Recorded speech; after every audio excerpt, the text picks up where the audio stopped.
Chapter 510. I've read all the book reviews really. I just want to make one thing clear. After all, everyone is reading for leisure. Don't ruin your mood because of the debate. There are many important things in the world. Writing a book is my job. I'll try my best to write it well. Everyone should enjoy reading. The problem now is that everyone is fighting fiercely. I can't even press the add essence button. I'm truly sorry.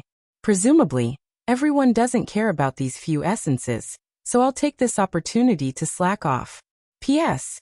I'm taking a day off on Thursday. Thank you, everyone. Northern Cheese Spring came a little late, but it would still come. Not far from Shangjing, the capital of Northern Qi, one had to walk around the desolate Topaz West Mountain, and then head north for a few hours before coming to a quiet and secluded mountain.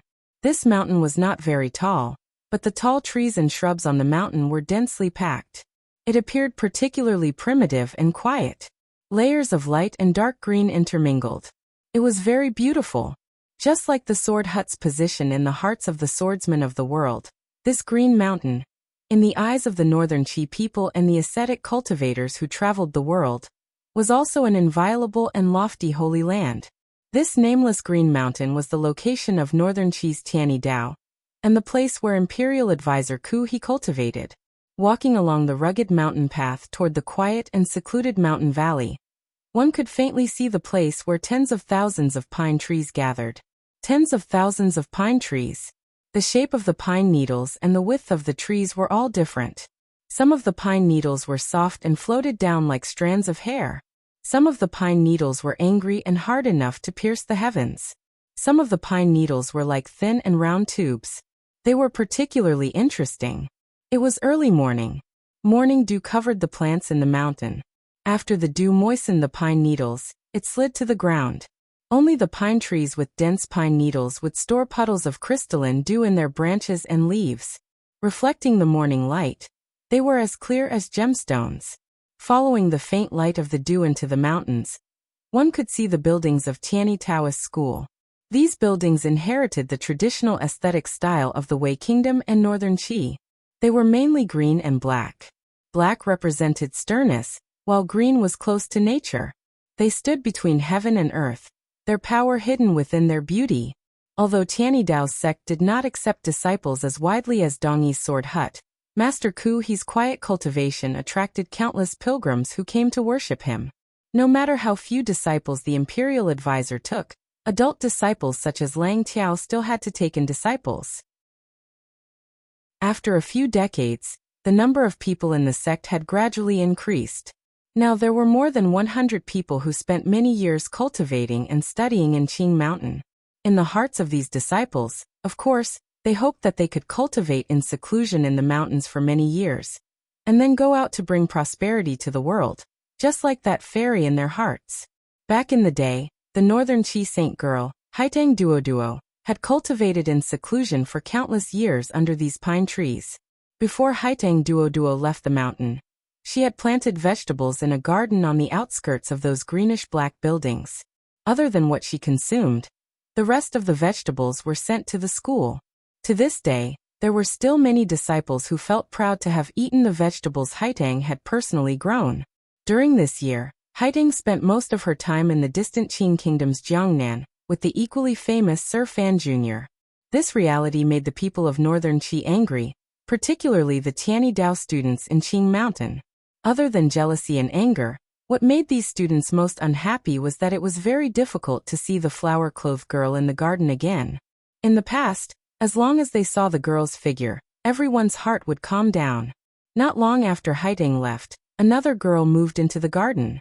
At the same time, she turned the vegetables in the garden into medicinal herbs that could be grown. This girl's identity was not ordinary. She was Ku He's last disciple and had taken Haitang's place. She moved into Haitang's garden and collected her seeds. She was Fan Xian's sister. The quiet cultivating disciples in the mountains were incomparably shocked. They didn't understand why the patriarch would go all the way to the Qing kingdom to take a female disciple. They also didn't understand why he had to take Fan Xian's sister as a disciple. Who was Fan Xian? He was one of the most powerful young officials in the Qing kingdom. However, things had already happened. The disciples in the mountains could not change anything. They could only learn to accept it. After a long time, they became used to the young lady of the Fan family's existence.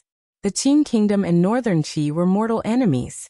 Although they had been on an unprecedentedly friendly relationship these 2 years, the emotions rooted in the depths of people's hearts were difficult to remove. Thus, Fan Ruoro's initial days in Qing Mountain were not very smooth. No matter where she went, she was greeted by hostile gazes and whispered discussions behind her back. Fortunately, this girl did not care at all. Additionally, her personality was cold, so she did not notice other people's attitudes. After a few months, the Tianidao disciples finally realized that this disciple aunt's attitude was even colder than theirs. They couldn't help but find it boring. In reality, Fan Ruoro was very satisfied with her learning life in Northern Qi. There were many more smiles on her face than when she was in Jingdo. However, the Northern Qi people did not understand this. After all, they did not know that the young lady of the Fan family had long had the nickname of the talented iceberg girl in the Qing kingdom. Fan Ruoro's happiness came from the relaxed environment and tense life. Imperial advisor Ku He had only taught her some basic heart of Tianidao, and gifted her a few scrolls of scriptures. He did not pay much attention to her. The rest of her time was spent studying medicine with her second disciple. This was one of the reasons she had come to Northern Qi. She used the medical skills she had learned to treat the poor people at the foot of the mountain. Her days were very fulfilling. The second disciple's name was Mu Peng. The names Ku He had given his disciples were all very interesting. Lang Tao Haitang Mu Peng Baishen. They were all names of plants. People were like their names. Lang Tao was like the literal feeling. His entire body was filled with killing intent and sharpness. Haitang stood gently and firmly in the wind and rain. Mu Peng was a traditional Chinese medicine. One could imagine what Ruoro's 40-year-old second disciple was best at. Fan Ruoro picked up the leaves and collected the dew on the pine leaves beside the courtyard. Tilting her head slightly, she poured the water into the dripping bottle. She was curious. Why did the prescription use dew? She carried Ping out of the courtyard and walked up the stone steps toward the mountain, preparing to carry out her daily studies. Along the way, she saw some young Tianidao disciples. When these disciples saw the girl holding the bottle, they all stood to the side and bowed in greeting. For one, she was their disciple aunt. After a few months, the Tianidao disciples knew that although this young lady of the Fan Manor's personality was cold, her heart was truly kind and did not pretend to be fake. She was much better than the Fan Xian in the south, who was gentle on the outside but vicious on the inside. In particular, this young lady of the Fan Manor had gone down the mountain tirelessly to treat the common people for many months. This made these junior disciples deeply respect her virtue. Fan Ruoro nodded her head slightly in return. There was no expression on her face. When she climbed up the long stone steps and stood at the top of the mountain, she stopped and looked at the lush green forest at the foot of the mountain. Suddenly, she stretched her waist and let out a loud cry. Her cheeks were flushed red from exercising, and she was a little excited. She had been born with a lack of nutrition since childhood. Although her brother had taken care of her for a while, there was no fundamental improvement. When she was in Jingdo, her face was always pale. Now a healthy red rose to her face. One could imagine that after living in Northern Qi for more than a year, her body was much better. One's constitution came from one's heart. It was mainly because of one's relaxed mood. I don't have to participate in boring poetry gatherings. I don't have to go to the manors of the nobles to chat with the women. I don't have to be like those sisters who hide behind a screen and look at men. I don't have to do needlework every day. Fan Ruoro gazed in a daze at the mountain below the stone steps. A happy smile rose to her face. This kind of life is what I want. Thank you, brother. Other than the heart of Tianidao cultivation, there was also scripture and righteousness. Basically, they used the curriculum that Master Zhuang Mohan had personally revised. Fan Ruoro finished her 2 hours of cultivation and came to Mu Peng's room. She bowed respectfully and then asked a few difficult questions in medical skills for her second brother's guidance. Mu Peng said a few words and suddenly saw the joy in the girl's eyes. He smiled slightly and said, "Sir Fan Jr. has written again?" Fan Ruoro smiled and nodded. Although it hasn't come yet, counting the days, it should be here. Mu Peng scratched his slightly disheveled hair and smiled. You are so happy. Presumably, your relationship with your brother and sister is very good. Since it is so, why don't you stay in the Qing kingdom? Although Northern Qi is good, it is after all a foreign country. Although Mu Peng's status could not compare to the old poison in the Overwatch Council, regardless of whether it was a doctor or a major figure who used poison, his hair seemed to be messy. His daily life was messy, so he did not notice things like dressing up. Fan Ruoro smiled slightly and replied, It doesn't matter where. Brother said that in one's life, one must always make some sacrifices for the goal one wants. Mu Peng asked in surprise, Then what is your goal? To save people. Fan Ruoro replied calmly. It's that simple? Yes. Mu Peng was silent for a moment and then said, A doctor has the heart of a parent. But when you first came to Northern Qi, you only listened for a while in the Imperial Academy of Medicine in the Qing court. Why do you have such a great wish? Brother, it's not because of the wish, but because of what I want. Fan Ruoro didn't think further and calmly said, Brother once said, how should a person live their life? The first thing is to make one's state of mind happy. Treating people and saving people makes me happy, so I made this choice. How should a person live their life? Mu Peng furrowed his brows slightly and sighed. He didn't say anything more. He was thinking, what kind of person was that Fan family boy who could make Fan Haiding lose her composure? It was not yet dusk. Fan Ruoro carried the empty water bottle down the stone steps and returned to her little courtyard. She carefully tended to the herbs in the garden. Then, she walked back into the quiet room and began to prepare pen and paper. The furnishings in the room had not changed at all. She knew that this was, after all, Haitong's old residence. For the Northern Qi people, it had a different meaning. A letter was placed quietly on the table. A glimmer of joy flashed through Fan Ruoro's eyes. She hurriedly opened the letter and looked closely at the familiar fine handwriting on it. As she read the letter, her expression changed endlessly. Sometimes it was nervous, sometimes it was happy, and sometimes it was faintly sad. The letter had been sent by Fan Xian. He had used a great deal of effort to send his sister to Northern Qi's Tianidao. The two of them were separated by a great distance, so it was not convenient for them to exchange messages. They each missed each other in their own places. Thus, after Ruoro settled down, Fan Xian immediately resumed his monthly letter home. As a child, Ruoro had returned to Jingdo from Danzhou at a young age. Ever since Ruoro could read and write, Fan Xian had begun to correspond with her.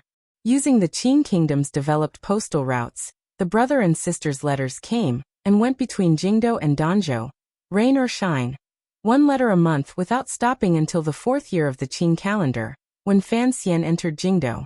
No one knew how many years they had been writing letters. These letters contained a great deal of affection between the brother and sister. In the letters, they talked about the Red Chamber, the affairs of the manor, and the scenery and people of the two places. They talked about trivial family matters and so on and so forth. It was through these letters that Fan Xian became one of his sister's teachers in terms of spirit. From a young age, Fan Ruoro had been influenced by the contents of these letters. Her state of mind and attitude was different from most women in this world. No, it was different from most people in this world.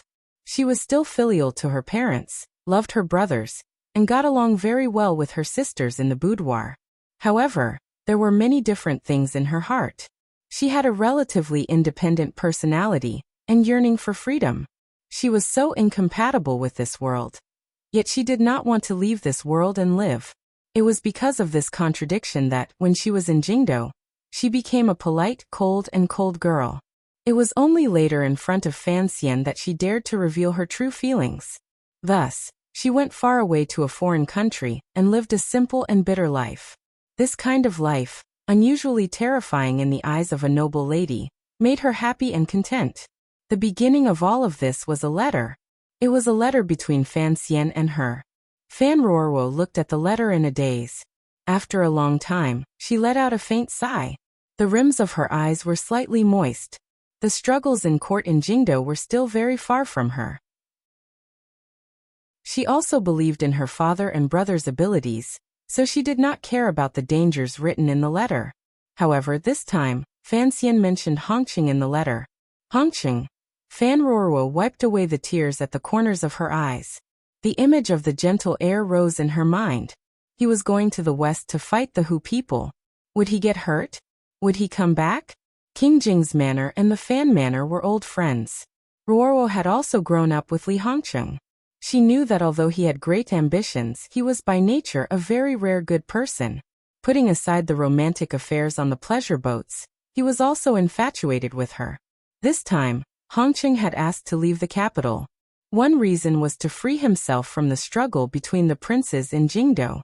She knew that this was also a kind of self-exile after she had hurt him. However, Fan Ruoruo was unable to accept Hongqing. Her exquisite heart, which had been influenced by Fan Xian, was even more unable to accept this world's attitude toward men and women than Fan Xian himself. Isn't this a very ridiculous and interesting thing to do? Of course, even if there were no romantic affairs on the pleasure boats, even if Hongqing was a perfect person, Fan Ruoruo still could not accept living with that man for the rest of her life. It was just like one of the stories Fan Xian had told in his letter. Those were all very good, but she just didn't like it. What story did he write to make you cry? A lazy and clear voice came from the door of the room. Your brother is indeed very detestable in certain aspects. Fan Ruoruo raised her head to see Haidang standing at the door wearing a thin flowery dress. She quickly stood up and said, "So it was you who sent the letter? I thought it was someone sent by Sir Wang." Haidang put her hands in her clothes and dragged her feet in. "Wang Qinian isn't coming back. Didn't Fan Xian say?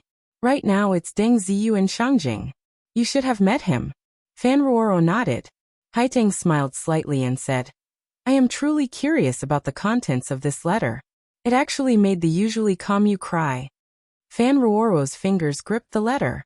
She lowered her head and said, "Don't make fun of me. Brother is still as long-winded as before." Haidang sighed and said, "I have experienced this deeply." Fan Ruoruo tilted her head slightly and asked with confusion, "Aren't you in Shangjing? Why have you returned to the mountain?" Of course, Haidang couldn't have returned to the mountain just to send a letter to Fan Xian's sister. She gazed at Fan Ruoruo and smiled slightly. "Teacher received a letter from second brother, and thinks you can already leave the mountain. He had me accompany you to Shangjing." "Go to Shangjing," Fan Ruoruo said with some difficulty. "But there are still many things I haven't learned. It's just that someone wants to see you, so he asked me to take you there," Haidang said. "If you like life in the mountains, you can come back when the time comes." "Don't you also like life in the mountains?" Fan Ruoruo smiled. "I didn't touch this room. I'll keep it. When the time comes, we'll live together." Hearing these words, Haidang sank into silence. After a long time, she sighed and said helplessly, "Even if I wanted to come back, it wouldn't be a matter of a year or two." Fan Ruoruo knew that Haidang and her brother had been secretly doing something. Originally, with Fan Xian acting as a bridge between them, her relationship with Haidang had always been good. Furthermore, they spoke more casually. However, each time she thought of her sister-in-law, Lin Wan far away in Qin Kingdom, Fan Ruoruo purposely kept her distance from Haidang. Perhaps this was a girl's careful thoughts. She suddenly thought of the words earlier and asked curiously, "In Shangjing, who wants to see me?" "Your Majesty." A glimmer of a smile rose to the corners of Haitang's lips. She thought that her emperor's thoughts were as difficult to guess as Fan Xian's. In Shangjing, not far from Qing Mountain, where Tianyi Taoist School was located, in the black and green, unique and beautiful royal palace, the master of the north, the northern Qi emperor, sat paralyzed on a low couch. His large feet were covered in cloth socks and gave off steam. His body was slanted in the arms of a beautiful woman in palace attire. Chapter 511. I don't think I did anything last summer. Sea Lily held her head in her hands and felt a headache coming on. Ever since Fan Xian had mentioned this in his letter to Duoduo, the northern Qi emperor and the two women beside him had sunk into endless thought. No matter how they calculated, they could not figure out exactly what they had done to Fan Xian last summer. There was only one sentence in the letter. It was plainly written. It was like a warning, but it was more like a threat. The North did not understand just what had made Fan Xian so angry. They did not think that the reason for all of this was because Fan Xian had miscalculated the year. His original intention had been to warn the women in the north that he already knew about the matter of the broken temple. The northern Qi emperor furrowed his brows and coldly said, "Last year, I gave him a good sword through Wang Qinyan's hand. Even if he saw through this matter, it's fine if he doesn't thank me. Why did he send a letter to threaten the ant disciple?" The Wei Emperor's sword? Si Lily covered her mouth and smiled brightly. Or the Wei Emperor's sword. The pronunciation was the same. It took some time for the Northern Qi Emperor to understand this naughty joke. However, he didn't smile. On the contrary, his expression was slightly dark. Si Lily's heart jumped. She knew the Emperor didn't like her to be too presumptuous. So she quietly closed her mouth and knelt to the side. The Northern Qi Emperor slowly sat up. His hands moved back from his temples and tied up his long black hair. His 2 strokes of handsome brows straightened. Calmly he said, "Let's not talk about this for now. Fan Xija has a large banquet tonight. I will have Wei Hua attend in my place. What do you think?" "Your Majesty is wise." Si Lily thought for a moment and then said seriously, "By tying the second son of the Fan family in Shangjing, Fan Xian will certainly behave himself in the south. Even if he has other thoughts, he has to think about his brother and sister." Speaking of sister, Ruoro disciple should have arrived today. The Northern Qi Emperor smiled and waved his hand. He was unspeakably free and at ease. "As for what you say, it is a lie. It's not that we can threaten Fan Xian by tying the Fan family children in Shangjing. It is that Fan Xian has sent his brother and sister to this country, and wants us to be nannies." He huffed coldly and continued. "What kind of person is Fan Xian? Since he dared to send them, of course he isn't afraid that we will use them as hostages. Back then, Chen Chen was so gentle and magnanimous in the palace. If you don't have any dealings with him, you won't know how sinister he is." Si Lily pursed her lips and smiled. But His Majesty still agreed. "I was talking about kidnapping, not taking hostages. Fan Ruoro and Fan Xija are doing well in Northern Qi, and Fan Xian is in a good mood. In the future, perhaps he will come over one day." How could it be so simple? The Northern Qi Emperor smiled self-mockingly. He is doing very well in the Qing kingdom. Now that Li Yunrui has lost power, no one dares to touch him at all. How could he give up the supreme power in his hands and come to me? As for his arrangements, it can only mean that he is as sensitive and suspicious as his old emperor. A crafty rabbit has 3 burrows. He only sees my country as a path of retreat for his family. He sighed. He just had to be born in Jiangnan, and in the palace treasury of the Qing kingdom. I need him for too many things. Even though I know he is using me, I can only agree.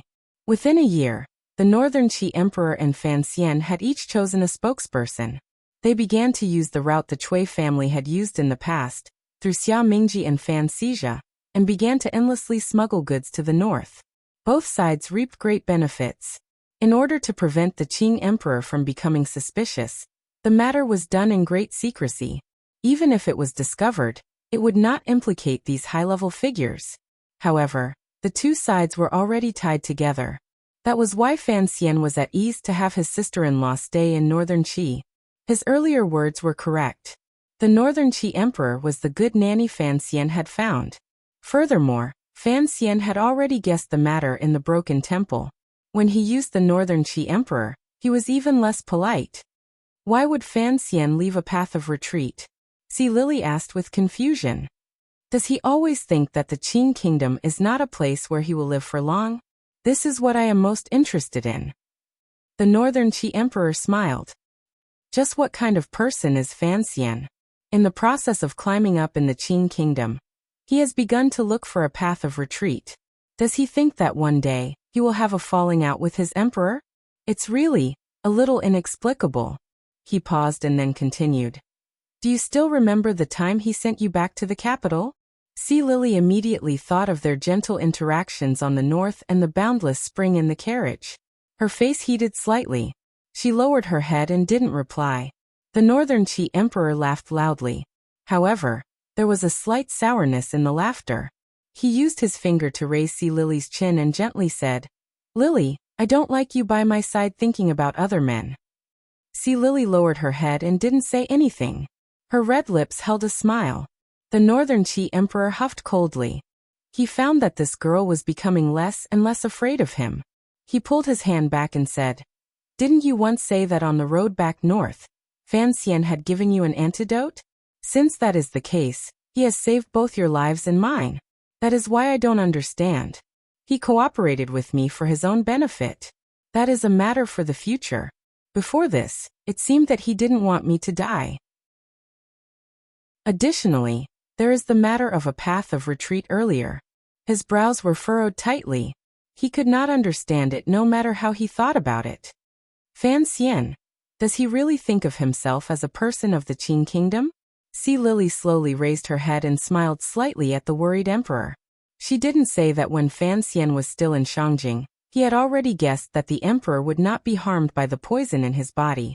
Although she was now a royal concubine and deeply loved by the Northern Qi Emperor, in addition to the unclear relationship between them, and deep in the palace, she did not care at all about the threat from the Qing Kingdom's Overwatch Council.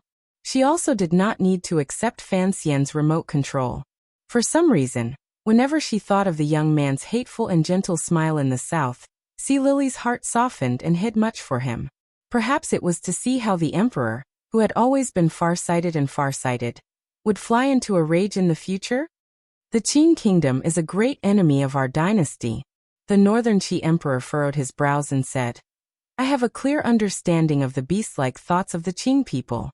Even if Fan Xian has endless hatred toward the Qing royal family because of the Yi family matter, he is, after all, a person of the Qing Kingdom. Why would he give me this court so many benefits? Is he not afraid that once the Qi Kingdom falls, it will make the Qing Kingdom look bad?" Hearing these words, Sea Lily stopped her playful thoughts and sank into silence. She was a descendant of the Qing royal family, and had an irreconcilable hatred with the Qing court. That was why she had turned to Northern Qi. However, Fan Xian was, after all, the illegitimate child of the Qing emperor. Although the Qing emperor had many restrictions on him, in 3 short years he had made him the most powerful official in the Qing court. What was there for Fan Xian to be dissatisfied with? Why would he secretly make so many deals with Northern Qi? It couldn't be because of her, Sea Lily thought self-mockingly. It also couldn't be because of Duo, much less the emperor. Although Fan Xian was a lustful person, he would not change his mind because of a woman. After she was silent for a long time, a thought suddenly flashed through her mind. Unless, he has never truly considered himself a person of the Qing Kingdom. After saying this, she shook her head. Even she didn't believe these words. A strange light flashed through the Northern Qi Emperor's eyes. Immediately after, a faint disappointment rose. If Fan Xian truly did not consider himself a person of the Qing Kingdom, then perhaps one day he would actually come to Northern Qi. If Fan Xian came, he would bring countless benefits, such as the secrets of the palace treasury, the internal affairs of the Overwatch Council, and his identity. A prince of the Qing Kingdom, a successor that Zhuang Mohan had appointed to betray the Qing Kingdom and come to Northern Qi. What kind of shock would this cause? How much benefit and danger would this bring to Northern Qi? If Fan Xian truly came to join, the ambitious Northern Qi Emperor would certainly accept him regardless of the danger.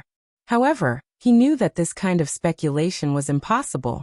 Everyone knew that Fan Xian was a Qing person through and through. The Qing Emperor would not be so stupid as to force his most promising son to not live on and take that last step. In reality, it was just that the people of this world could not understand the thinking of Fan Xian, a modern person. Ever since Fan Xian had said those words in the cave, he had already accepted his role as a person of this era. However, he did not have much of a sense of family and country. Because of the environment he had grown up in and the friends he had around him, his feelings toward the Qing Kingdom were even deeper. In his view, the disputes of the world were actually just a kind of internal dispute, like the eldest branch fighting the second branch.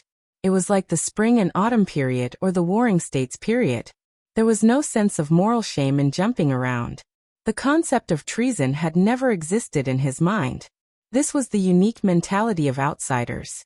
Walking up the quiet stone path of the royal palace in Shangjing, the eunuchs and serving girls opening the way carefully supported the young man at the side, terrified that the young man in the dragon robe would accidentally fall.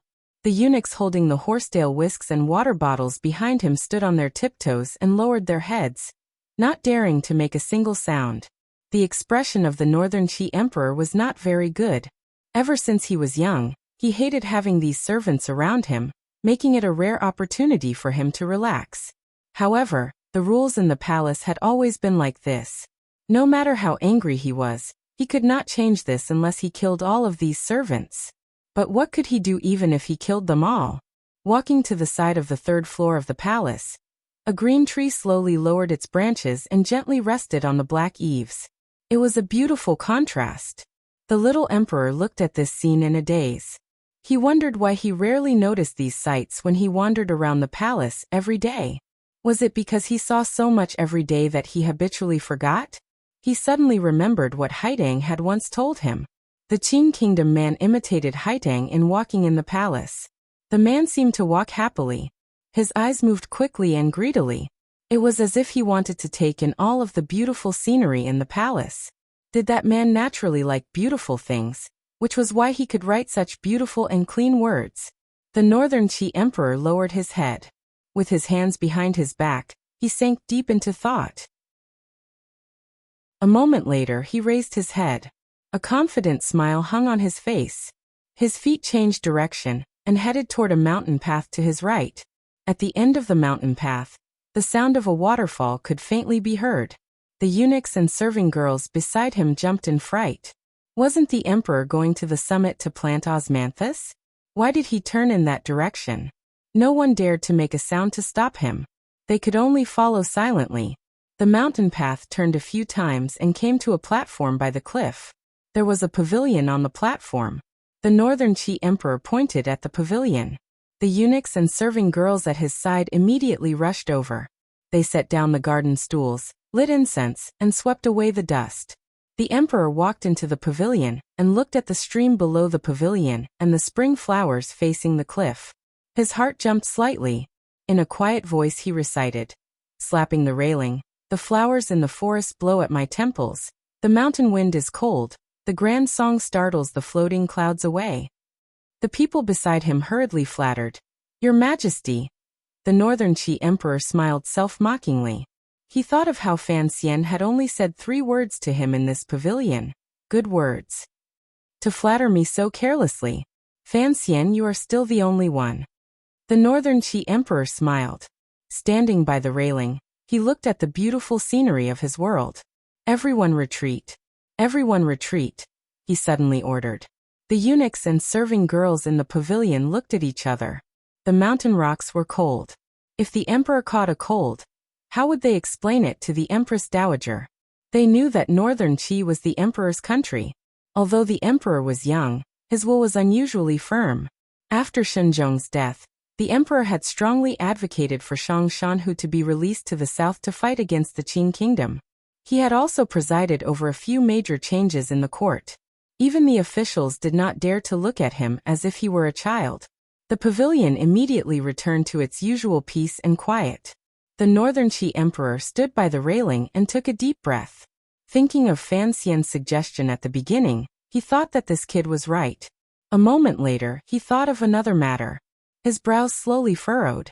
In a quiet voice he said to himself, "Fan Xian, what exactly do you think? First worry about the worries of the world, and then rejoice in the world's happiness? This world, is it the Qin kingdom's world or the entire world?" The Northern Qi Emperor's brows gradually relaxed. He faintly sensed the truth of the situation. The corners of his lips twitched up in a rare manner. A strange smile appeared on his face. In a quiet voice he said, "If you come to join me, I will make you a prince. That is at least a bit better than your current little duke. Take a day off tomorrow." Chapter 512. Yesterday, I went for a physical examination.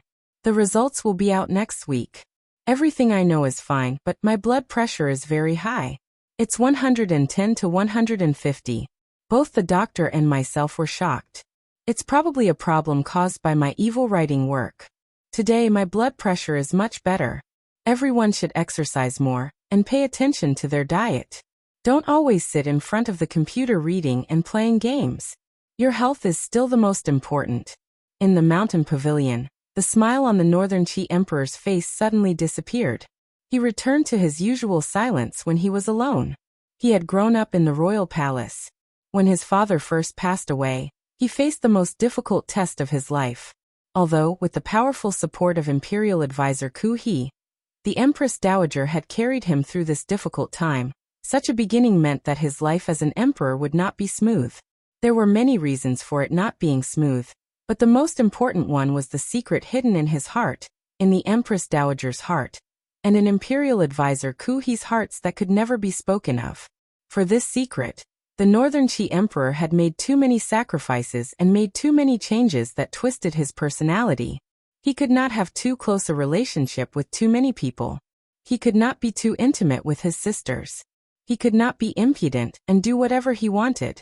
In these dozen years, the people at his side had never changed. Even when he showered, it was as if he was facing a great enemy. The secondary concubines in the back palace still had hidden bitterness. In order to divert the Qing kingdom's attention and make the officials in court more alert, he and his mother had acted out the scene of mother and son not being in harmony for so many years. It had been very difficult. He didn't want to shoulder all this, but since he had already shouldered it, as a descendant of the Zhang family, he had inherited his grandfather's ambition and will to shake the world. He had to play his role well. It had to be admitted that he had done well these years. No one could find too many faults with the little emperor. He had condoned and even secretly lured Shang Shanhu to kill Shenzhong on a rainy night, seized the Shen family, and firmly controlled the entire brocade guard in the hands of the royal family. He had put Shang Shanhu under house arrest for a year to reduce his drive, and then released him to suppress the overbearing Qing army in the south. Within the country, he had suppressed the tyrants and colluded with Fan Xian outside the country. One trick after another was used. These 2 years, the Northern Qi court had become more and more orderly under his management. In particular, the Jiangnan matter proved the young emperor's deep foresight and scheming. Even if the person in charge of the Jiangnan palace treasury was not Fan Xian, presumably he still had the ability to secretly obtain some benefits. The Northern Qi emperor knew that there were many levels of benefits. No matter how he imagined it, he had never thought that he could obtain so many benefits for his court through Fan Xian. He gently patted the railing and looked at the clear flowing water in the mountain stream. He sighed and softly said to himself, "But why did you come? What right do you have to give all the benefits to me?" A cold and mocking smile rose to the corners of his lips. The illegitimate son of the Qing emperor. How different can he be from his father? During the time he had spent learning to become an emperor, the only person the Northern Qi emperor could find in the present world was the powerful ruler of the Qing kingdom. He knew that his peer, who was a generation older than him, was a powerful figure who had great ambitions, but was also good at enduring silently. In the end, you will grow old, and you are already old. The Northern Qi emperor furrowed his brows slightly. His gaze turned slightly and gazed toward the distant south. Thinking of the recent battle in the Qing kingdom royal family, he quietly said, "Even if you were a lion in the past and fought until the Wei kingdom fell apart and the Qi kingdom struggled at death's door, you are, after all, old. Your entire being emanates a sense of decay. I truly hope that you can continue to rot sinisterly like this and force him to come to me." These words seemed to sigh at every detail of history, and seemed to increase his own confidence. Everyone knew that no matter how sensitive and suspicious the Qing emperor was, history only believed in history itself. Past history had already proven that the Qing emperor was the only victor in the world these 30 years. The Northern Qi emperor narrowed his eyes. The corners of his lips twitched slightly. He muttered to himself, "I hope you can survive this time and allow me to openly defeat you on this stage of the world." He didn't quite understand Fan Xian. In reality, Fan Xian could not see him clearly either. As an emperor, no matter what color his heart was, his first consideration was his throne and the world. If his relationship with Fan Xian could always maintain peace and mutual benefits, the Northern Qi Emperor would not hesitate to fulfill Fan Xian's requests at all costs, such as Haitang and Fan Ruoro's acceptance as a teacher. In the future, if Fan Xian threatened Northern Qi, the Northern Qi Emperor would coldly and mercilessly use all the power at his disposal to eliminate Fan Xian. It had nothing to do with emotions, country, or gender. In this world, there were only three kinds of people: men, women, and emperors. The water in the stream below the pavilion flowed down the mountain until it reached the side of the group of palaces at the bottom of the mountain. At the foot of the mountain, it formed a pool of clear water. To the west of the clear water was a small gap made of white stone. The gurgling clear water flowed out through the gap, but it did not stir the pool at all. In the forest behind the pool of clear water, there was a large group of eunuchs and serving girls waiting with their heads lowered and quiet.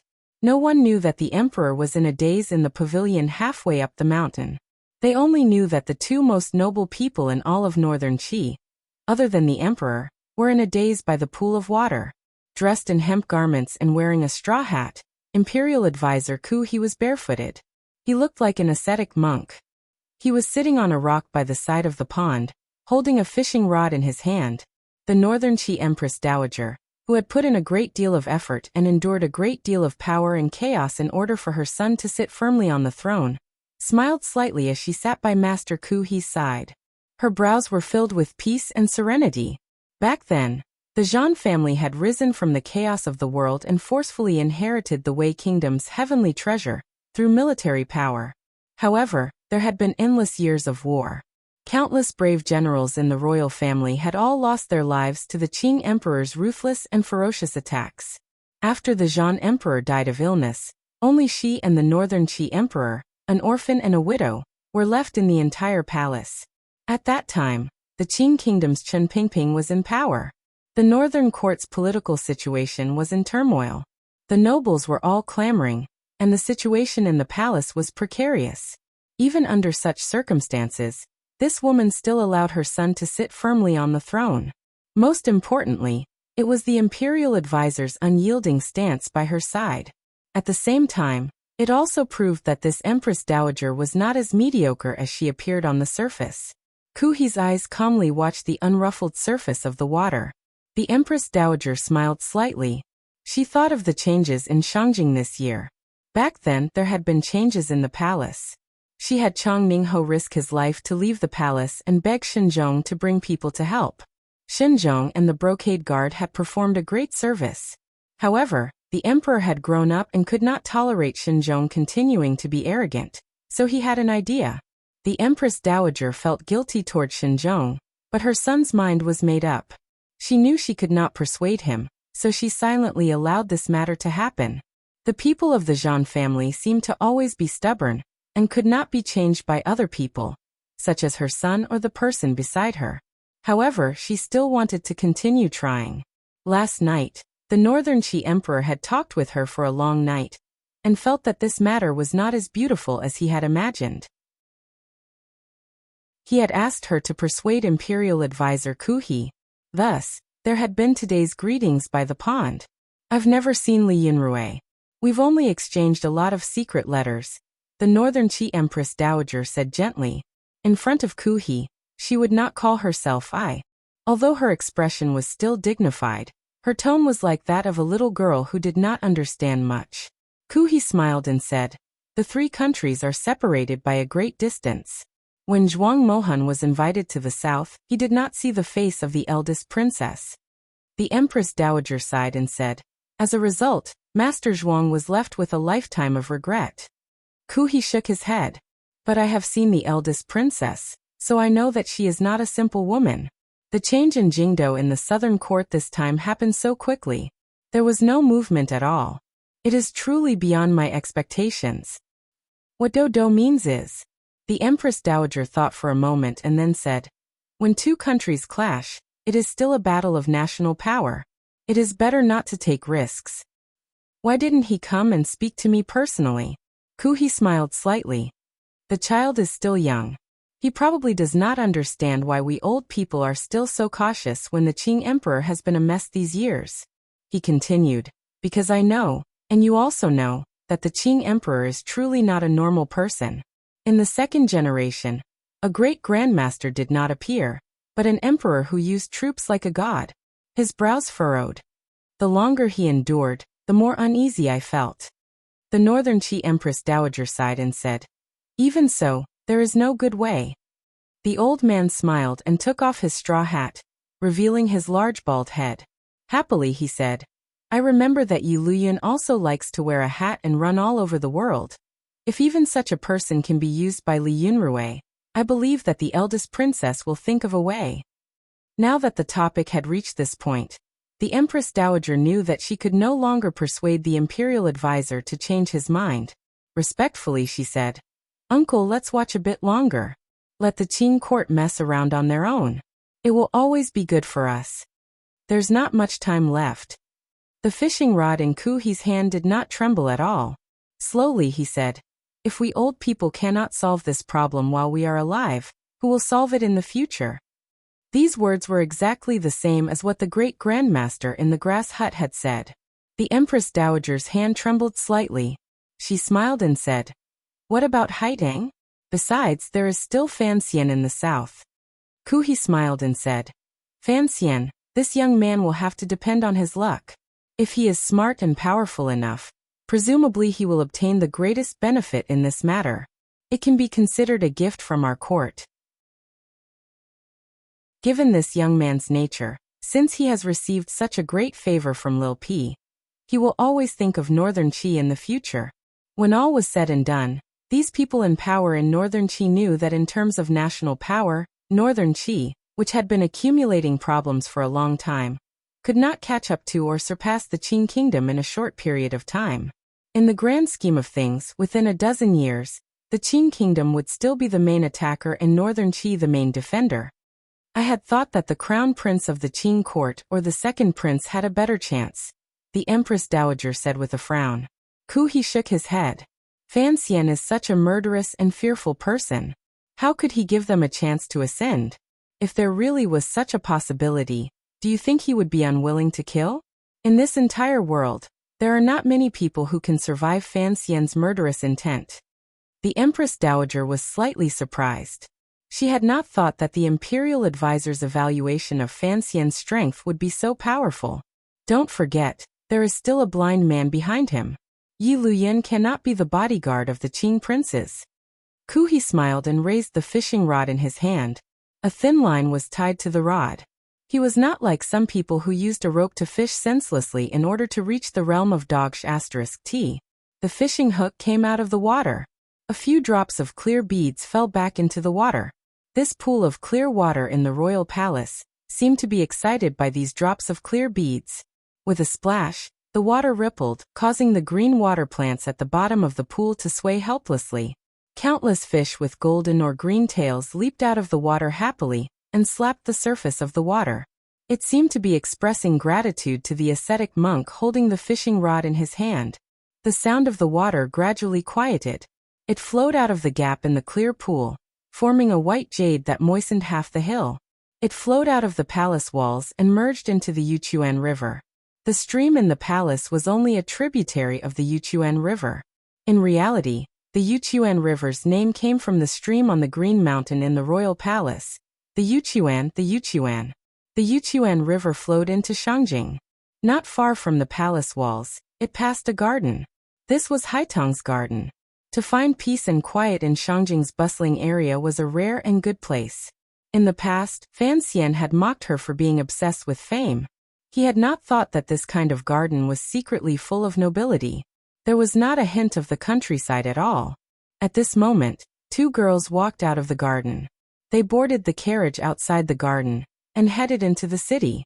It did not take long for the carriage to reach the busiest part of Shangjing. The speed of the carriage slowed. As it passed an antique shop, the driver seemed to hear the call of the girl in the carriage and stopped.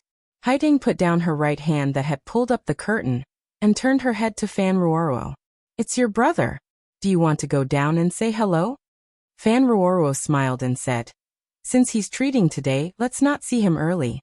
Let's walk around Shangjing first." Haitang nodded. The carriage began to move again without disturbing the people in the antique shop. Inside the antique shop, a slightly plump young man was looking at the goods inside with his head down. This person was none other than the second young master of the Fan family, who had been kicked to Shangjing by Fan Xian.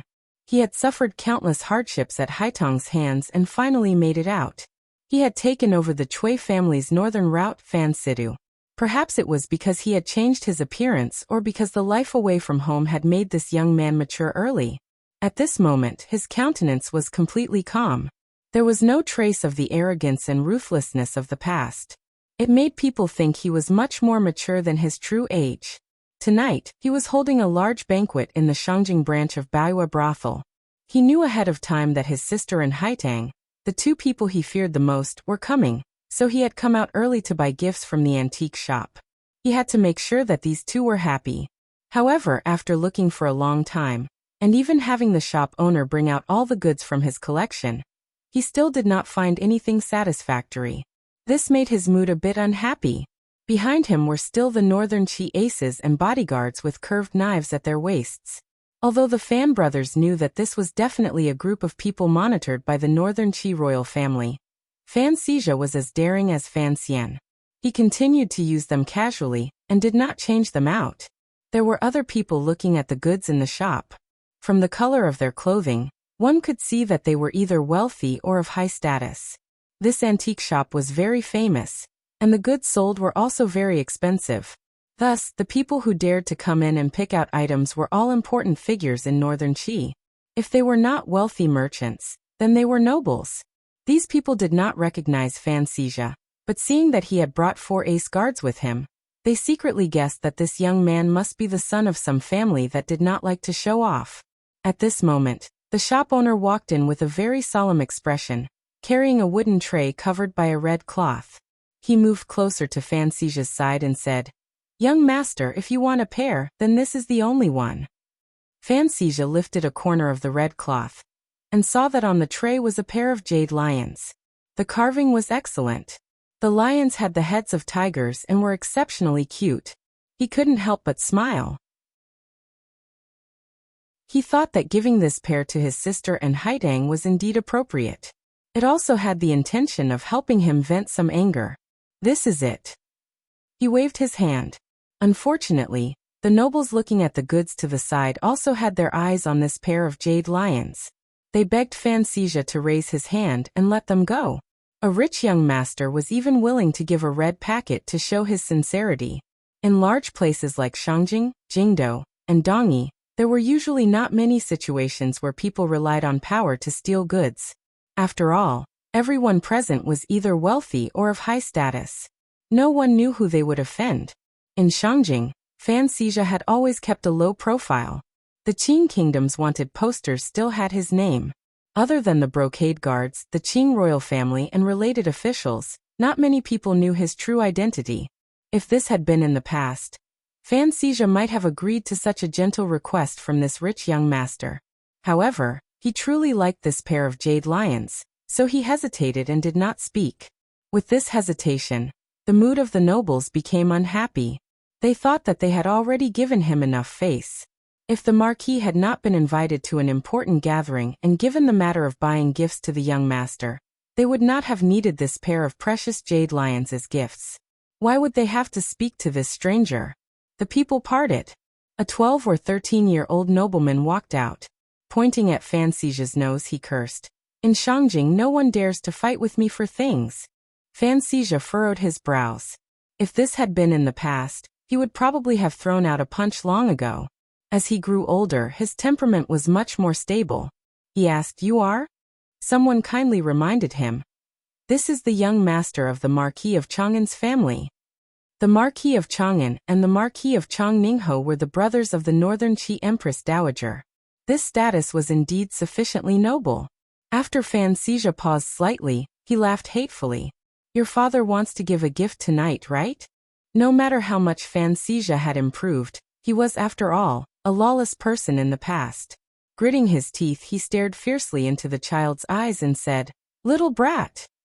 After these words were said, the people in front of them all surrounded them. The crowd was ferocious and seemed ready to attack. Fan Xizha laughed coldly and led the 4 scimitar guards out of the antique shop. In the carriage outside, a strange light flashed through the eyes of a scimitar guard. He asked Fan Xizha, "Boss, do you know that young master?" Fan Xizha spat and cursed. "That little brat. Back then, Big Brother broke his arm. Yet he hasn't improved at all. If he dares to provoke me again, I would have broken his other arm." Inside the antique shop, everyone looked at each other. They thought that the guy earlier was very daring to call the young master of the Marquis of Chang'an a little brat to his face. Without further ado, the young master picked the gift and forcefully suppressed his anger. Happily, he returned to his manor and followed his father to the Baiwa brothel branch in Shangjing that had opened less than 4 months ago. He was ready to participate in this important gathering. When he entered the building and sat beside his father, he looked at the fat man sitting at the head of the table chatting cheerfully with his cousin. He was immediately dumbfounded. His cousin was called Wei Hua. He was the most outstanding young man in the entire Wei family. Presently, he was deeply appreciated by the emperor and held the important position of commander of the provost of the brocade guard. In all of northern Qi, he had terrifying power. However, such a powerful figure was, at this moment, chatting freely with the chubby young man like they had been friends for many years. There seemed to be a faint wariness between his brows. The young master of the Marquis of Chang'an watched this scene in a daze. He thought to himself, the chubby brother who called me a little brat earlier. Who exactly was he? While Fan Xizha and Wei Hua were talking, he glanced below the table from the corner of his eyes and found that Marquis of Chang'an had brought his good-for-nothing son. He thought to himself, that old thing is already so old. How could he have such a young son? Don't tell me he's wearing a hat. As he criticized silently, he smiled at Marquis of Chang'an and greeted him. Today's banquet was initiated by him. He did not invite outsiders. Everyone was a member of the Northern Qi royal family. The purpose was also very simple. The news from the Qing court was clear that Li Yunrui had already fallen. It seemed that there was no one within the Qing kingdom that could threaten his brother. Thus, he had to grasp this opportunity and expand the scope of his business. Doing business with Northern Qi was actually doing business with the Northern Qi emperor's family. Thus, he had invited everyone in the Wei family. At the same time, he had asked Haitang and his sister to help him suppress the situation. What was Fan Xizha afraid of? All of the low-priced goods in the south were in his hands. The products of the palace treasury were endlessly delivered to his hands by Xia Mingji. If the Wei family wanted to get rich, they had to rely on him. Chapter 513. My condition is SOSO. Charging my laptop keeps tripping at home. I am very annoyed. Sorry. The banquet proceeded smoothly, at least on the surface, particularly after Fan Xizha accepted the pair of jade lions from Marquis Chang, and with a false smile. However, as the host, Fan Xizha habitually glanced out of the hall of Baiwa brothel. He had reserved the entire Baiwa brothel, so there were no other guests.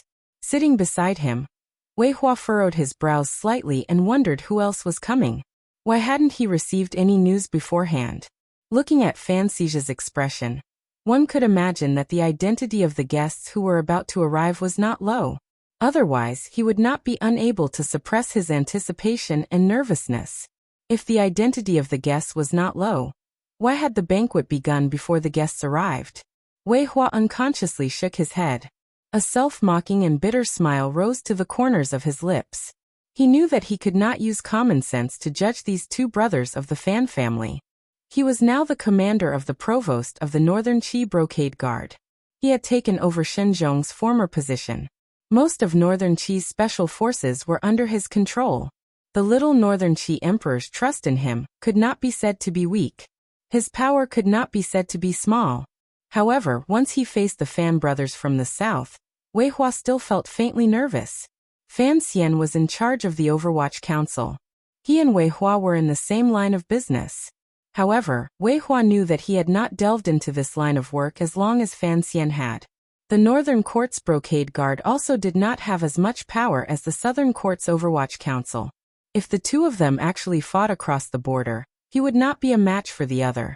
As for Fan Xizha, Wei Hua looked at the chubby young man beside him who was entertaining the guests and furrowed his brows slightly. He had to admit that he had indeed misjudged this person 2 years ago. He had thought that Fan Xian was just using the power in his hands to send his brother to Northern Qi to escape. He had not thought that after a year Fan Xizha, hidden behind the scenes, had firmly controlled the old Cui family's routes. His secret business was also flourishing. This was completely not the business sensitivity and ability a young man should have. Wei Hua slapped his forehead. Smiling, he toasted Fan Xizha and cracked a few jokes. The purpose of Fan Xizha's invitation today was clear. The smuggled goods from the south had to be taken over by someone. They couldn't let a Qing man openly sell them in Northern Qi. In the past, it had always been the Wei clan, especially Chang Ningho, who had taken over. Now that Fan Xizha was becoming more and more daring, he felt that Chang Ningho's family was moving too slowly. That was why he had dragged Chang Anho in as well. Wei Hua did not dislike this arrangement. It was not because the Marquis of Chang'an was his uncle. Rather, he knew that the Wei family was just a puppet the emperor had placed in front of the stage. The majority of the profits flowed endlessly into the emperor's internal treasury through this business. Furthermore, no matter how much trouble Fan Xizha could cause, he was, after all, on Northern Qi territory. Wei Hua had enough power to keep an eye on him. Once things went wrong, the brocade guard could easily clean out all of Fan Xizha's businesses. It was just that Wei Hua wouldn't dare to do such a thing until things had reached the final step. He didn't even dare to ask for an imperial edict. Northern Qi needed the goods Fan Xian had spat out from the Qing palace treasury. Wei Hua was afraid of Fan Xian's sinister methods and his unreasonableness. The curtain at Baiwa brothel's door moved slightly. 2 girls entered together. Wei Hua's hand holding the wine cup shook and almost spilled it. He knew the 2 girls. This was also one of the reasons why Wei Hua had always been deeply afraid of Fan Xian. Haitang and Fan Ruoro. Wei Hua stood to welcome them. He turned around and pretended to scold Fan Xizha a few times before inviting the 2 noble disciples of Tianyi, Dao, to sit at the main table. For a moment the scene was awkward. Everyone in Northern Qi knew that the Empress Dowager's intention was for Haitang to marry Wei Hua. However, Haitang and Fan Xian had some unclear relationship. Wei Hua laughed bitterly and said to Haitang, "Second young master Fan is inviting us. You really don't give me any face by coming like this." Haitang smiled and took the jade lion Fan Xizha handed to her. She fiddled with it and said, "You just like to talk." Wei Hua laughed and didn't say anything more. From a long time ago, he knew that this woman was not someone he could touch. When the Empress Dowager had first shown interest, the first thing he did was enter the palace to decline. However, it didn't have much effect. The Empress Dowager's love for her juniors was always unreasonable. The Empress Dowager was unreasonable, Fan Xian was unreasonable, and Wei Hua did not have the courage. This matter offended Fan Xian too much. Besides, if he married a 9th-level ace, how could he maintain his authority? Besides, although Haitang was intelligent, her looks were very average. Last year, Wei Hua's sister had followed Lang Tiao to Jiangnan. When they passed through Wuzhou, they had gotten into an argument. Wei Hua knew Fan Xian's petty personality, and that he must be holding a grudge. He had no choice but to write a letter and say many good things before Fan Xian's anger subsided. As his thoughts drifted through the years, Wei Hua couldn't help but sigh. Fan Xian. Ah, Fan Xian, you don't give me any face at all. You always push yourself down on everything. We are in the same line, so why are you in such a rush to destroy each other? As the commander of the Brocade Guard, why was he not as happy as the commissioner of the Overwatch Council? Ever since Haitang and Fan Ruoruo entered Baiwa brothel, the banquet in the hall became much quieter. The shrewd and ruthless elders of the Wei family put on the airs of elders and chatted with the 2 girls. In their hearts, they were thinking that they had originally wanted to help the emperor get more benefits in this negotiation. Now that these 2 had arrived, particularly Haitang, where were her arms and elbows born? Thus, their attacks on Fan Xizha slowed down. Fan Xizha's expression was calm as he spoke with a slight smile. In their casual conversation, he clearly explained the division of profits in the coming year, and the details of the handover. He had Haitang and her sister come today to give himself a bargaining chip. At least, he wanted to mess up the hearts of the Northern Qi people. Nominally, it was his negotiation with the Wei family. In reality, Although not everyone at the banquet knew about Fan Xian and the Northern Qi Emperor's shady dealings, Chong Ningho and his son, who led the Wei family, knew. After 3 rounds of wine, the discussion ended. Both sides parted happily. However, Wei Hua's expression was not very happy. It was clear that in this new round of agreement on dividing the spoils, Fan Xizha had still taken the lion's share. The night gradually darkened. Haideng held the warm jade lion and glanced at Fan Xizha with a not-quite-there smile. She then left, leaving Baiwa brothel to the siblings. "I don't like Haideng," Fan Xizha said with a furrowed brows in a room in the Jingdo branch of Baiwa brothel. "You're becoming more and more old and heavy." Fan Ruoruo patted her brother's head out of habit and smiled slightly. "What's wrong with sister? Don't tell me you still hold a grudge against me for using you like a donkey?" Fan Xizha shook his head and said, "That was brother's intention. He wanted me to suffer. I understand." Fan Ruoruo looked at her brother with some surprise. Tilting her head, she said, "You're truly becoming more and more old. You're not like a child at all." Fan Xizha smiled self-mockingly and said, "In a place like this, there's no one I can trust. There's nothing I can do if I don't want to be careful." "Right, sister, you said old." His spirit suddenly rose and he asked, "Are you saying that I'm becoming more and more like brother?" Fan Xizha asked excitedly. In his heart, his older brother was his life's idol. If he could get closer to his older brother's image, naturally he would be more pleased. Fan Ruoruo covered her smile and said, "You're becoming more and more like father. It looks like father's beating you back then did have some effect."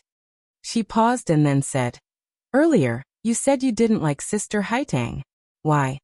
Fan Xizha looked quietly into his sister's eyes and didn't speak for a moment. Fan Ruoruo also looked at him calmly.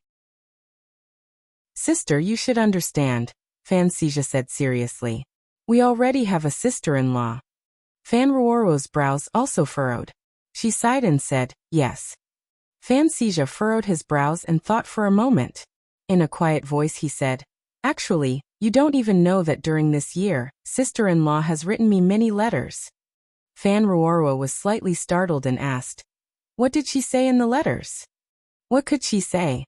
It's just how the family is, how father is, and how mother is." Fan Xizha sighed. "My brother-in-law is alone in a foreign country. Of course sister-in-law is worried. To tell the truth, during this year, whenever I have something I don't understand, I don't want to go and trouble brother. It's all sister-in-law who help me think of ideas." Fan Ruoruo gradually digested the shock in her heart. This was also the first time she had heard of this matter. She thought about it for a moment, and tasted many flavors. She sadly said, "Sister-in-law is a very pitiful person. As you know, the eldest princess is currently imprisoned by the emperor in a side courtyard, and brother is in Jiangnan. Brother only knows how to kick me to the north." Fan Xizha's tone carried dissatisfaction. Fan Xizha sounded dissatisfied. "Even though I know he's training me, has he ever thought about how young I am? Such a big mess, how could I manage it? I only know how to let go. How could I be as thorough as you think?" Fan Ruoruo furrowed her brows and scolded, "It's not easy for brother in the south. If it wasn't for him standing firm, how could you stand firm in the north? How is he letting go? The shopkeepers of Qingyu Hall are all secretly helping you. The Overwatch Council's network in Northern Qi is also serving you. In order to raise you, he has put a lot of effort. As for training, it's not like you don't know what kind of person brother is. He grew up alone in Danzhou. I don't know what kind of person he has gone through to get to where he is today. This is what he believes in. This is how he treats himself. We are his brothers and sisters. Of course, he would also choose this method." After a string of scoldings, it was as if Fan Xizha had returned to Jingdo a few years ago. At that time he, who was not afraid of heaven or earth, was only afraid of the iron ruler in his sister's hand. In an instant he softened. A moment later he muttered, "In any case, I don't like Haitang." Fan Ruoruo sighed and said, "It's not like you don't know how much Haitang has helped brother in secret. It's just an exchange of benefits. Other than the dead Zhuang Mohan, how many people in Northern Qi are truly saints who do not care about worldly matters?" Fan Xizha smiled coldly. "Don't look at how you've entered Ku He's tutelage, and how I'm the #1 boss. If brother is no longer useful to Northern Qi, I'm afraid we will immediately be stepped on. At that time, I don't expect Haitang to stick up for us. Fan Ruoruo said seriously. My view is the opposite of yours. Fan Xizha shook his head and faintly said a moment later. No matter what, there has to be a first come, first served, right? Fan Ruoruo thought deeply for a long time and slowly nodded. She also felt great pity for her respectable and amiable sister-in-law, who was used to being silent and hurt. She agreed with her brother's view. Suddenly, an absurd thought welled up in her heart. If it was said first come, first served, shouldn't she be the first to reach brother's side? It was just that fate played tricks on her. A trace of bitterness rose to the corner of her lips. Shortly after, she suppressed this undeserved emotion and worried with her brother about Lin Waner's fate. Brother is definitely not someone who is fickle and indifferent. It's just that now sister-in-law is stuck between the eldest princess and brother. She really doesn't know what to do. Don't think so much. Fan Xizha shrugged. Right now, the most important problem is brother's situation in the south. I saw that you had a large banquet tonight, and thought you'd already forgotten yourself. The eldest princess has fallen. Naturally, I have to use this opportunity to earn more money, Fan Xizha said. But right now, only brother's faction is powerful in the court. I just feel that there will be some problems. Perhaps you're thinking too far ahead. It's not exactly powerful, but it's standing at the edge of the wind. Fan Ruoruo smiled slightly. Regardless of whether it's family affairs or national affairs, it doesn't seem to be something that people like us who are guests in a foreign land can worry about. Fan Xizha was startled. Given his sister's usual attitude, he thought, she should be very worried about Fan Xian's safety. Why did she appear so indifferent? But he didn't dare to criticize his sister. He unconsciously asked, whose poem? Brother. Didn't he compose a poem? He doesn't do it in front of outsiders. We really don't care. What can we worry about? Fan Ruoruo's calm expression carried a sense of confidence in her brother. He worked so hard to send us to Northern Qi because he doesn't want us to be involved in these matters. If we really want to do what's best for him, then we must live well here and not make him worry. How do you live well? Is it happy being a boss? It's okay, although sometimes it's a bit troublesome. I'm going to the medical shop tomorrow. I also feel that this kind of life is very happy. Brother said that people live in this world to find things they like to do.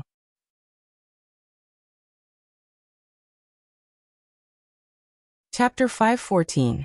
June 1st, I wish everyone a happy holiday. A new month is a new beginning.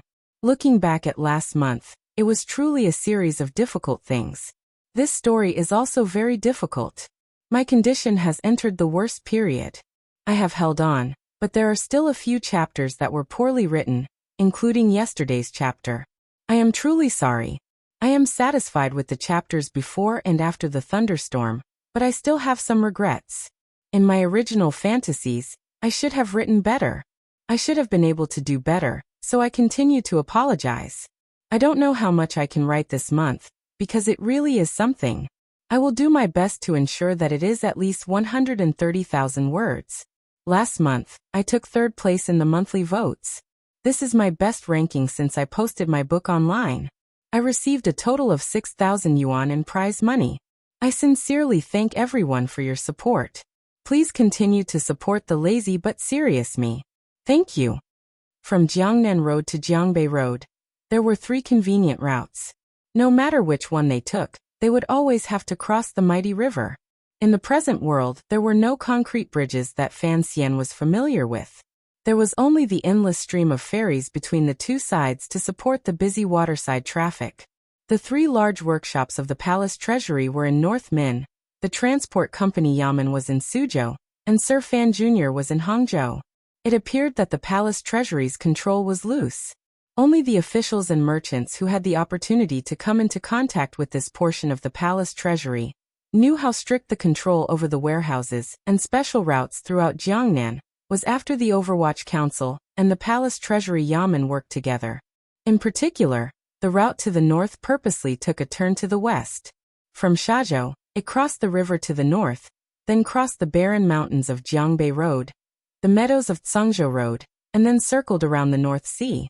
It endlessly sent into northern Qi territory, and brought back rich silver for the Qing kingdom to purchase other needs.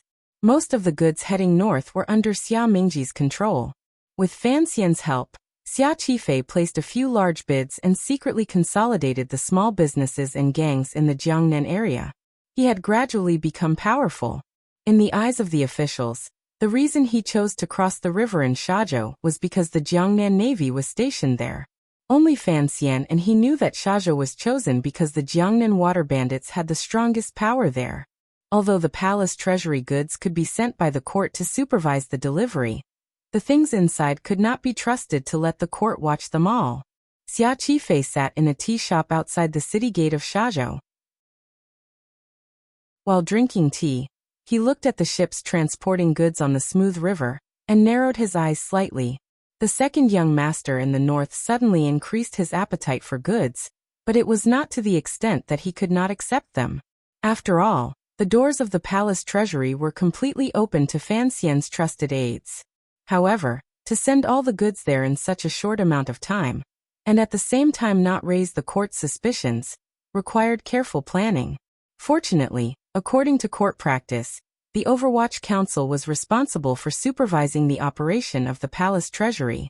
Now the worries of the officials in the court had finally become reality. Fan Xian monitored himself. How could there not be a problem? Xia Qifei put down the teacup and slowly savored the bitter taste in his mouth. However, there was not a trace of bitterness in his heart. Looking back on this year and a half, he sometimes felt like he was dreaming. Ever since he climbed onto the imperial envoy's thigh, the family grudge that had bitten his heart for over a decade like a poisonous snake had been resolved in one day. The Ming family had once again returned to his hands. His identity had also changed from the shady head of the Jiangnan water bandits to an official of the Overwatch Council, and a wealthy merchant whose name shook Jiangnan. The matters of this world were indeed somewhat wondrous. However, he also knew that the present Ming family was no longer the Ming family of the past. Although the court had not directly interfered, if Sir Fan Jr. truly gave the order, he could only follow it completely. Thinking of this, he pulled back his satisfied gaze from the boxes of goods in the boats on the river, and furrowed his brows slightly. There were some things he did not understand. Smuggling palace treasury goods to northern Qi and Dongyi was, without question, the most profitable business in the world. Given Sir Fan Jr.'s identity, why was he so greedy? Sir Fan Jr. had once explained that the reason the eldest princess was greedy for silver was because she wanted to seek power in court, pave the foundations for the princes, and buy people's hearts in the military. However, Sir Fan Jr. was a prince. After he returned to the Fan family, it was impossible for him to take over the throne. What did he need so much silver for? Furthermore, the emperor had not liked the eldest princess secretly emptying out his palace treasury. Would the emperor allow Sir Fan Jr. to do this now?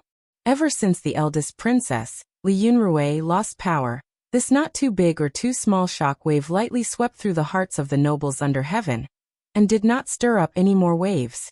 Of course, this was only the calm on the surface. No one knew exactly what the people were thinking in secret. However, everyone now knew how deeply the powerful official in the Qing court, Fan Xian, was favored and trusted by the Qing emperor and how much power he held in his hands. Inevitably, the crowd grew wary and hopeful. No matter what was said in the hearts of the people under heaven, Fan Xian was still a scholar.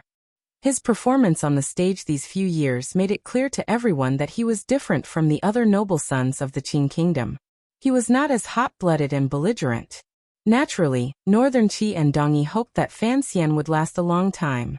No matter how much the northern Qi emperor wanted to pull Fan Xian to his side as a prince, he knew that Fan Xian staying in the Qing kingdom would benefit him the most.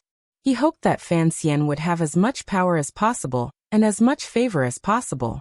It would be best if he was powerful enough to influence the Qing emperor's decisions. However, this was only an extravagant hope and idealism. No emperor would be stupid enough to place his hopes of peace on an official of a foreign country. The peace between countries was, in the end, reflected in power. The power of a country was military power. Since the beginning of spring in the vast wilderness to the north of Yanjing and east of Cangzhou, northern Qi's mighty general, Shang Shanhu, had been released from house arrest and landed on the southern front. In a short amount of time, he established his absolute authority in the military. He began daily military drills, maintaining a powerful deterrent to the Qing army, and suppressing the ambitions of the Qing people. Directly opposing Shang Shanhu was a general of the Qing kingdom, northern governor Yan Xiaoyi. When these two powerful people collided, how could there not be some sparks and the smell of blood gradually rising? Although there was no fighting on the border, there were some small scuffles and purposely created tense atmosphere. Gradually, the air began to fill. Xia Mingji, which Xia Qifei was in charge of transporting palace treasury goods to the north, had to make a detour to the northern sea south of Cangzhou, because the situation in Cangzhou had always been tense. However, all of this had completely changed this month. For some reason, Shang Shanhu had suddenly pulled back his troops 50 li to the north and moved his troops. He adopted a lazy posture of neither defending nor advancing. It was as if he did not care that Yan Xiaoyi was leading 100,000 elite soldiers in the area between Yanjing and Cangzhou. He stared like a bull, wanting to come up and take a bite at any moment. Tension suddenly became leisure. The display of power between the two countries suddenly became an outing. The instantaneous change made the Qing military feel an inexplicable anger and shock. What exactly were the northern Qi people thinking? Yan Xiaoyi knew what the northern Qi people were thinking. He picked up his cup and drank a mouthful of the strong alcohol produced on the grasslands further north of the northern sea. The alcohol wetted his beard slightly. The cold light in his eyes gradually grew. Ever since the news from Jingdou had reached Cangzhou, Yan Xiaoyi knew he was facing a crisis. When his trusted aide lowered his voice and suggested ideas at night, he remained calm and didn't say a word. When Shang Shanhu led the northern Qi army and slowly withdrew, he assumed the posture of a naked woman reclining on the couch. Yan Xiaoyi was not surprised or confused. He only smiled coldly. The northern Qi people also knew of the eldest princess' loss of power, and knew that the emperor would certainly take him down. Thus, Shang Shanhu purposely showed weakness and removed all the pressure he had placed on Yan Xiaoyi, so that he could preserve all of his strength and spirit. What was the point of preserving this? Naturally, it was to deal with their own emperor. Yan Xiaoyi slowly put down his wine cup. A cold smile rose to the corners of his lips. If the northern Qi emperor suddenly wanted to act against Shang Shanhu, he would also do the same. There were internal problems in the enemy country. As his own side, he had to stand by and watch and give the enemy as much space and power as possible. Only in this way could the other side struggle themselves. After they killed each other, he could sit back and reap the benefits. It could not be said to be unpleasant. However, Yan Xiaoyi didn't seem to have made any preparations. It was as if he was just waiting for that day. He was waiting for a few old and wrinkled eunuchs to come on horseback, exhausted, shouting themselves hoarse, and with faces full of terror. Yet, they forced themselves to be calm and announced the emperor's edict to him. Yan Xiaoyi, wait. The eldest princess had fallen. As the eldest princess trusted aid and her greatest support in the army, the emperor would not allow him to continue to control the elite soldiers of the Northern Expedition Army. Yan Xiaoyi knew this very well. He had already made preparations, so he didn't see the anger on his trusted aide's face. However, contrary to his expectations, the emperor's edict had yet to arrive. Worry floated onto his face. He thought to himself, just what kind of crime does the emperor want to lay on me for it to take so long? The strong wine burned his heart. It burned Yan Xiaoyi's heart. Did the emperor really trust him that much? The emperor knew that he had been nothing more than a hunter in the mountains. If it hadn't been for the eldest princess, he would probably have been unknown for his entire life. Furthermore, Fan Xian had killed his son. Although Yan Xiaoyi had never found evidence, he believed that within the Qing kingdom, other than the emperor, there were only two crazy people who dared to kill his son. Other than the eldest princess, it was the crazy Fan Xian. The emperor could not kill his illegitimate child to avenge his son. This was the biggest irreconcilable conflict between Yan Xiaoyi and the emperor. Yan Xiaoyi's ruthless personality was destined to not surrender without a fight and die of old age in Jingdou.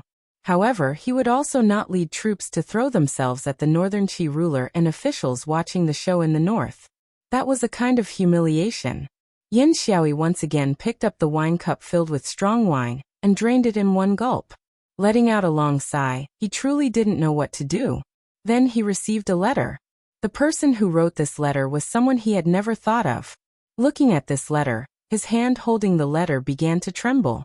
The hand that had always been as steady as a mountain, the hand that could control the bowstring like a god, and the hand that was still like steel under the pincer attack of the Shadow and Fan Xian, 2 9th-level aces, actually began to tremble. It was still the end of spring in the Qing kingdom, but far away on the border of the south, it was already blistering hot.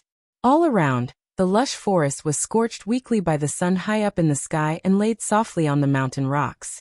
The vines on the mountain rocks had long withered from the high temperature of the rocks. The heat was not scary. What was scary was the humidity in the dense forest. For some reason, there were so many torrential rains in the south. Although the rain did not last for long, when the rainwater fell to the ground, it did not even have time to sink into the earth before it was baked into steam by the high temperature. It enveloped the forest, animals, and people walking on the road, making it difficult for all living things to breathe. A majestic group was lazily walking on the road.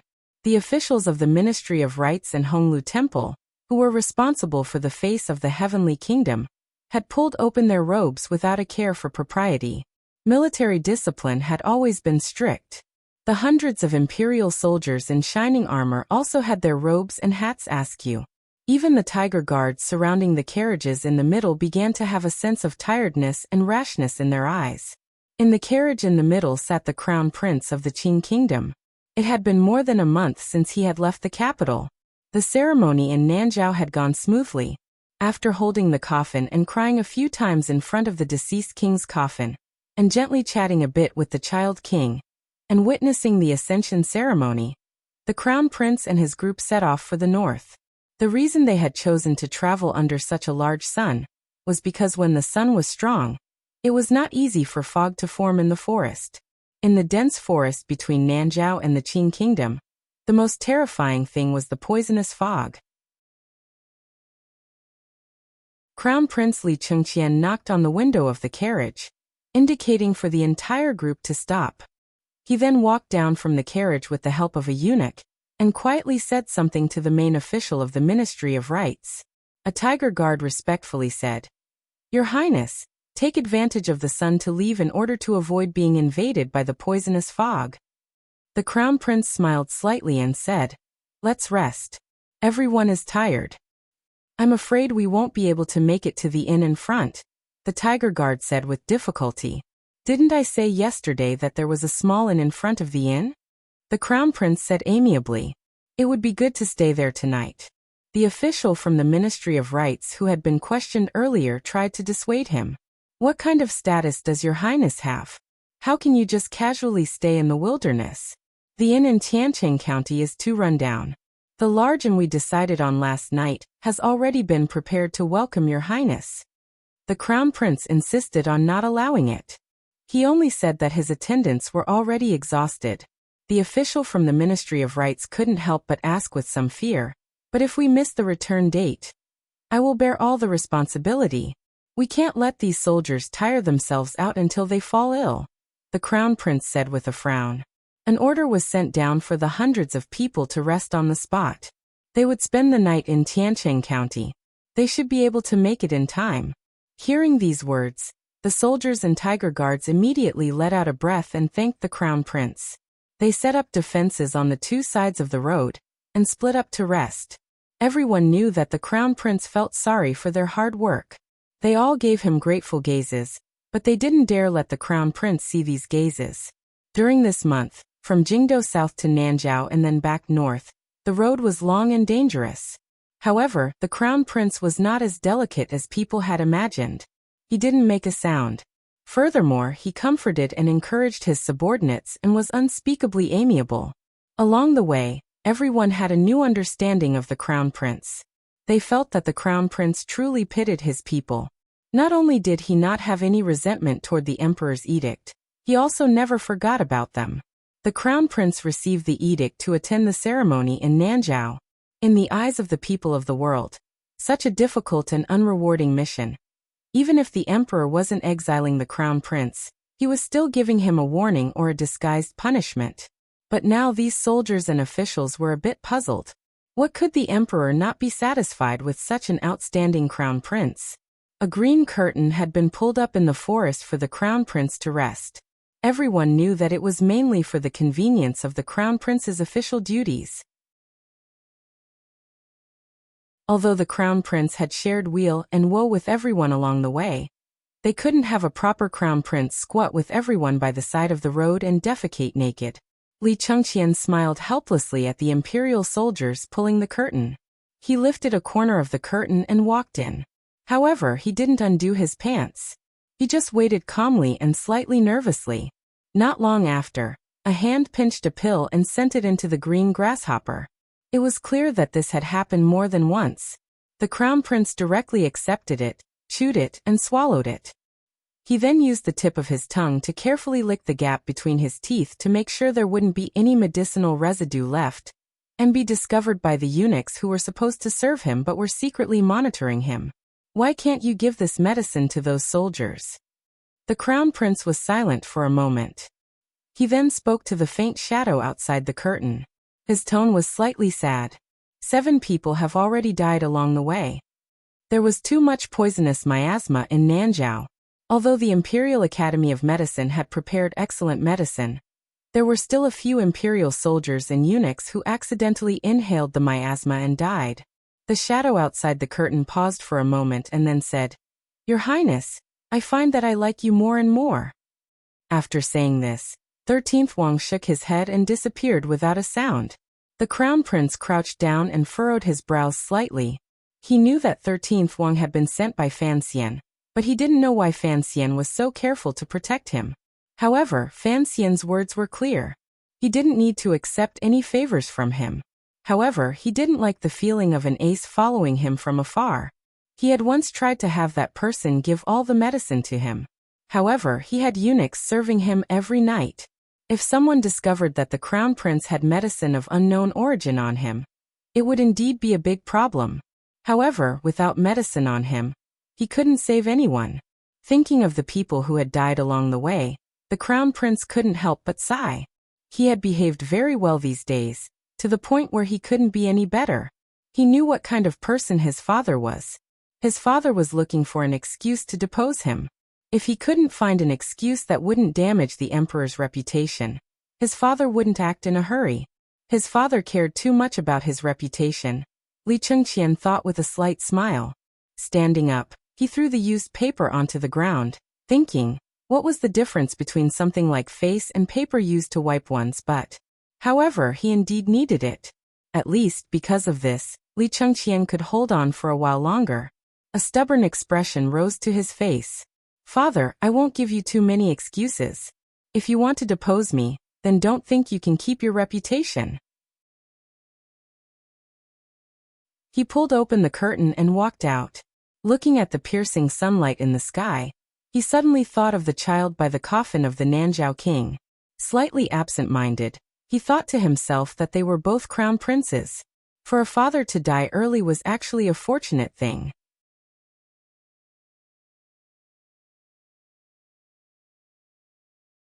Chapter 5:15. After many months of trekking, Crown Prince Li Chengqian and his group finally returned to Jingdo from the distant Nanzhao kingdom. The road outside Jingdo was not paved with yellow earth or sprinkled with clear water. The green-black stone road smoothly stuck to the ground, welcoming the return of the heir apparent. The lush willows on either side of the road nodded slightly with the hot wind, indicating to the crown prince. Outside the city gates, welcoming the crown prince's return were the civil and military officials of the court, as well as the 3 princes who had stayed in the capital. After the greetings, the crown prince gently helped his 2 elder brothers and younger brother up. Holding hands and looking at each other, he gently spoke of the situation after they parted. The great prince looked at the crown prince with concern. After confirming that this difficult journey had not tortured his younger brother too much, he finally relaxed. Like everyone else, he was guessing why his father had given this task to the crown prince. However, his status was different from other people's. Additionally, his personality was indifferent, so he was not willing to think too deeply. In any case, what happened had nothing to do with him. It was fine as long as Chengqian was fine. The second prince, who had been silent in the manor for almost half a year, welcomed the crown prince's return with his trademark smile. However, there was something else in his smile that seeped into the crown prince's heart bit by bit. The crown prince smiled slightly at him and nodded his head. He didn't say anything. Li Chengqian held the third prince's hand and looked at the quiet and obedient face of the little boy beside him. He couldn't help but sigh in his heart. The situation had developed to this day, but his youngest brother had already faintly become his greatest opponent. It was truly difficult to understand. He suddenly thought of the new king of Nanzhao. He seemed to be about the same age as the third prince. His heart suddenly trembled. His hand holding the third prince's hand unconsciously loosened. However, before his index finger had completely curled up, he reacted and gently and seriously held the little hand again. The crown prince knew that his third brother was much smarter than the snot-nosed king of Nanzhao. Furthermore, his teacher was Fan Xian. However, the third prince's gaze as he looked at the crown prince appeared very calm. It far exceeded the calmness a child should have. Furthermore, there was not a trace of other emotions. A few of the dragon sons stood outside the city gates, each with their own thoughts. The crown prince lowered his head slightly and looked at the lonely shadows in the sunlight. He thought with some sadness that it seemed that father and son killing each other was unavoidable. Did brothers also have to hack at each other? The crown prince entered the palace, bowed, replied to the letter, kowtowed to the emperor, and returned to the palace. All of the procedures were as normal and smooth as the Ministry of Rites and the two temples had stipulated. There was not a single problem. At least, no one noticed that the emperor and the crown prince's expressions were the slightest bit abnormal. However, people noticed that the emperor seemed to be a bit tired, and did not keep the crown prince in Taiji Palace to talk. It was completely unlike the expression a son who had not seen for nearly half a year should have when he returned home. He allowed the crown prince to return to the Eastern Palace. Led by eunuch Yao, the crown prince arrived outside the Eastern Palace. He raised his head to look at the Eastern Palace that had been repaired and couldn't help but sigh in shock. That day, he had burned down this beautiful and magnificent palace. It had only been a few months, but it had been repaired to its original state. It looked like his father really didn't want to make the matter too sensational. He suddenly stilled and turned his head to ask eunuch Yao, "I want to go pay my respects to the Empress Dowager later. Is that possible?" Eunuch Yao paused. He was responsible for escorting the crown prince back to the Eastern Palace. Naturally, he reported to the emperor to secretly monitor him. He had to ensure that the crown prince could only return to the palace. This was a disguised form of house arrest. However, the crown prince had suddenly asked and used such a reason. Eunuch Yao could not say anything. He laughed bitterly and slowly lowered his body. In a slightly sharp voice he said, "Your Highness has scared me. You are the master. You want to go see the Empress Dowager. Why are you asking me?" The crown prince smiled bitterly and didn't say anything. He pushed open the main doors of the Eastern Palace. As he entered, he unconsciously glanced in the direction of Guangxin Palace. He knew that his aunt had already been imprisoned in a side courtyard of the royal palace, and was being guarded by the people of the Overwatch Council. The Guangxin Palace that he was familiar with and yearned for was already empty, but he still couldn't resist greedily glancing in that direction. To the side, eunuch Yao carefully and inconspicuously watched the crown prince's expression. The crown prince acted as if he didn't exist and stared in that direction in a daze. He thought to himself, as people lived in this world, there were always so many demons. He didn't know who was possessed or who was crazy. He thought of the words his aunt had said, and his heart began to thump. Yes, people were crazy. The world was crazy. Everyone in the royal family had crazy genes. If he wanted to own the world, he had to be crazy to the end. Because of his craziness and self-control, he turned around again and smiled warmly at eunuch Yao. He then closed the main doors of the Eastern Palace. Logically, the act of closing the doors should be done by serving girls and eunuchs. However, The number of eunuchs and serving girls in the Eastern Palace was far less than the number set by etiquette. A few months ago, hundreds of eunuchs and serving girls disappeared without reason. No one knew where they went. The Crown Prince knew they went underground. Although the Eastern Palace had been replenished with many eunuchs and serving girls, these newbies were clearly nervous. So many people had died in the royal palace. Naturally, it couldn't be hidden for long. However, no official dared to ask. For one, this was not something they should care about. For two, the officials were also afraid of death. Along the way, serving girls and eunuchs kowtowed in greeting, but no one dared to come forward to serve. The Crown Prince laughed self-mockingly and entered the main hall. Then, he furrowed his brows and sniffed. He smelled a thick smell of alcohol. A thick, nauseating smell of alcohol floated in the most noble palace in the Qing kingdom. The light in the hall was dim. There were only a few tall lamps lit. Li Chengqian was startled and regained his sight. Only then did he see a familiar woman lying on the couch. To the side of the screen, a large leaf fan produced by the palace treasury was being waved. It fanned a light breeze and dispersed the suffocating smell in the hall. The woman wore a luxurious palace dress, but the decorations were terrible. Her hair was a bit unkempt. She held a wine jug in her hand, and was currently pouring wine into her mouth. Between her brows was a haggard and hopeless expression. The person holding the large leaf fan was a young eunuch whose appearance could not be seen clearly. Li Chengqian furrowed his brows in disgust. Shortly after, he sighed. A glimmer of gentleness and pity rose in his eyes as he walked forward. He knew why his mother had become like this. He also loathed how she usually pretended to be mysterious. Once the truth was revealed, she would panic beyond belief. However, she was, after all, his mother. "Mother, I'm back." The half-drunk empress was startled. She rubbed her eyes and looked for a moment before she saw clearly that the young man in front of her was her son. A moment later, she suddenly burst into tears and sat up unsteadily. She threw herself in front of the Crown Prince and hugged him. Wailing, she said, "It's good that you're back. It's good that you're back." The Crown Prince hugged his mother's body and smiled warmly. "I've been gone for many months. I've made you worry." A glimmer of joy flashed through the Empress's eyes. She said unclearly, "It's good that you're alive. I thought I would never see you again." Ever since the Emperor had sent the Crown Prince to Nanzhao, the Empress's mind had been immersed in despair. She and the Emperor had been husband and wife for 20 years. Of course, she knew how heartless and terrifying the man on the dragon chair was. She had originally thought that it would be difficult for the Crown Prince to return after going south this time. Seeing her son alive and well, she couldn't help but be overjoyed.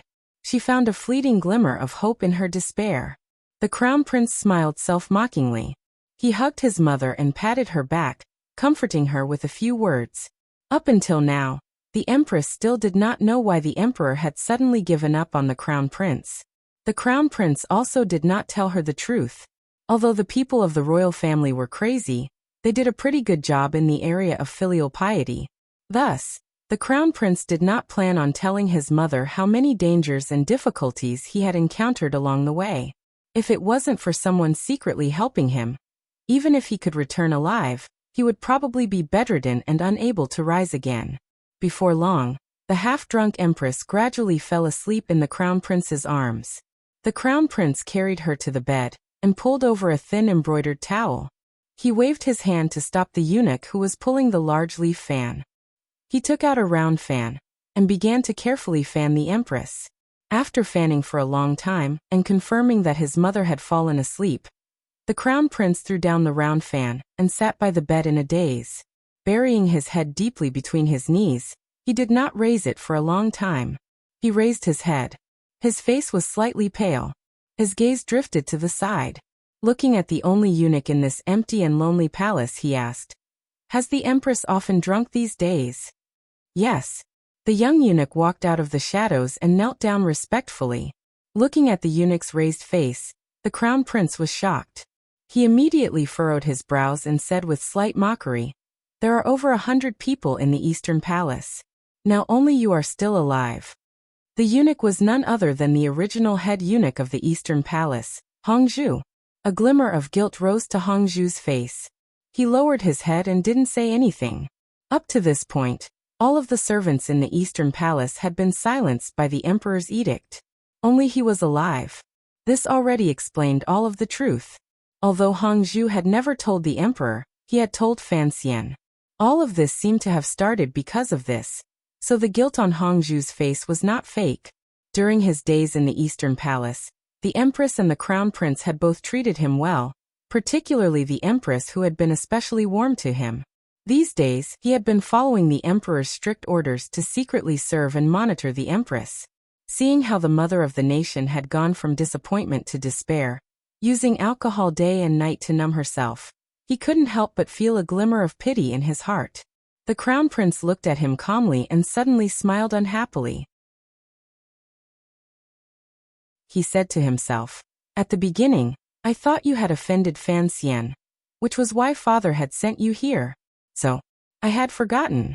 In the end, you are someone from the royal study. Then is the enmity between you and the Duke of Danbo real?" "It is real." Hongzhu lowered his head and replied. "However, I am a citizen of the Qin kingdom. Naturally, I will follow the Emperor's orders." For some reason, the Crown Prince suddenly flew into a rage. Casually grabbing something beside him, he threw it over and cursed loudly. "You eunuch, how dare you call yourself a citizen?" The thing he threw out was the round fan he had fanned the Empress with earlier. It floated lightly and didn't hit Hongzhu. Instead, it floated down beside Hongzhu and landed on the lapel of the eunuch's robes. The Crown Prince was afraid of waking up the Empress, and calmed his breathing with great difficulty. He looked at Hongzhu with a hateful gaze. "It looks like the Emperor truly likes you. Knowing such a major matter, he still left you with your dog life." Hongzhu kowtowed twice and asked with some confusion, "Your Highness, what is it?" The Crown Prince came to his senses and was silent for a moment. He then suddenly said, "The Eastern Palace is not what it used to be. What are you still doing here? If you want to leave, I will go and tell father." Hongzhu's expression was hesitant. A moment later he gritted his teeth and said, "I want to stay in the Eastern Palace." "Stay in the Eastern Palace to monitor?" The Crown Prince lowered his voice and said mockingly, "The entire palace is filled with spies. Who cares if you are one more?" Now that things had developed to this point, the Crown Prince knew that the Emperor was going to depose him. Since that was the case, why was he still putting on an act in this secret palace? "I want to serve the Empress." After the Crown Prince was silent for a moment, he suddenly sighed.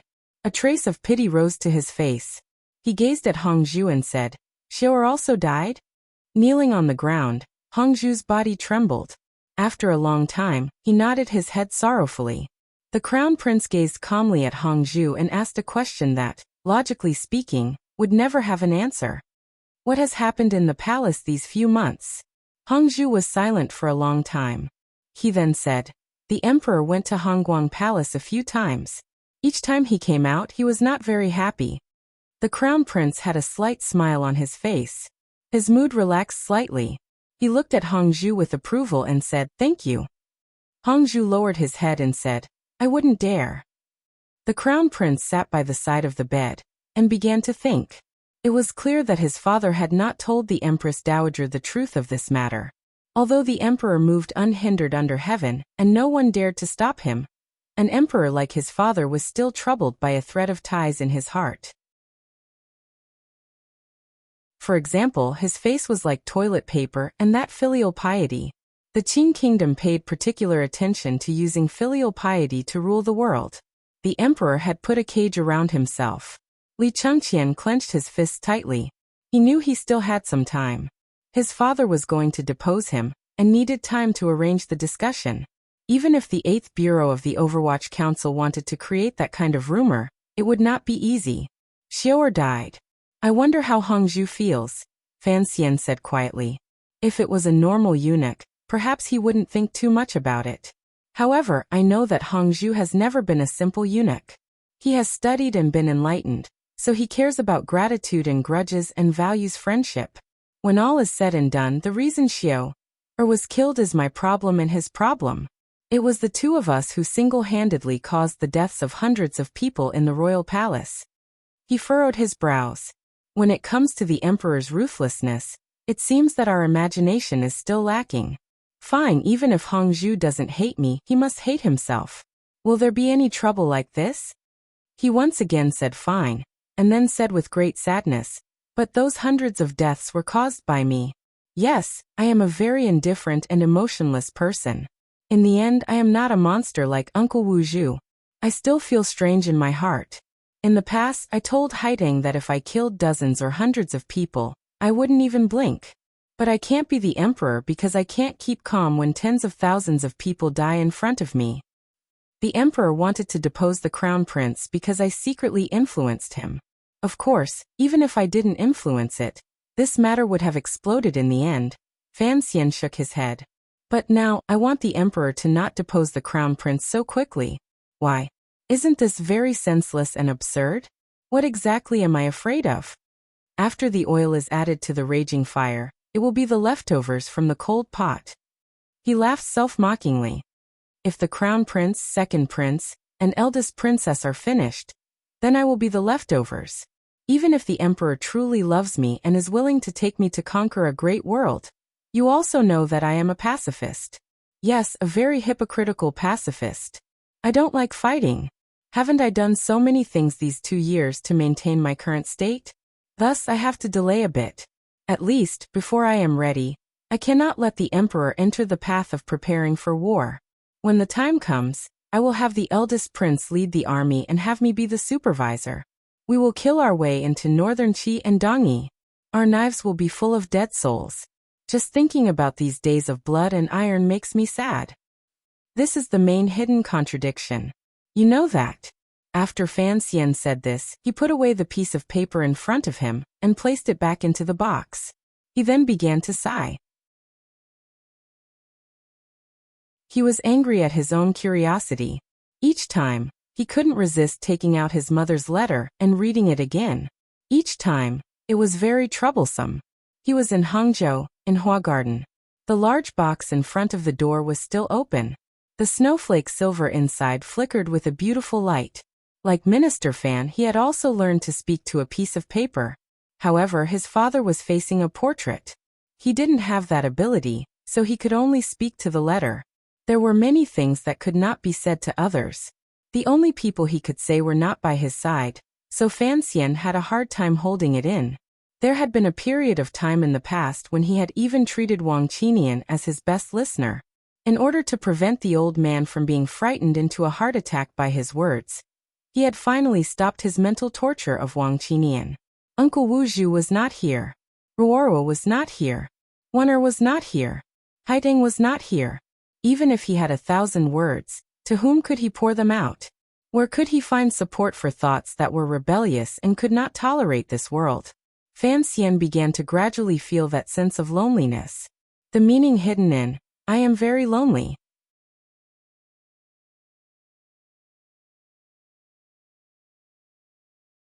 Chapter 5:16.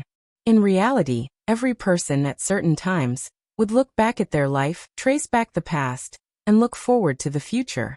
This was the so-called yesterday, today, and tomorrow. However, under normal circumstances, this kind of work was often only begun after people had grown tired of life or after they had reached a certain goal. The most common model was an old man fishing beside the Wei River, while sighing about how life was like the flowing water under one's feet, flowing east and never returning. Fan Xian was not Kuhi. He did not have the hobby of fishing, and he was still young. However, his life had one more repetition than anyone else in this world. Calculating carefully, he should be a middle-aged man in his 30s, about to know his destiny. However, he was forced to stay in a beautiful, fragrant bag. The word forced was a bit pretentious, so let's not talk about it for now. However, he would still carry out some reflection.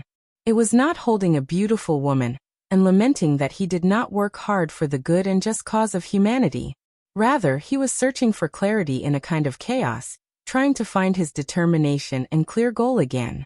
The present him was a bit muddled. After being reborn, he had always been a person with a firm goal. On the cliff, he had once made 3 great wishes to Uncle Wuxia with the 3 representatives as the foundation. Up to now, the 3 great wishes had basically been fulfilled. However, There were few people who were as lustful as Fan Xian. The number of women by his side had never increased. The foundation of the three great wishes was to continue living. For the sake of this goal, he had always worked hard, tough, and cold-blooded. Furthermore, the hidden skill or additional attribute of the three great wishes was the life ideal he had spoken of to Minister Fan. A powerful official. Presently, in the Qing Kingdom and under heaven, Fan Xian could truly be called a powerful official. Wherever he went, no one disrespected him and no one did not fear him. However, it was truly like this. In the end, the young man who knew his destiny still became muddled. Was this really the life he wanted?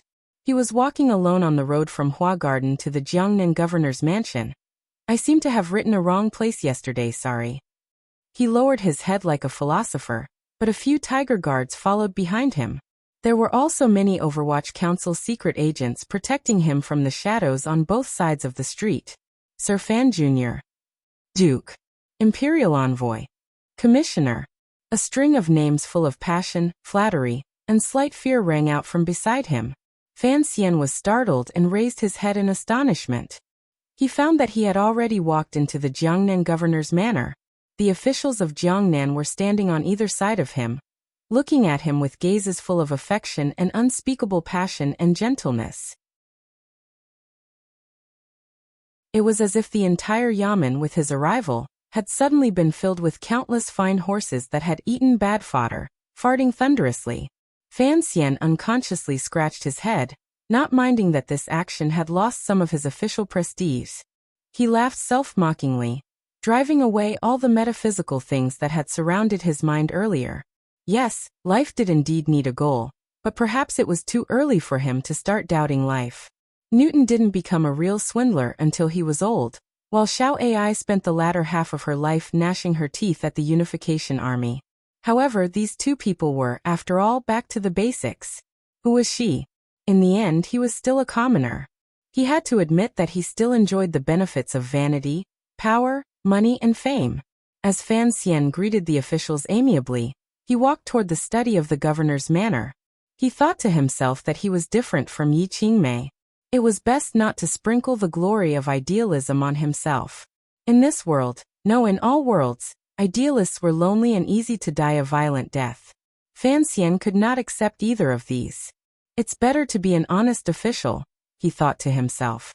However, when he walked into Xueqing's study and chatted with Xueqing for a long time with his head lowered, he began to laugh at himself inside. Was being a powerful official something that could be done just because one wanted to? That would depend on whether or not the emperor allowed it.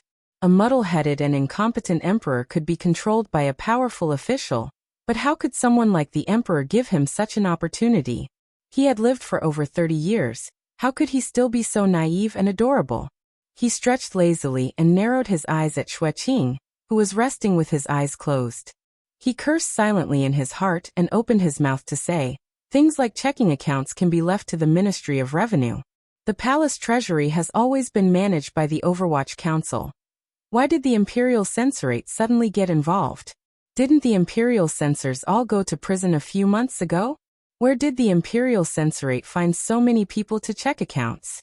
Even if there were enough people, those people who only know how to stick to their books would probably faint when they saw the numbers on the accounts. Sir Xue, you have to submit a memorial on this matter. Jiangnan is fine, yet some people have come. It is truly unbearable. Xueqing smiled and cursed silently in his heart. The Ministry of Revenue was opened by your old man, the Overwatch Council was managed by you, and the palace treasury was sat on by you. What was there to check? Jingdo had long had objections to this matter. Now the Hall of Governmental Affairs had come up with a new idea. They were afraid that you would steal everything from the palace treasury and sell it. However, Fan Xian had been in Jiangnan for a year and a half and worked well with Xueqing. The two of them had a tacit understanding. Who knew how much Xueqing had profited from him? These words could not be said clearly. After thinking for a bit, he said, "It's not impossible to have someone come to check, but you have a long-standing grudge with the Imperial Censorate. If you have them investigate, who knows if they will use their power to avenge a personal grudge." These words could only ever be said in private by these high-ranking officials. Can they not be stopped? Do that old man Xu Wu and Hu the scholar have nothing better to do? In any case, there were no outsiders in the study, so Fan Xian spoke angrily. However, he knew that although it was the Hall of Governmental Affairs who had sent the letter, it was actually the emperor's intention. Having him hold the palace treasury and Overwatch Council in one hand was, in the end, not a suitable method. He had mixed a handful of Hizongwei's sand into the Overwatch Council in Jingdo, and had been suppressed to the point of not daring to breathe by Ping Ping. Fan Xian was wary of whether or not the emperor did not believe his explanation regarding Zhaoshang Money House, or was wary of his relationship with the northern Qi people. As for the matter of smuggling, he didn't care much. The eldest princess had already been gone for a decade, and he had only earned a year's worth of profit. With the flip of his hand, he had sent so much silver to the national treasury. The emperor would not be so stingy. Seeing Fan Xian's slightly unhappy expression, Xueqing laughed and comfortingly said, "It's all for the people in court to see. What are you worried about? Even if they sent an imperial envoy to lead the 3 departments to investigate, with a flip of your hand, who would be able to find anything? Don't forget, you are also an imperial envoy." Xueqing flipped his hand and took advantage of the situation to grab the cup of tea on the table and take a sip. Fan Xian stared at his steady hand, and a thought flashed through his mind. Xueqing knew a little about the smuggling matter, but he didn't know the inside story, which was why he appeared so calm. If he knew that Fan Xian was secretly damaging the interests of the Qing kingdom, this old man would probably throw this cup of tea to the ground in shock. He was just about to pour some more oil and add to the fire when he unexpectedly saw Xueqing put down the teacup and change his expression to one of seriousness. When interacting in officialdom, particularly between a local emperor like Xueqing and a prince like Fan Xian, they would talk about important matters in a joking manner. This was to prevent them from feeling too estranged from each other and having an undesirable tendency towards coldness. Thus, it was the first time Fan Xian had seen Xueqing's serious expression. He couldn't help but furrow his brows. Xueqing was silent for a long time. He then slowly opened his mouth and said, "Sir Fan Jr., you know more about the Jingdo matter than I do. What is your opinion?" "Opinion? Opinion my ass. I have no opinion at all on such a major matter." Fan Xian closed his mouth and didn't make a sound. He only smiled and looked at the beard on Xueqing's chin as if he admired it. In any case, in this world, other than the great grandmasters and the emperor, he wasn't afraid of anyone. Naturally, he dared to put on such a clay statue appearance. Xueqing coughed and looked at Fan Xian's appearance. He knew that his question was too unprofessional, and that the other party's shamelessness was even better than his. He smiled self-mockingly. After thinking for a moment, he straightforwardly said, "Let's be frank. The emperor is going to depose the heir." Fan Xian was startled as if he hadn't heard these words clearly. A moment later, he came to his senses and abruptly stood up. Staring into Xueqing's eyes, he didn't speak for a long time. He was indeed shocked in his heart. He was not shocked at the deposed heir, or that Xueqing was discussing it with him. He was shocked that since Xueqing dared to say it to his face, it was certainly not something he had guessed. Rather, the emperor in the palace had already leaked the news to his loyal followers. At the same time, he was beginning to spread the news in all directions through him. Was public opinion about to begin? Xueqing's fingers gently tapped the surface of the table. Looking at him, he smiled slightly and said, "Sir Fan Jr., why are you so shocked? Isn't this within your expectations?" He suddenly sighed. A trace of pity flashed between his brows. Slowly he said, "Actually, I'm not afraid of you knowing. I've already submitted memorials to persuade the emperor to give up on this idea. However, it was to no avail." "You want me to also submit memorials?" Fan Xian looked at him. Xueqing said with slight mockery, "Everyone knows what your relationship with the crown prince is. I am not that stupid." Pausing for a moment, he quietly said, "The emperor has already made up his mind. As officials, we can only act according to the rules." Speaking of this, Xueqing paused again. It seemed that he was also very confused. The crown prince had clearly grown up these 2 years. He was sincere and had improved in all areas. Why did the emperor suddenly want to depose the heir? However, he faintly guessed that something must have happened within the royal family. In front of Fan Xian, the illegitimate son of the royal family, he would not voice his doubts. Fan Xian thought for a moment and then asked, "How many people know of this matter?" "In Jiangnan, of course, only you and I know," Shueqing said. "However, I believe that the governors of the 7 roads have all received the emperor's secret edict. It all depends on when everyone will submit the edict." Fan Xian laughed coldly in his heart. The emperor was truly ruthless, even to the point of being muddle-headed. The crown prince's performance this year had been excellent. Not only did he not make any mistakes on his trip to Nanzhao, he had also won the praise of everyone in court. Presumably, if the emperor wanted to depose the heir, it would be too difficult to find an excuse. However, although the words of the 7 roads governors had great power, they were, after all, officials. Who would lead them to do such a thing? Even if it was the emperor's secret edict, the 7 governors were not idiots. Presumably, they would not believe that they would have any good ending if they participated in the battle for the throne. Shueqing seemed to see what he was thinking and slowly said, "Presumably, I am the first official to submit a memorial to admonish the emperor for deposing the heir." Fan Xian calmly gazed into Shueqing's eyes. He knew that this person was loyal to the emperor, but he had not thought that he would be loyal to such a degree. The reason? He furrowed his brows and reminded the other party. Shueqing smiled slightly and looked at Fan Xian. "This is the reason I invited you here today. The emperor's meaning is clear. The 8th bureau should be moving." Fan Xian had already returned to his chair. He tilted his head slightly and was lost in thought.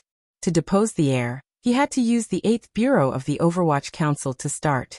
Back in the day, many of the Crown Prince's weaknesses had fallen into the hands of the Internal Court and Overwatch Council.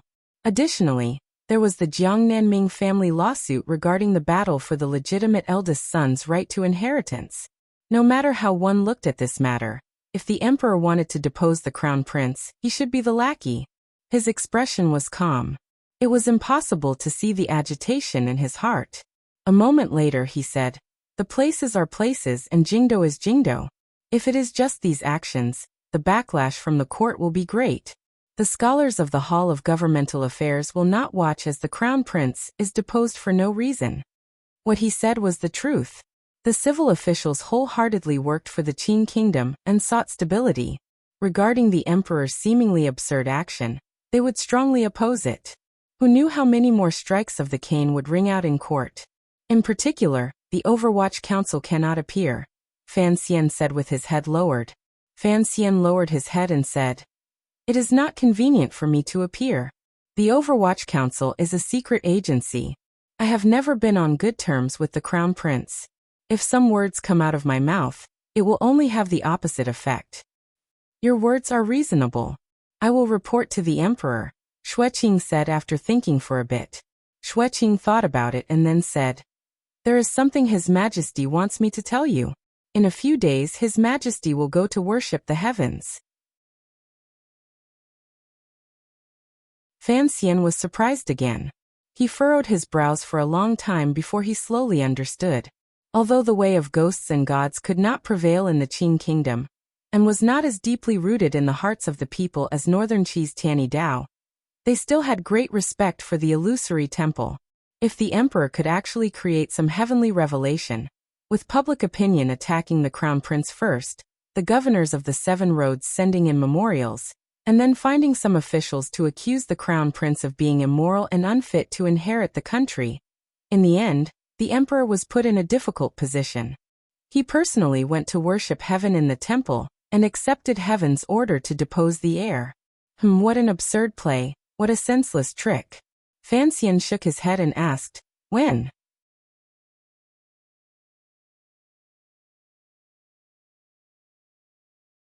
Chapter 517. There is a typo, a big typo bothering me. A few days ago, a friend reminded me in the book review section. I thank you very much. However, I didn't add to it at the time. Now, I've forgotten your ID. I'm truly sorry. Most importantly, There was a power outage yesterday. Although I had the book, I lost the internet. I was in a rush to go to a classmate's house to update, and wrote the chapter names wrong. What bitter tears. It should have been a ridiculous thing. I'm truly sorry. Today, I was looking at the monthly vote rankings. Qingyu is 4th in the old book. Oh no. Amidst the screams, 5th. 200 fewer votes than the top 3. Shake as hard as you can to get the votes out of your jars. The Crown Prince and Fan Xian were brothers by blood. There was no irreconcilable hatred between the two. In the end, that was a matter for the elders. The Crown Prince had once expressed his desire to reconcile with Fan Xian, but Fan Xian did not believe him. Most importantly, Fan Xian knew that the Crown Prince did not have enough power or a strong state of mind to bring him down. Thus, the biggest target of Fan Xian's actions during this half a year was the eldest princess. He had not thought that the emperor would only imprison her in the end and rush to depose the Crown Prince. This reality made Fan Xian ponder for a long time. He always felt that there was a problem with the order. Given the emperor's many years of immersion in the arena, he shouldn't have made such a mistake. Regardless of whether or not there was a mistake in the order, the matter of deposing the heir had, in the end, spread out with a bang in the Qing court. Perhaps using the word bang was not accurate. The wind rises at the end of a duckweed. Any major event in history, at the beginning, was perhaps just some unremarkable wind in the officialdom. A few months ago, the Eastern Palace had caught fire, and the Crown Prince had gone to Nanzhao. When the 8th Bureau of the Overwatch Council threw out some old stories, the Supreme Court suddenly became interested and reinvestigated the matter of the winter coats of the Northern Army. The Ministry of Revenue began to cooperate in researching where the silver had gone. The wind gradually grew. In the spring of last year, in order to attack Fan Xian, the Crown Prince and the Second Prince's factions had investigated the Ministry of Revenue. In the end, the biggest loophole they found was the problem of the winter jackets of the Northern Expedition Army. At the time, the Crown Prince had not thought that this matter would eventually lead to him. Fortunately, His Majesty stopped in the end, and the Crown Prince avoided the fate of losing face. But now that the court had brought up this old matter again, all the officials in the court could smell something different. The Crown Prince no longer had many loyal figures. Who was the emperor going to let the Crown Prince throw out to atone for his crimes? Even at this time, no official thought that the emperor would directly have the Crown Prince take responsibility for this crime. When the Supreme Court and the Overwatch Council took Xian Qiwu into prison, they all thought that this matter was over for now. Who would have thought that Xian Qiwu would be released after only 3 days in prison?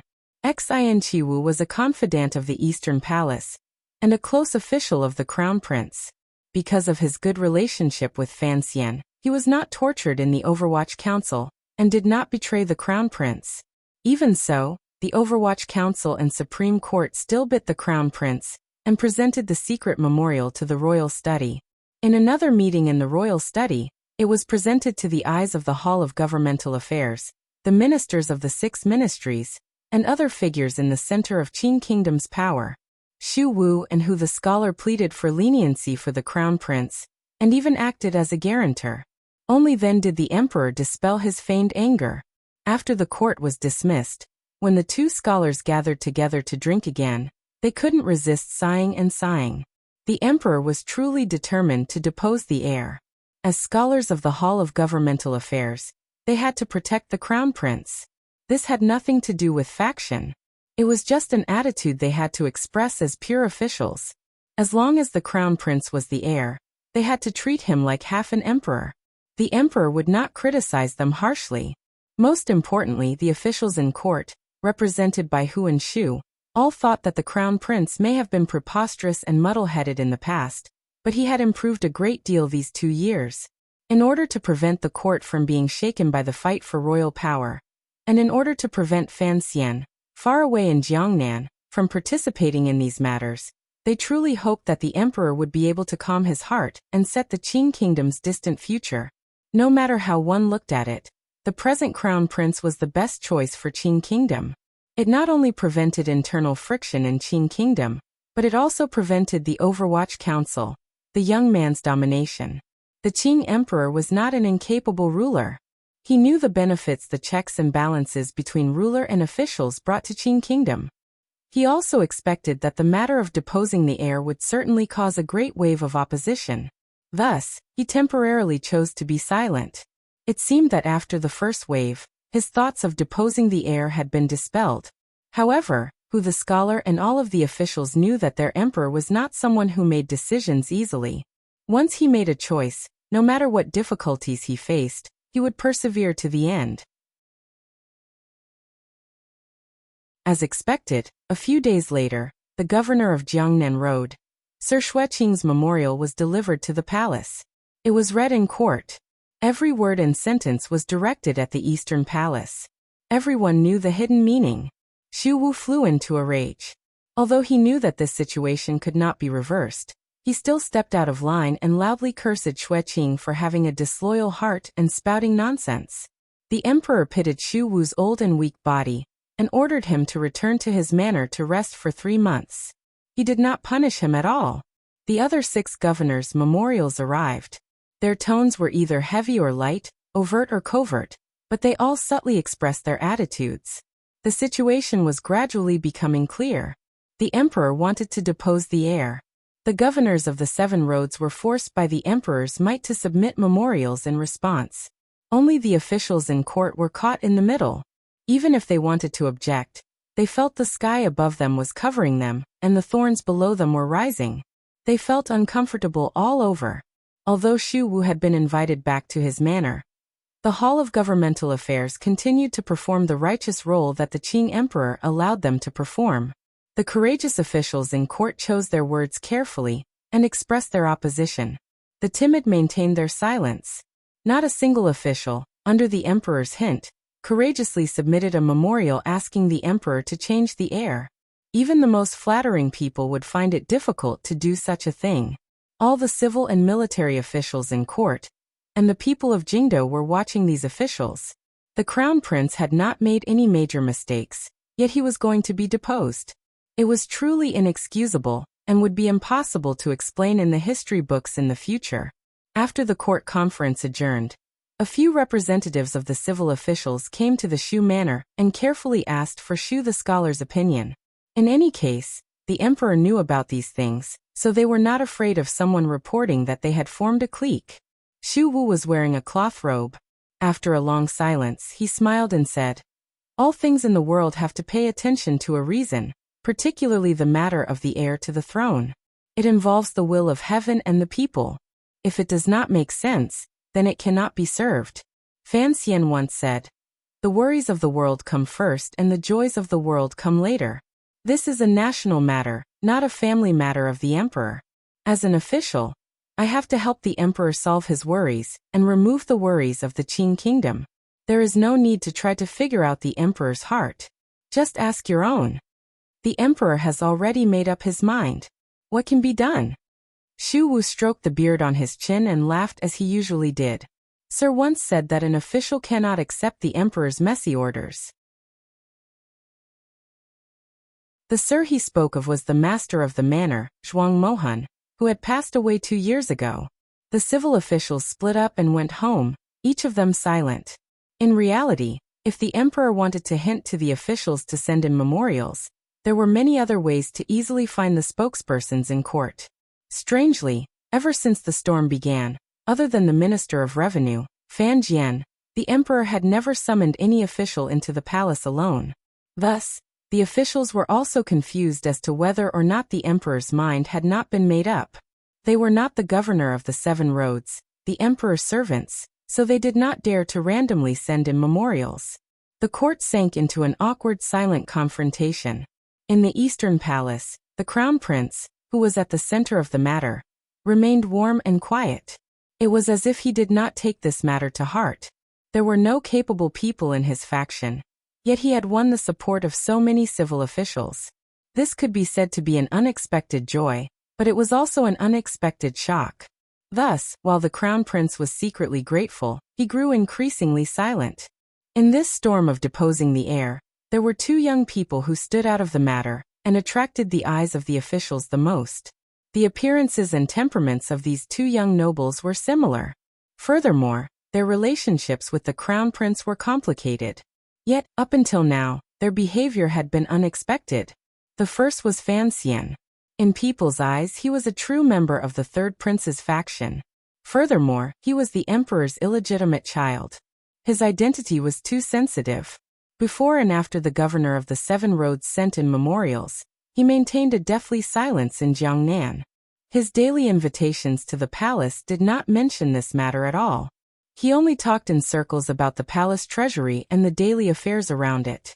Although the Overwatch Council had investigated the Eastern Palace from the Ministry of Revenue, it was clear that their investigation was not as strong as the officials had imagined. Everyone could see clearly that the Overwatch Council's actions in Jingdo had nothing to do with Fan Xian. Thus people suddenly thought of something. Did the emperor throw Fan Xian to Jiangnan also have the intention of cutting him off from the Overwatch Council? Why did Commissioner Fan, who was always gentle on the outside and determined on the inside, not take this opportunity to beat him when he was down? The second was the second prince. Before Fan Xian entered the capital, the second prince had always been deeply favored by the emperor. He was the first of the emperor's sons to be made a king, and had a large group of civil officials at his side in court. Later, everyone learned that the eldest princess was protecting the crown prince in the open, but was secretly protecting him. This second prince was not simple. He faintly stood up to the crown prince as an equal. The so-called fight for the heir was actually directed at him first. The major events in Jingdo during this half a year seemed to have nothing to do with the second prince. After the eldest princess was placed under house arrest, nothing happened to the second prince. Instead, it was the crown prince who had been exiled by the emperor. Now that the crown prince had been deposed, logically speaking, the second prince should be the one to benefit the most. It was reasonable for him to take action. Even if he wanted to avoid suspicion and gain the emperor's favor by adhering to filial piety and remaining silent, he had actually personally written to defend the crown prince in the Northern Expedition Army Winter Jacket case, and secretly mobilized officials in his faction to stand against the emperor's intentions. Of course, his power in court had basically been shattered by Fan Xian's 2 campaigns. After operating for so many years, he still had some mouths to speak. Most importantly, after he married Yi Ling-er, it was as if he had become half a master of the Yi family. His words on behalf of the crown prince were indeed useful. The crown prince's 2 brothers, 2 of his greatest enemies, used different methods to express their support during the crown prince's most dangerous time. This was truly a wondrous, wonderful, and mysterious situation. Presumably, the Qing emperor's emotions at this time were very complicated. Before the matter of deposing the heir had reached its climax, a climax had already occurred on one of the 3 most dangerous borders in the world. It shocked the already anxious Qing officials into excitement. The 3 most dangerous borders were the border between northern Qi and the northern Man, the border between the Qing kingdom and Shihu, and the border between the Qing kingdom and northern Qi. In the extreme north, there had been 3 consecutive years of snowstorms. The frozen northern Man cattle and horses died. They had no choice but to move around the sky. After tens of thousands of li of bitter battle, they finally circled around from the north of northern Qi to the west of the Qing kingdom. However, they paid the tragic price of 70 to 80% of their entire population. This was a major event in history. For the present world, it had a far-reaching effect. First of all, the northern Qi people no longer had to worry about the tall and barbaric barbarians behind them. They could finally free up a hand to deal with the Qing people in the south. That hand was the famous General Shang Shanhu. After Shihu used 2 years to digest the northern Man who came to join them, their strength suddenly increased. Although there were not many northern Man survivors, those who could endure tens of thousands of li of travel without food or medicine were all elite young men and women picked out from thousands of li. The Qing kingdom was attacked from both front and back. The pressure increased dramatically. Only then did the Dingzhou Yi family send emergency reinforcements to the western front. King Jing's heir, Li Hongqing, was playing hide-and-seek with the Hu people in the west. In the north, Yin Xiaoyi had also returned to camp early. He used his powerful military power to suppress Shang Shanhu's strategy and the northern Qi people's bad ideas. The climax of the border this time erupted on the northern front, between the northern governor Yan Xiaoyi and the famous general Shang Shanhu. When Shang Shanhu led the army back and gave Yan Xiaoyi time to think and prepare, Yan Xiaoyi did not even think about his path of retreat in the Qing kingdom, or prepare to receive the Qing emperor's arrest. He directly led the army north. With 20,000 elite soldiers, he followed Sangzhou and Yanjing and attacked the northern camp. There was never too much deception in war. The power of the army was like a hurricane. Yan Xiaoyi carried out this principle perfectly. Without asking the Bureau of Military Affairs or waiting for the Qing emperor's edict, he personally led the army and attacked. Shang Shanhu, who had always calculated everything on the battlefield, clearly did not expect that Yan Xiaoyi would still have the mind to send out troops to attack, when he could not even protect himself. The northern Qi army was slowly retreating 50 li. Before they could set up camp, they were suddenly attacked in the night and suffered heavy losses. The Qing kingdom army had only paid with 5,000 lives. It was a great victory in Sangzhou. In people's impression, this seemed to be the first time Shang Shanhu had lost a battle. When the news got back to Jingdou, regardless of whether it was Shu the scholar, who had been ordered to rest, or the common people selling alcohol on the streets, they all became excited. The desire to fight and the passion to expand the borders buried deep in the Qing people's blood was stirred to its peak by this shameless great victory. The black cloud that had been floating above Jingdou did not seem so piercing. Everyone thought that with such great news, the emperor would not continue to persist in his absurdity and do things contrary to people's emotions. It was truly not a good choice. Following the arrival of the battle report was the Northern Qi Emperor's letter. In the letter, the Northern Qi Emperor cursed angrily, saying that the two countries were on good terms. Yet they were so shameless. After receiving the letter, the Qing Emperor only smiled and handed the matter to the office of the Grand Herald and the Board of Rights to handle. In today's world, the boundaries between countries were always so vague. It was always hard to say who entered whose territory. If it was really a misunderstanding, he could apologize in a few days. In any case, the person who was killed could not come back to life. The emperor smiled slightly at Eunuch Hong beside him and said, "Yan Xiaoyi is not bad. He knows to use the correct method to explain to me the meaning of his existence." Yes, people who had no meaning of existence should not continue to exist. For example, the Crown Prince.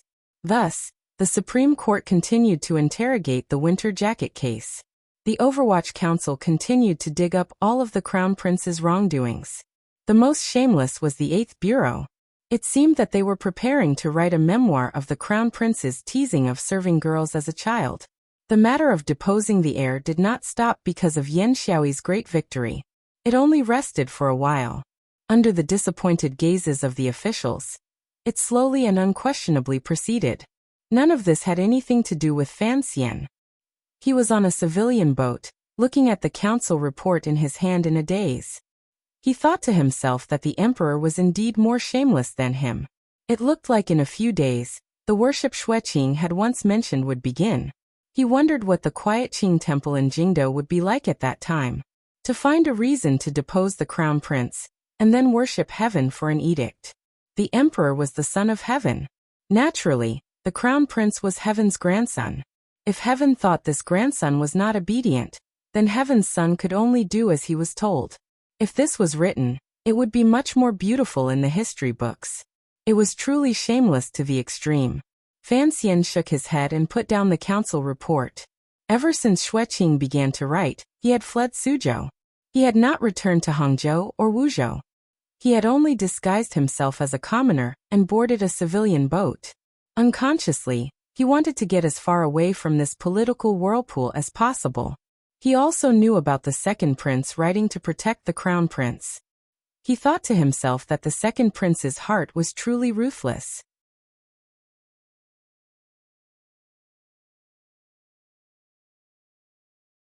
Chapter 518.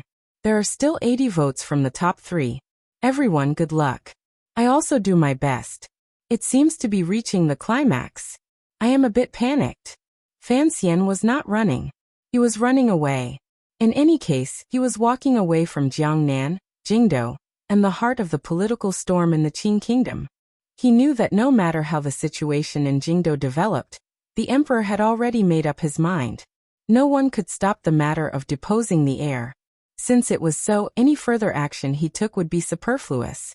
Furthermore, he was worried that when the emperor prayed to heaven, he would drag him back to Jingdo and place him in front of him as a human shield. The crown prince had been deposed. There would certainly be a lot of turbulence in the court. No matter how Fan Xian calculated, the emperor would certainly have him carry out a clash with those turbulence and re-stabilize the balance of the court. During this period of time, his mood had always been low. Just as mentioned earlier, questions concerning life always floated back and forth in his mind. He did not have the energy to pay attention to these things. He knew that at a time like this, the further he ran, the smarter he was. Furthermore, each time he thought of the Qing emperor making such a decision in that beautiful and lonely Qing temple, Fan Xian felt strange and uncomfortable in his heart. That temple was where he and Lin Wanner had first met. It was where he and his wife had pledged their love. Now it had become a place to fight for power. It was very annoying. Thus he chose to stay far away. When Yan Xiaoyi led tens of thousands of elite soldiers straight toward the north camp to carry out a night attack, Fan Xian also boarded a large ship on a slightly stuffy night and headed straight from Hangzhou to the sea. He planned to circle around the rising and falling coastline of the Qing kingdom's east and carry out a peaceful journey. This time, he left before the emperor's edict arrived. He also didn't inform Xueqing and carried it out in secret. Fan Xian did not want to participate in this matter again, so he ran with great determination. If the Qing emperor found out that the edict he had summoned for him could not be delivered, he might be angry, but he could not blame him. He was the imperial envoy of Jiangnan Road, and needed to sit in the yamen. The only place he needed to sit in the yamen was in the palace treasury. His trip in disguise this time was in the name of inspecting the palace treasury's eastern road. However, his destination was Danzhou. He had two goals in returning to Danzhou. One was to see his grandmother. The housekeeper in the Danzhou manor had sent a letter saying that his grandmother's health had not been well recently. This made him very worried. Secondly, he wanted to ask for her opinion on the complicated situation in the Qing kingdom and the world. Ever since he was a child, he had grown up beside his grandmother in Danzhou and received her teachings. Whenever the tense became chaotic and uncontrollable, he would always unconsciously ask for her guidance. Perhaps his grandmother could not help him much, but at least she could calm his heart. The ship left the harbor and advanced with all its might towards the rising sun in the east. Fan Xian only had time to admire the majestic scenery before returning to the cabin. He sat next to the large chest of silver, tilted his head, and began to count. He was counting the Zhangzhou victory report in the council report. No matter how Fan Xian counted, he did not feel that there was anything wrong with the victory. It was just that the timing of the battle or local battles was a bit strange. He furrowed his brows. These days, he had already begun to make arrangements. Once the situation in the Qing kingdom was settled, how he should handle it, whether or not he should give up the Overwatch Council, and how the emperor would arrange for him. But as he thought about it carefully, he always felt that he was thinking too early. When the cunning rabbit died, even if the dog didn't enter the pot, there wouldn't be much meat to eat. The problem now was that not only was the cunning rabbit not dead, it had also been overly well-behaved. Accurately speaking, as long as the eldest princess Li Yunrui did not die, Fan Xian did not think this matter would come to a complete end. After a few more days, the matter of deposing the heir in Jingdo should have reached its final stages. Fan Xian was alone on the ocean, and did not know the progress of the matter. Because he didn't want to accept an imperial edict, he even had the ship temporarily cut off contact with the Overwatch Council's intelligence system. Like a black anti-radar aircraft, he floated alone on the ocean. The ship arrived in a small city on Jiangbei Road. The civilian ship he was on was modified from the Overwatch Council's military ship. Normal people would not be able to see anything wrong with it. He had thought that on the way back to Danzhou, he would not attract any attention. Unexpectedly, the officials in that small town respectfully delivered generous gifts, and without requesting to meet them, they withdrew on their own accord. Fan Xian was a bit confused. He wondered how this minor official had guessed he was on the ship. Wang Qinian smiled and said, "You are too imposing." This flattery was too poor, so Fan Xian expressed his dissatisfaction.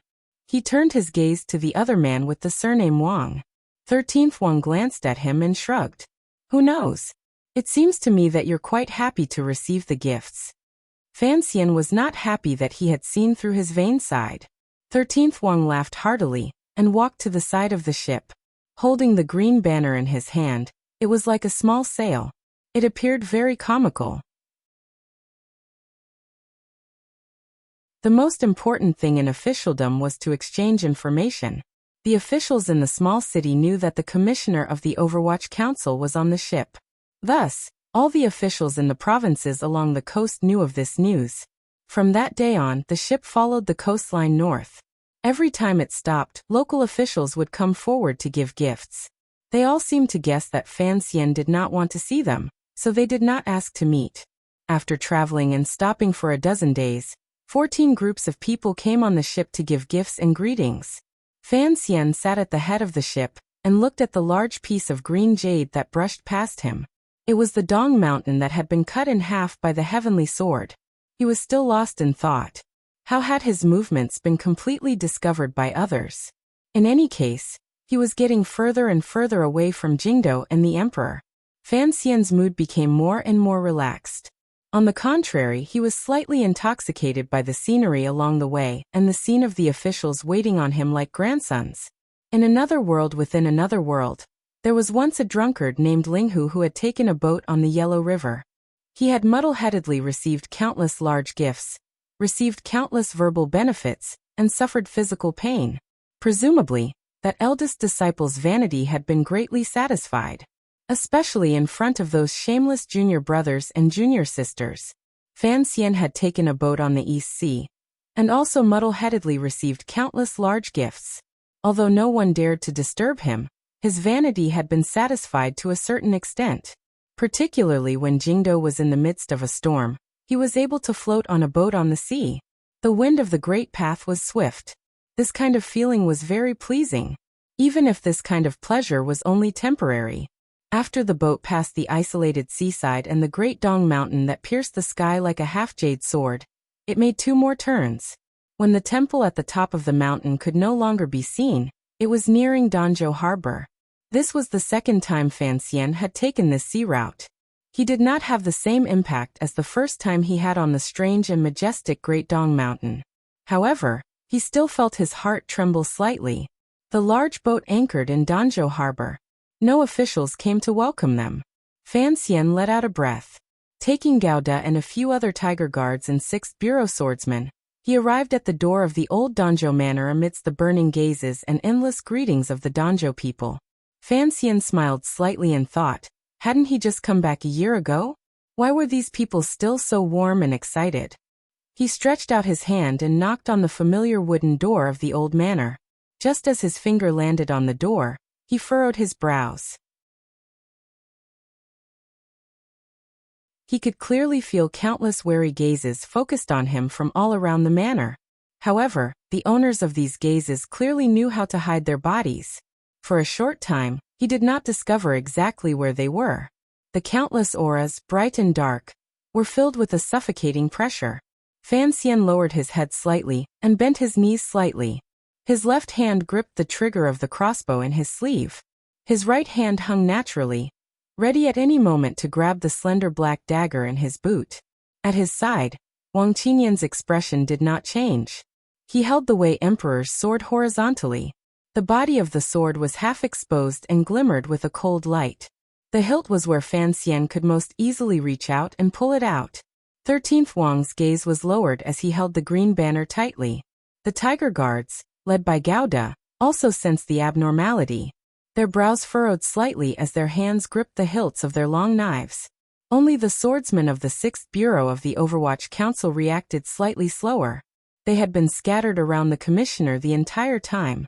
Suddenly encountering an enemy, they naturally moved their bodies closer to the shops on the side of the street. Using the darkness of the buildings, they were ready at any moment to dive into the darkness and carry out the most direct conflict with the hidden enemies. Fan Xian was a person who was very afraid of death. Although he did not bring many people, they were all the most powerful in the world. In the past, he had the Shadow and Haidang as the vanguard. Now he had 13th Wang as the fierce warrior. Added to himself, the Tiger Guards and the swordsmen. With such a powerful defensive power, even if a great grandmaster came, Fan Xian was confident that he could hold out for a few rounds. In other words, he had always been ready to receive the assassination of a great grandmaster. However, outside the old Danzhou manor, Fan Xian felt a sense of pressure from the people hidden around him despite the powerful power around him. Furthermore, this pressure came from one person. This proved that the person who came was not a great grandmaster. Who else in this world could gather so many aces? Fan Xian furrowed his brows and suddenly smiled bitterly. The wooden door of the old Danzhou manor was slowly pulled open. Following a creak, the tense atmosphere immediately disappeared. A familiar face appeared behind the door, but this face should not have appeared in Danzhou. Sir, run. Fan Xian looked at Taichung Temple official Ren Xiao, and inside the manor and smiled bitterly. Why are you waiting for me in my home? Ren Xiao, and smiled but did not greet him. Instead, he made a gesture of invitation. Fan Xian paused slightly, and turned his head to glance at 13th Wang. 13th Wang smiled and stayed outside the manor with the swordsmen of the 6th Bureau of the Overwatch Council. Fan Xian led Wang Qinian, Gao De, and the others toward the old manor. Along the way, they did not find anything strange. However, they could feel that this usually quiet and secluded courtyard was now filled with a sense of tension. No one knew how many aces were hidden behind the trees and behind the walls. Walking to the door of the back courtyard, Ren Xiao, and stopped his steps. A eunuch welcomed Fan Xian in with a face full of smiles. The smile on Fan Xian's face grew more bitter. He looked at eunuch Yao speechlessly for a long time. Walking to the little building in the back courtyard, a few officials were waiting quietly on the first floor. Seeing Fan Xian enter, they all rose and bowed. Fan Xian returned each of their greetings. He recognized the Minister of the Board of Rites and the Imperial Astronomer. Eunuch Yao walked him to the first floor. Fan Xian picked up the front of his robe and walked with heavy steps toward the second floor. His grandmother lived on the second floor. Lifting the beaded curtain outside the second floor, Fan Xian walked steadily in. Looking at his sickly grandmother on the couch, a glimmer of heartache flashed across his face. Looking at the middle-aged man holding his grandmother's hand and talking by the couch, a glimmer of fear flashed through his heart. He walked to the front of the couch and knelt down obediently. Kowtowing to the two of them, he then forced a smile and said, "Your Majesty, why are you here?" Fan Xian's heart was filled with shock and helplessness. This time, he had left Hangzhou for Danzhou and taken in the sights along the way. He had thought he would be as free and at ease as his eldest disciple brother. Waving his sleeves and throwing the matter of dethroning the heir to the back of his mind, he had not thought that his teacher, Yu Buchuan, would be waiting for him here. Am I not allowed to come? The emperor looked at Fan Xian with a difficult-to-understand smile on his face. Slowly he said, "You are an imperial envoy, yet you have come to Danzhou on business. I remember that I only gave you authority over Jiangnan Road. I didn't tell you to manage the matters of Dongshan Road." Fan Xian said with a pained expression. It was mainly to check on the palace treasury's East Road. After passing Jiangbei Road, I thought it was not far from Danzhou, so I came to see grandmother. I heard that she was not well. As her grandson. Before he finished speaking, the emperor cut him off angrily. Filial piety is not something that can be used as an excuse. Run, I want to see where else you can run to. Fan Xian was dumbfounded. He thought, you want to dethrone the crown prince. I just don't want to participate. There is no need for you to be so angry, right? However, he had boundless confusion and worry in his heart. He was not stupid enough to argue with the emperor. He smiled and said, I am an ant in your majesty's hand. No matter how I run, I cannot escape the palm of your hand. This flattery clearly did not change the emperor's mood. However, the emperor did not seem to want to pursue this matter. Lightly he said, since you have come to show filial piety, then quickly come up and have a look. If you can't cure it, I will carefully skin you. After saying this, The emperor stood and quietly said by the old woman's ear, "Mother, rest well. I will come see you again tonight." Then he walked out of the room on the second floor, leaving behind a confused Fan Xian. Fan Xian rubbed his legs and stood up. He sat down by his grandmother's side and placed his finger on her pulse. A moment later, his body softened and a streak of cold sweat appeared on his back. The old woman smiled slightly and said, "You monkey, aren't you afraid of scaring me like this? My body is fine. You should be afraid of something else." Fan Xian felt guilty and speechless. He was indeed afraid of something else. The emperor had come to Danzhou without anyone knowing. Wasn't Jingdou an empty palace? At the crucial moment of dethroning the crown prince, why did the emperor dare to leave Jingdou?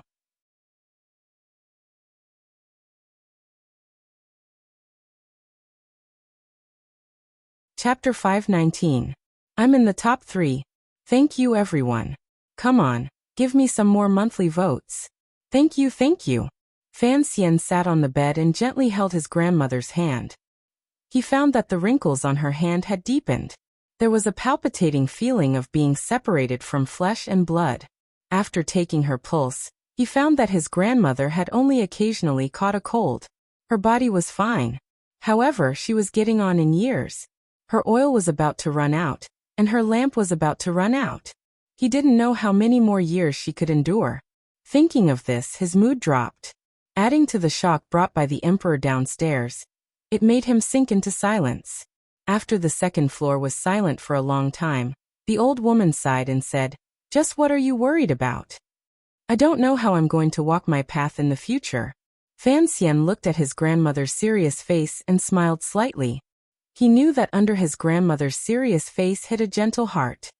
"You've walked well these few years." The old woman's voice was lowered slightly. Although the people downstairs certainly couldn't hear their conversation, she smiled amiably and rubbed Fan Xian's head. She smiled kindly and rubbed Fan Xian's head. Her tone and expression both revealed a sense of pride and relief. Given the position and reputation Fan Xian had obtained these 3 years, the old woman, who had single-handedly taught this grandson, had enough reason to be proud. Half of a 100-li journey is 90 li. Fan Xian patted his head self-mockingly. "I'm just afraid my head will suddenly fall off halfway." The old woman looked calmly at her grandson. A moment later, she gently said, "Did the emperor's arrival in Danzhou make you have some inauspicious thoughts?" Fan Xian lowered his head and thought for a long time. He confirmed what the emotions that had spontaneously risen in him earlier were. He then nodded his head solemnly. The old woman looked into his eyes and quietly said, "You've grown up, but there are some things I must remind you of." "Please speak, grandmother." "The Fan family has never needed to pick a side, and you, even less need to pick a side because we have always stood in front of the emperor," the old woman said solemnly and seriously. The old lady said seriously, "As long as you can guarantee this, then you will never make a mistake." There were countless meanings hidden in these words, but they were all built on the strongest foundation of trust in the emperor. Fan Xian glanced at his grandmother with some confusion, but didn't dare to ask. There's no need to doubt what has been proven in the past 30 years. Fan Xian did not think this way. He believed that what history had proven would often be overturned by the future. He thought for a bit and then said, "But under these circumstances, it is truly too risky for the emperor to leave Jingdou. Are you going to remonstrate later?" The old mistress looked at her grandson with a faint smile. Fan Xian thought for a moment then nodded. "We should still be able to make it if we rush back now." In reality, these words were just empty words. He knew that since the emperor had come to Danzhou at this time, he must have very important thoughts in his heart. It was not something he could chase away with just a few words. However, as an official, particularly one who had to pretend to be a loyal and filial son, there were some things he had to say in person. The Madam Dowager smiled and said, "Then you should go. Otherwise, His Majesty will be impatient." Fan Xian also smiled but didn't leave immediately. He carefully used the Zhenqi of Tianyi Dao to probe into his grandmother's body to check the condition of her body. He left behind a few prescriptions and chatted with her for a while until she began to feel sleepy. Only then did he help her pull up the thin towel and tiptoed down the stairs. Coming down to the first floor, the minister of the Board of Rites, the imperial astronomer, and eunuch Yao all looked at Fan Xian with strange gazes. These people had not thought that Sir Fan Jr. would be so daring as to stay on the second floor for so long and leave the emperor, who had been waiting to speak with him, hanging for half a day. In this world, Fan Xian was probably the only person who dared to make the Qing emperor wait for so long. These bigwigs were all thinking that His Majesty's love for this illegitimate child had indeed reached a very exaggerated level. Fan Xian bowed to these people and asked with a slight smile, "Where is the emperor?" The minister of the Board of Rites forced a smile and glanced outside, pointing the way for him. Eunuch Yao suppressed a smile and led Fan Xian out the door, looking at the osmanthus flowers in the garden. Danzhou was most famous for its scented tea. Minister Fan and Fan Xian both liked it. Every year, the old manor would send it to Jingdou. A portion of it was even offered as a tribute to the palace. Although the garden in the old manor was not large, Fan Xian had partitioned off a corner and planted some osmanthus flowers to mix with tea. Walking to the corner of the garden, eunuch Yao retreated with his body hunched. Fan Xian felt it was strange. The head eunuch of the royal study was not at the emperor's side to serve. Why had he run off? As he thought this, he had already stepped into the garden and saw the emperor under the tree. There was also the old man by the emperor's side. Fan Xian secretly sucked in a breath of cold air. No wonder eunuch Yao didn't have to be by the emperor's side. There was another eunuch at his side. He walked forward and bowed to the emperor. At the same time, he turned his body and said to the eunuch as politely and not abruptly as possible, "Greetings, eunuch Hong." Expressing goodwill to a eunuch in front of the emperor was something that should not have happened, but Fan Xian knew that eunuch Hong was not a normal person. However, Fan Xian knew that eunuch Hong was no ordinary person. Even the emperor would give him some respect. Greeting him should not mean much. Hong Xiang smiled slightly and glanced at Fan Xian. He didn't say anything and retreated behind the emperor. The emperor moved his gaze from the osmanthus tree in the garden and clapped his hands. Turning his head, he said to Fan Xian, "I heard you moved these trees in and planted them?" Fan Xian replied, "Yes, the old manor's garden is not large. Previously, there weren't many trees planted inside. It looked rather boring, particularly in the spring and summer. There are tall trees and bushes of flowers outside, but it is too quiet inside, so I moved a few." "Looks like you have some interest, child." The emperor smiled.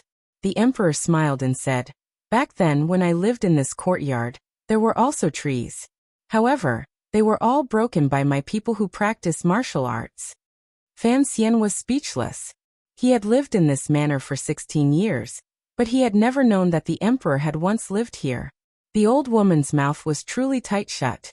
He suddenly thought of the past that his father and King Jing had once mentioned.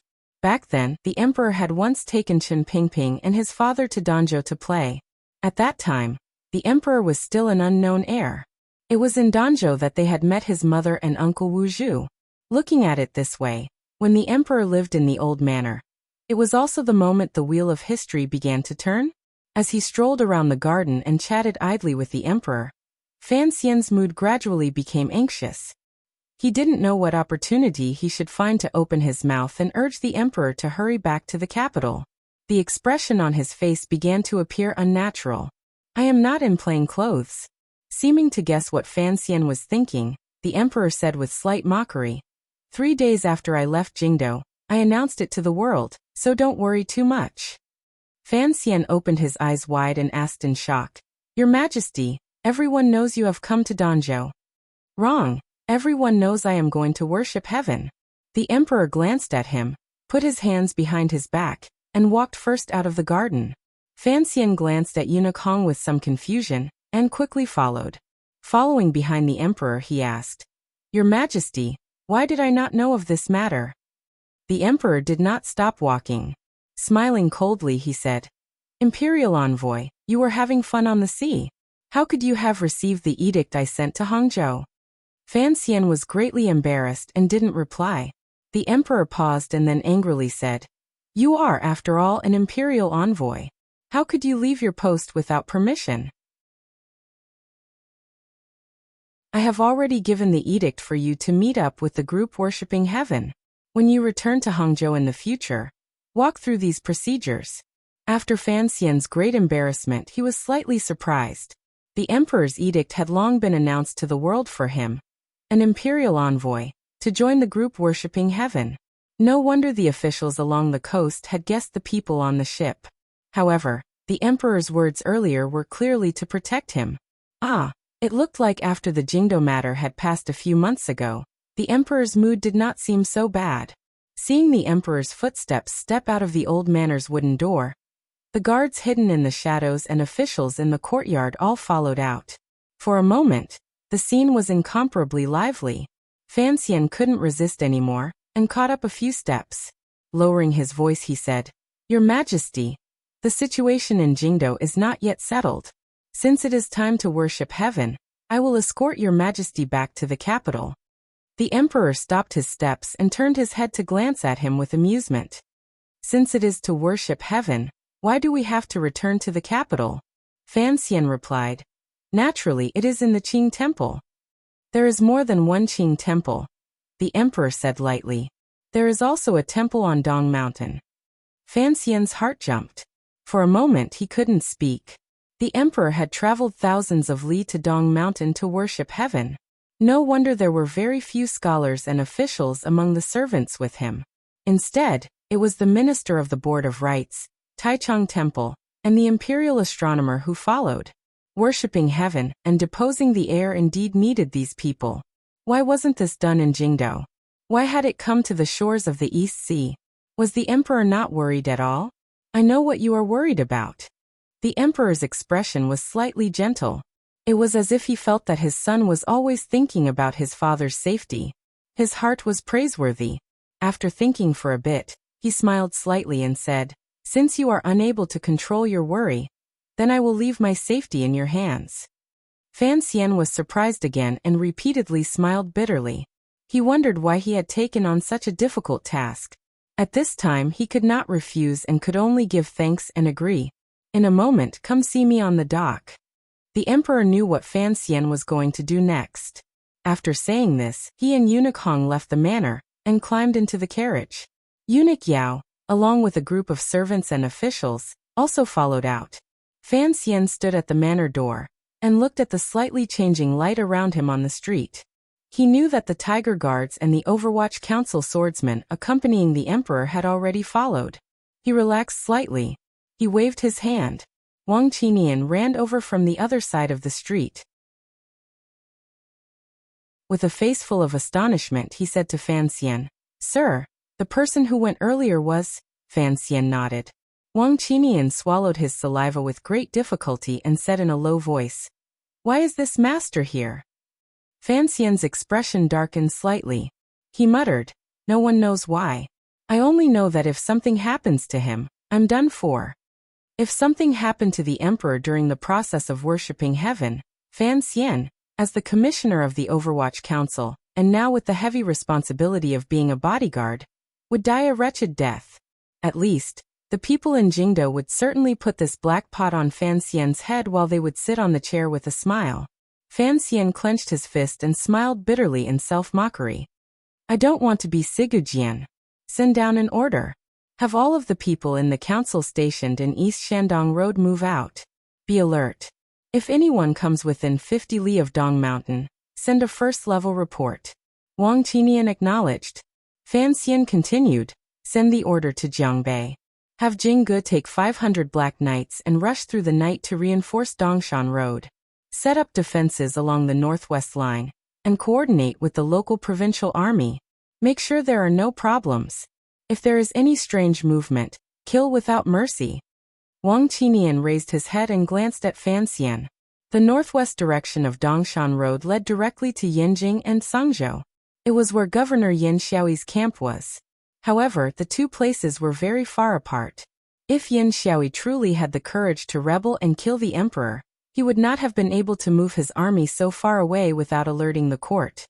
"Being careful is always the best strategy," Fan Xian said with his head down. He was incomparably angry in his heart. Who knew how many people the emperor was going to frighten by doing this? Wang Qinian accepted the order and left. A man in cloth clothing walked to Fan Xian's side and bowed. By the emperor's edict, please give your orders. Fan Xian glanced at this person and warmly said, Deputy Commander, you are more familiar with the emperor's personal defense. If there is anything inappropriate, we can discuss it again. The security of the Qing royal palace was handled by the imperial army and the palace guards.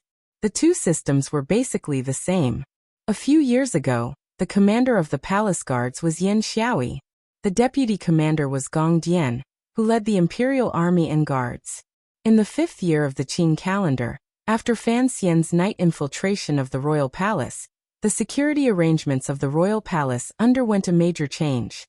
Yan Xiaoyi was transferred to the position of governor of the north. The imperial army and guards were split into two. Presently, the great prince was in charge of the imperial army, while the guards within the palace were under eunuch Yao's control. The person speaking to Fan Xian was the great prince's deputy, the deputy commander of the imperial army. Fan Xian had to be more polite when speaking to him, but he didn't waste time on pleasantries. Straightforwardly he asked, How many people from the imperial army have come? 2,000. The deputy commander of the imperial army replied respectfully. They are all outside Danzhou to receive orders. Fan Xian nodded. He thought to himself that with 2,000 imperial soldiers, in addition to the numerous aces at the emperor's side, the problem of safety should be guaranteed. He turned his head to glance at the two-story building faintly visible in the corner of the old manor, and was slightly lost in thought. He remembered the first time he left Danzhou, his grandmother had once told him to harden his heart. At the same time, she had once said that his mother had died an unnatural death because she was too gentle. In that instant, Fan Xian thought of the words his grandmother had said to him as she held him and the faint truths. Suddenly his heart jumped. However, he immediately suppressed it and shook his head with a sigh. Eunuch Hong was unfathomable by the emperor's side. Uncle Wu Zhu was not by his side. The Shadow and Haidang were also not here. Even with 13th Wang, their power was not strong enough. Furthermore, he was far away in Danzhou and had no way of controlling the movements in Jingdou. Most importantly, Fan Xian had to admit that up until now, the emperor had treated him fairly well. He laughed self-deprecatingly, trying to banish the thought from his mind. The deputy commander of the imperial army did not know that he was thinking of treasonous things. He thought that Sir Fan Jr. was worried about the emperor's safety, so he had to say a few words of advice and pat his chest to express his confidence. On the Danzhou dock, the common people watching had long been chased out of sight. The fishing boats coming and going had long returned to their respective ports. The entire city seemed to have become incomparably oppressive and respectful, because of the arrival of the middle-aged man in a light yellow robe on the dock. Only the floating clouds in the sky, the foam in the sea, and the seagulls flying between the sky and water did not seem to feel this kind of pressure. They continued to float and fly freely. The birds searched for food on the sea and gave out sharp cries, startling the emperor who was deep in thought on the dock. He beckoned his hand behind him and said, Come to my side. Fan Xian, who had been watching the emperor's figure from below the wooden dock, heard these words and jumped onto the wooden plank. He walked to the emperor's side and slightly behind him. Facing forward, he looked at the boundless ocean. Take another step forward. The emperor held his hands behind his back and did not turn his head. Fan Xian followed the order and took another step forward, standing shoulder to shoulder with the emperor. The sea breeze blew and blew the hair by the side of the emperor's face back.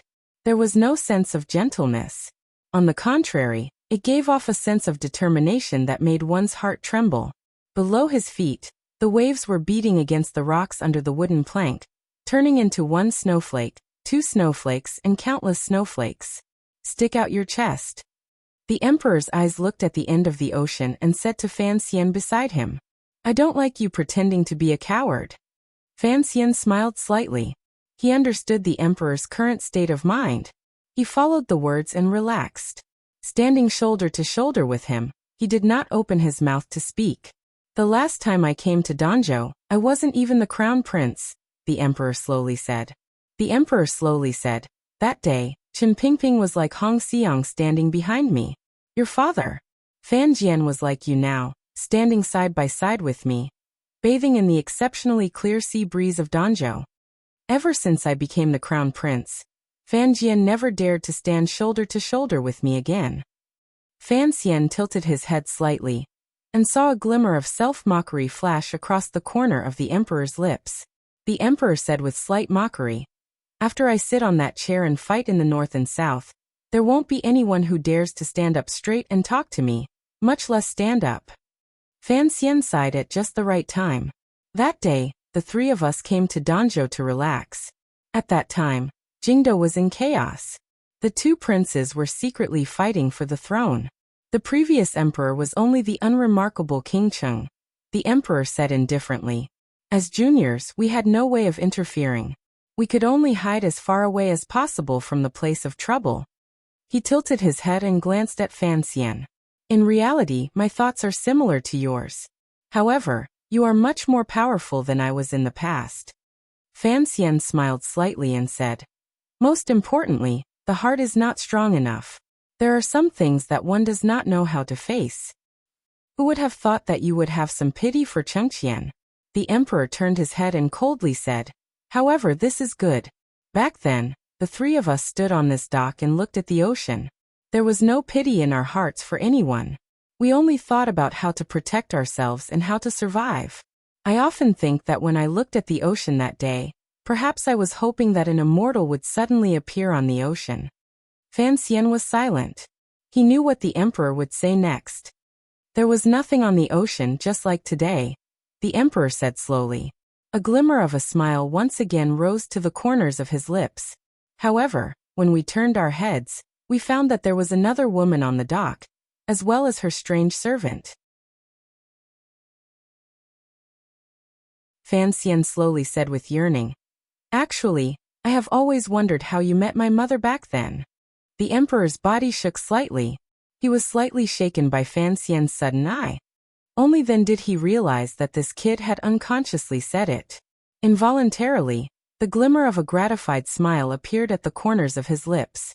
However, he did not continue this topic. He only said, "I told you earlier, no one has ever dared to stand shoulder to shoulder with me. Only your mother dared. Regardless of whether she was the crown prince or the emperor, your mother dared to stand shoulder to shoulder with me. She looked at the ocean and felt the sea breeze. She did not treat me as someone special at all.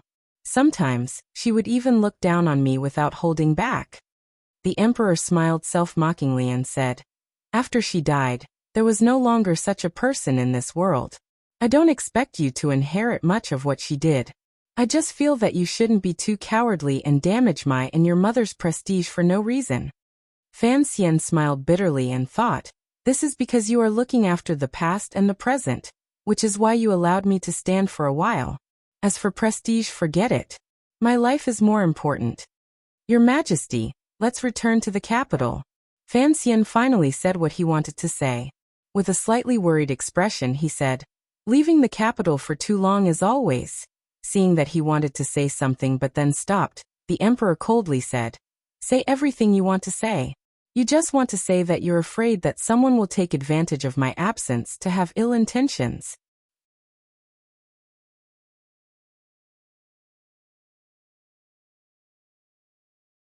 Chapter 520. Last night, the heaviest rainstorm the city has seen in 10 years hit. It looks spectacular, but I hope it won't be affected. Today, this chapter is easy but important. The next volume will invite everyone to come back and read this chapter. P.S. Today is the day of the college entrance examination. I wish the children participating in the exam all the best. Birds chirped by the seaside. The water splashed gently under the pier, and the waves at the bottom of the cliff in the distance made loud noises. Fan Xian stood on the wooden board, and was not confused by the emperor's hot-blooded words. Seriously, he said. As the ruler of 10,000 years, he will not enter an unpredictable place. I ask that you return to the capital. The capital is guarded by the Empress Dowager, Chen Pingping, and the two scholars. Who dares to make a move? The emperor gazed at the ocean and impatiently waved his hand. If they want to take over the world, They have to take over that chair. First, they have to kill me, who is sitting on the chair. If they can't kill me, let them do as they please. Trash rebelling won't succeed in 10 years. Fan Xian was silent and speechless. He thought to himself that this emperor was truly a strange person. His incomparably powerful self-confidence and intense paranoia mixed together created this person's extremely narcissistic personality. The emperor wanted to draw the snake out of its hole. Perhaps one day he would die from his narcissism. The problem was that Fan Xian did not want to be buried with him. And you have to know that it's very difficult to see through a person's heart. The emperor suddenly sighed emotionally. No one knew if he was talking about his son or his sister. After this rare sigh, a layer of tiredness suddenly covered his expression. The wrinkles on his brows were filled with an indescribable tiredness. This tiredness was not the kind of tiredness he deliberately put on for his officials to see when he sat on the dragon throne in the royal court. It was true tiredness, a kind of weariness that arose from the depths of his heart. Fan Xian stood to the side and calmly studied the emperor's expression. Countless thoughts flashed through his mind. This was the first time he had seen such a real and intimate expression on the emperor's face. However, this true display of emotion was like the clouds above the Danzhou seaport. It only occasionally bloomed and blocked the blinding sunlight. It immediately drifted away and transformed into the porcelain blue sky. After a moment, there was no longer any trace of it on the emperor's face. What was left was only the radiant confidence and perseverance. Occasionally revealing his mortal heart, that person immediately returned to the role of a king. Looking at this scene, Fan Xian could not help but feel a little emotional. He sighed and said, "It is said that it is difficult to draw the bones of a tiger when drawing a person. One may know a person for a long time, but one does not know their heart. Usually they are gentle to each other, but who knows if there will be a day when they will take two straight knives and stab each other in the chest." It was clear that the emperor did not care who Fan Xian was sighing at. He was just thinking about the past while surrounded by these emotions. He stared blankly at the sea and said, "The world may think that I am a heartless person, but they are all wrong." Fan Xian quietly watched the emperor from the side, and did not reply. The emperor slowly said, "I have given them too many chances, hoping that they would suddenly repent. Even now, I am still giving them chances. If it were not for love, why would I need to rush about like this?" Fan Xian thought to himself, seducing and forcing people to make mistakes to test their hearts. Looking closely at the crown prince and second princes suffering these years, was the emperor's actions like this out of love or out of his mind? Just like your mother. The emperor's eyes narrowed slightly as if he felt that the sun floating through the clouds was too piercing. Fan Xian's heart tightened slightly as he carefully listened to every word the emperor said. The emperor glanced at him, and then turned his face away. Faintly he said, "She has done a great service to the Qing kingdom. For me, it can be said that my kindness is greater than the heavens." However, with a sudden change, she and her Yi family became a thing of the past, and suffered a tragic death. Yet I remained hidden and did not do anything. Although I later made up for it a little, compared to her kindness, I did very little. Fan Xian understood what he meant. After his mother passed away, the emperor had endured for 4 years before he caught all the nobles in Jingdou involved in the matter in one fell swoop. However, he had left a few important people unkilled. If this was revenge, this revenge was not complete. The emperor faintly said, "I did not say it, and the two of them did not ask. However, I know that they are all dissatisfied in their hearts and have resentment toward me." A glimmer of self-mockery suddenly rose to the corners of his lips. "But, what could I do in this matter?" Without saying a word, taking the Yi family into the national treasury, and accusing the Yi family of treason was heartless. But if I were to reverse the verdict for the Yi family, what would the Empress Dowager do? Or, do I have to depose and kill the Empress in order to be truly loyal? Strangely, even as the emperor spoke to this point, his tone remained calm without a trace of agitation. It made Fan Xian, who was listening to the side, admire him greatly. Of course, he knew that the so-called they with resentment referred to his father, Fan Jian, and director Qin Pingping. As an emperor, it is impossible to wander the 4 seas without any hindrances. The emperor calmly said. If I really did that, I would also be a heartless person. Furthermore, what would the entire court become? I think that if she was alive, she would certainly approve of my actions. She wanted a powerful and prosperous Qing kingdom, and I did it. A determined expression rose to the emperor's face. Looking around, the Qing kingdom is the most powerful country in the world. The people of the Qing kingdom live happier than any other year in history. I think this is enough to comfort her. Fan Xian was silent. In the years after his rebirth, he often asked himself what kind of country the Qing kingdom was, and what kind of person the emperor was.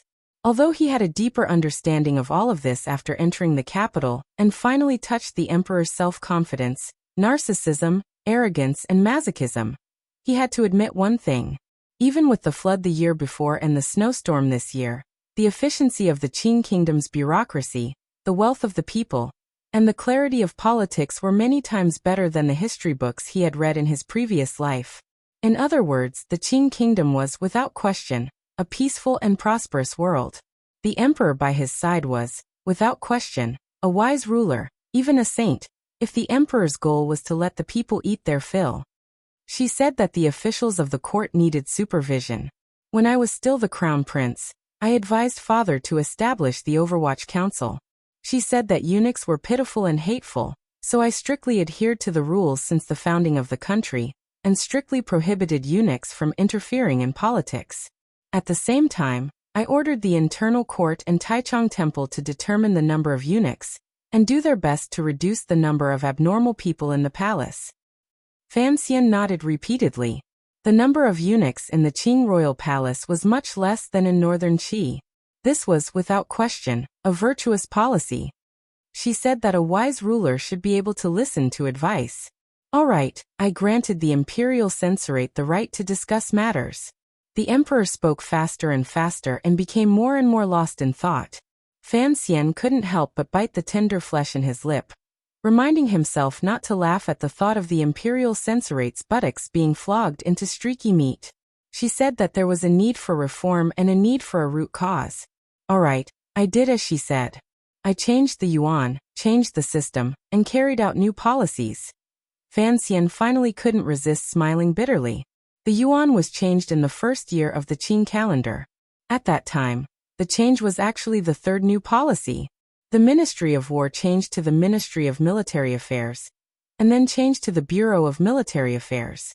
The Imperial College separated into the Tunguen Pavilion. Later, it was changed to the Ministry of Education and then changed back.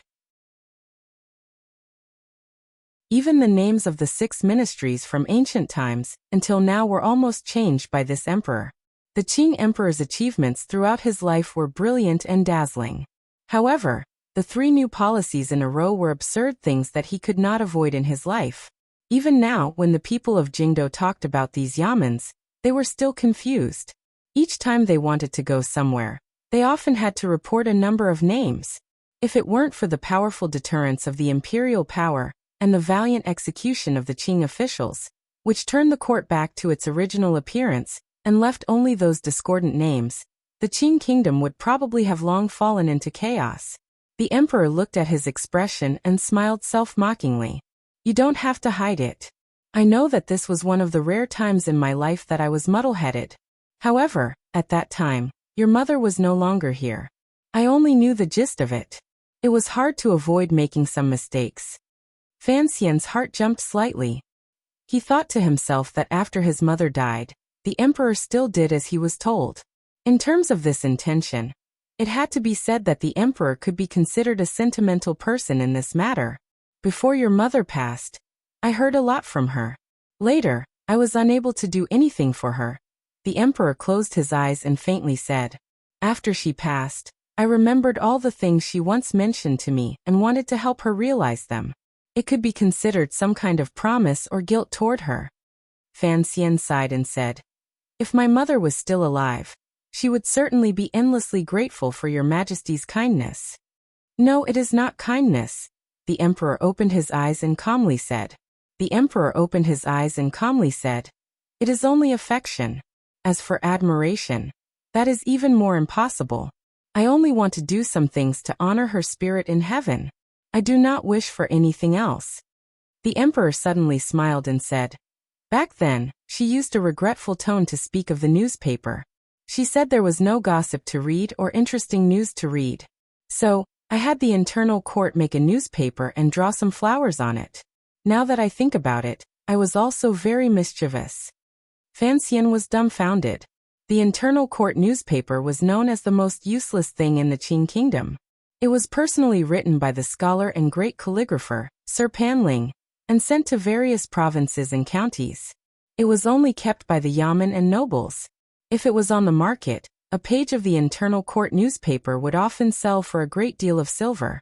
When he was in Danzhou, he had once stolen the newspaper from the old manor to exchange for silver to spend, so he was very familiar with the newspaper. At that time, he had been very disdainful of the gossip content in the so-called newspaper, and was very confused about the flowers drawn on the sides of the newspaper. The answer to all of this was back then, his mother wanted to read gossipy newspapers and listen to interesting news. Fan Xian looked at the emperor with a strange expression, and forcefully suppressed the words he was about to blurt out. He had wanted to remind the emperor that the so-called interesting news did not refer to drawing a few flowers on the sides of the newspaper. The emperor did not notice his expression. He spoke more and more happily. "Your mother was most curious about Pingping's story. In the 4th year of the Qing calendar, I took advantage of that old dog's visit to his hometown to have the internal court newspaper write about it. If your mother could see it, presumably, she would be very happy." Fan Xian laughed loudly. He also remembered this story. In the spring of the 4th year of the Qing calendar, he had traveled from Danzhou to Jingdou. At the time, the two biggest things in Jingdou were the exposure of Prime Minister Lin Ruofu's illegitimate daughter, and the marriage alliance with the Fan family. The second was that the internal courts were not afraid of the power of the Overwatch Council, and greatly exposed the youthful story of the director of the Overwatch Council, Chen Pingping. The sun gradually rose by the seaside. It moved from in front of him to behind him, casting the emperor and Fan Xian's shadows on the occasionally rising and falling surface of the sea. The sea water also joined in, making the waves clear and gradually calming. It made the blurry shadows of the two people become clearer and clearer. Fan Xian smiled and lowered his head. He thought, in the end, the emperor was immortal. Just as he could not forget the Qing temple, the emperor could not forget Danzhou. Probably in this life, only on the Danzhou dock would the emperor say so many things. It was precisely this conversation that was not between ruler and official that made Fan Xian have a slightly more favorable impression of the emperor, and a deeper understanding of him. At the same time, it also added more worries. He sighed and turned his gaze toward the sea. The worries in his heart were, in the end, a matter for the future. The worries in front of him were already terrifying enough. "What are you worried about?" The emperor's mood was relatively relaxed, and he casually asked. Fan Xian thought for a moment and then said, "The admiral of the Jiaozhou Navy is a disciple of the Qin family." No one knew how large a guard of honor was needed for the emperor to officially go on an inspection tour. Even though the Qing emperor was known for his plain clothes, the court had put a great deal of effort into defense. On land, the provincial soldiers were outside, the imperial army was inside, and there was a group of aces and that strange old creature, Unikong. It could be called a steel fortress. On the water, a few warships of the Jiaozhou Navy had also received an edict and arrived. They were responsible for guarding against dangers from the sea. As Fan Xian said these words, his eyes were slightly narrowed as he stared at the surface of the sea, at the ships the Jiaozhou Navy had sent to protect the emperor. The emperor's expression was calm. It was as if he did not take Fan Xian's reminder to heart. He said, "There will come a day when I will seek justice for you for the matter of the valley. However, General Qin is the cornerstone of the country, so there is no need to doubt him. Since you have already moved the Black Knights over, there is no need to worry about an attack within 100 li. Why do you have to be restless all day like a stray dog?"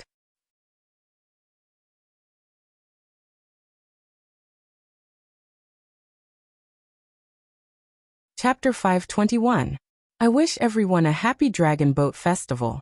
Eat more rice dumplings, don't be rice dumplings. There will be a new ticket on Monday, but I still haven't figured out how to do it. Everyone play for a while. I'll watch for a while. The next day, the group left Danzhou at the first glimmer of dawn. Since it was the emperor's entourage, the formation was naturally not ordinary. Although all kinds of ceremonial guards had yet to come out, there was a procession of nearly 3 miles in front and behind. The densely packed crowd surrounded the large carriage in the middle that was full of noble air. It looked astonishing. The people of Danzhou knelt on the ground and respectfully kowtowed to the departing emperor. Perhaps this was their first and only chance to see the emperor in this life.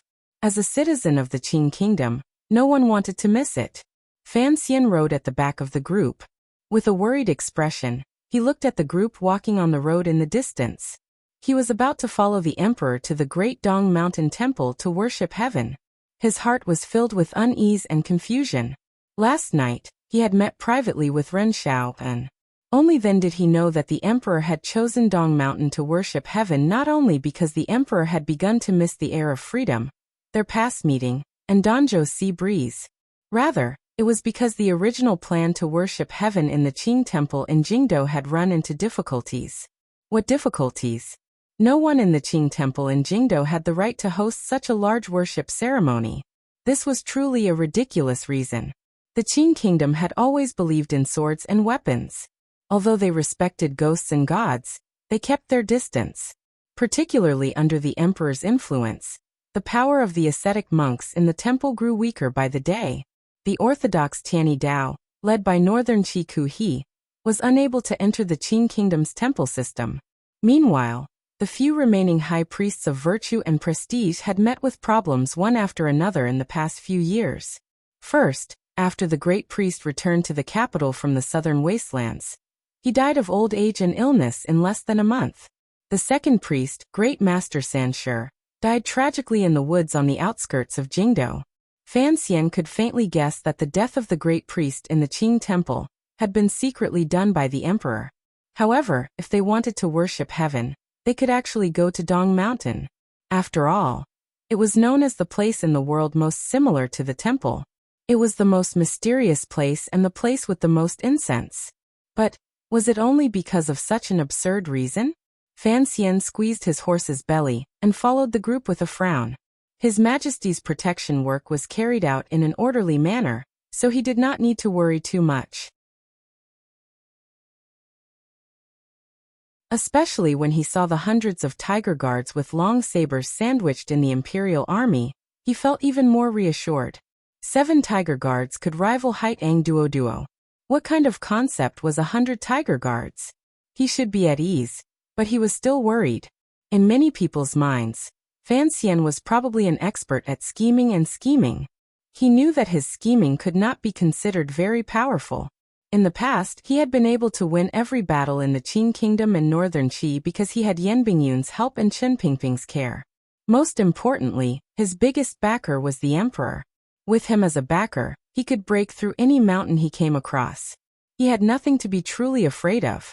But if the target of a conspiracy was his backer, Fan Xian knew that he did not have enough intelligence to deal with such a big scene.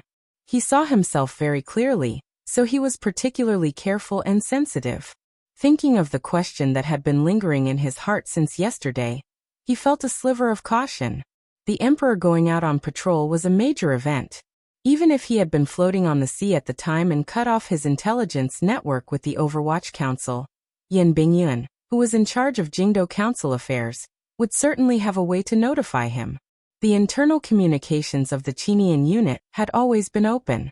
Why didn't Yan Bingyun notify him ahead of time? He summoned Wang Qinian and asked a few questions.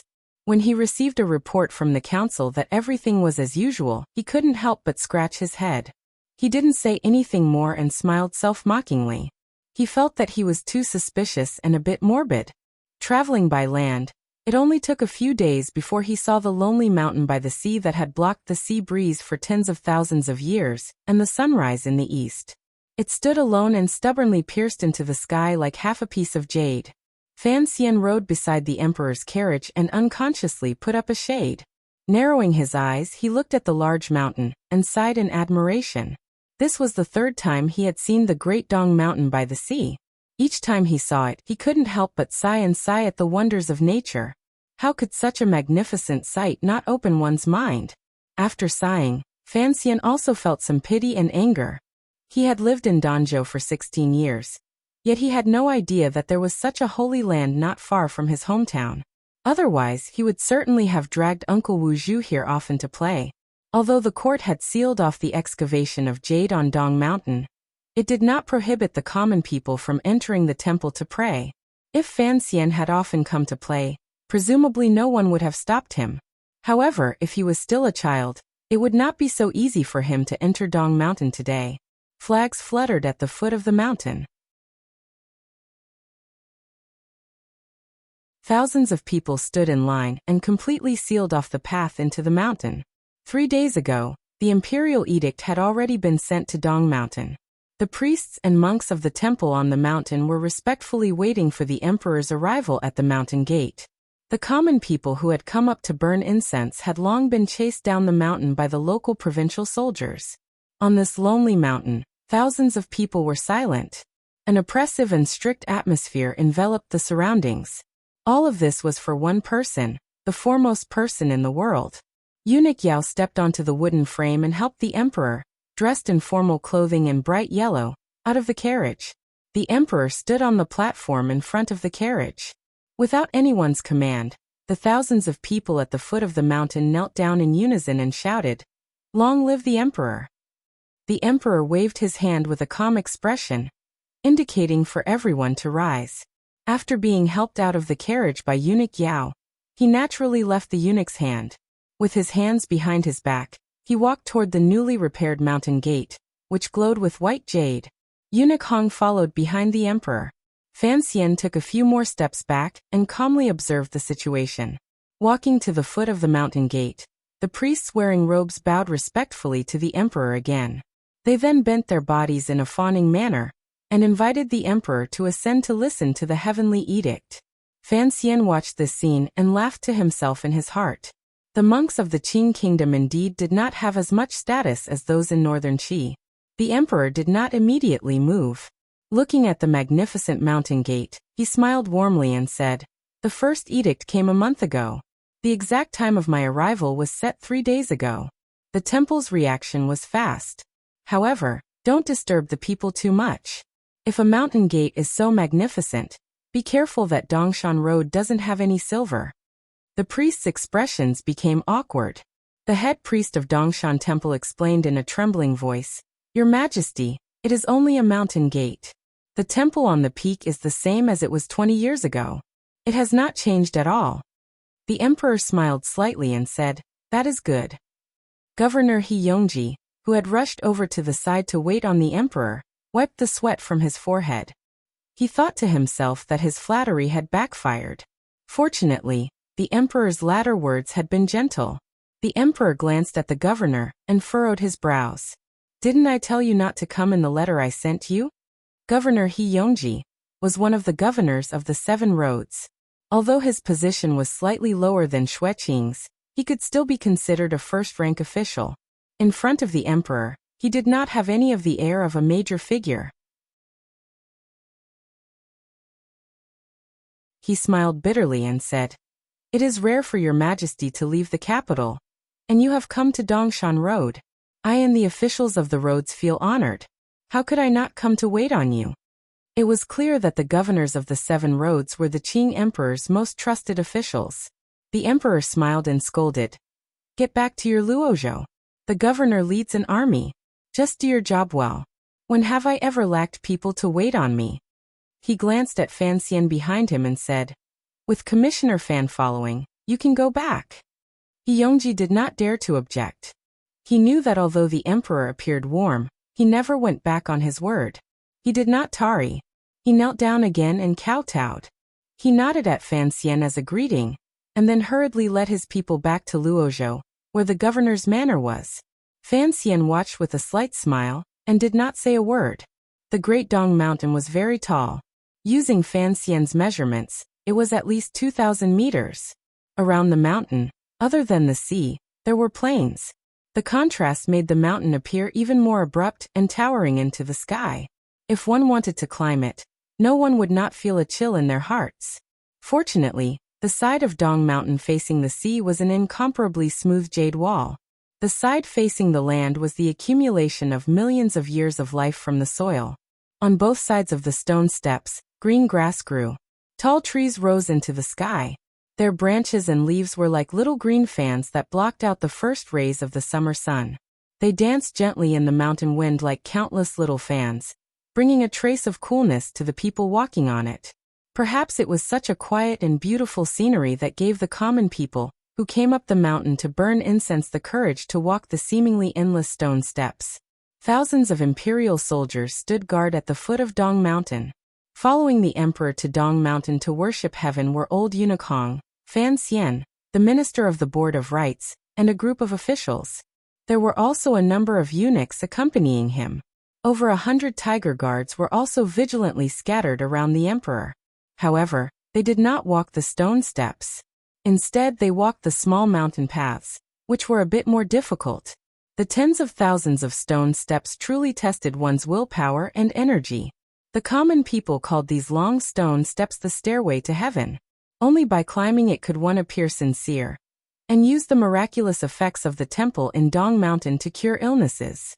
However, this trip was not for the common people to pray to God. The tiger guards walking between the stones could still hold on. Even the eunuchs seemed to have energy to spare. However, the minister of the Board of Rites, Ren Shaoan, and the other civil officials could not hold on much longer.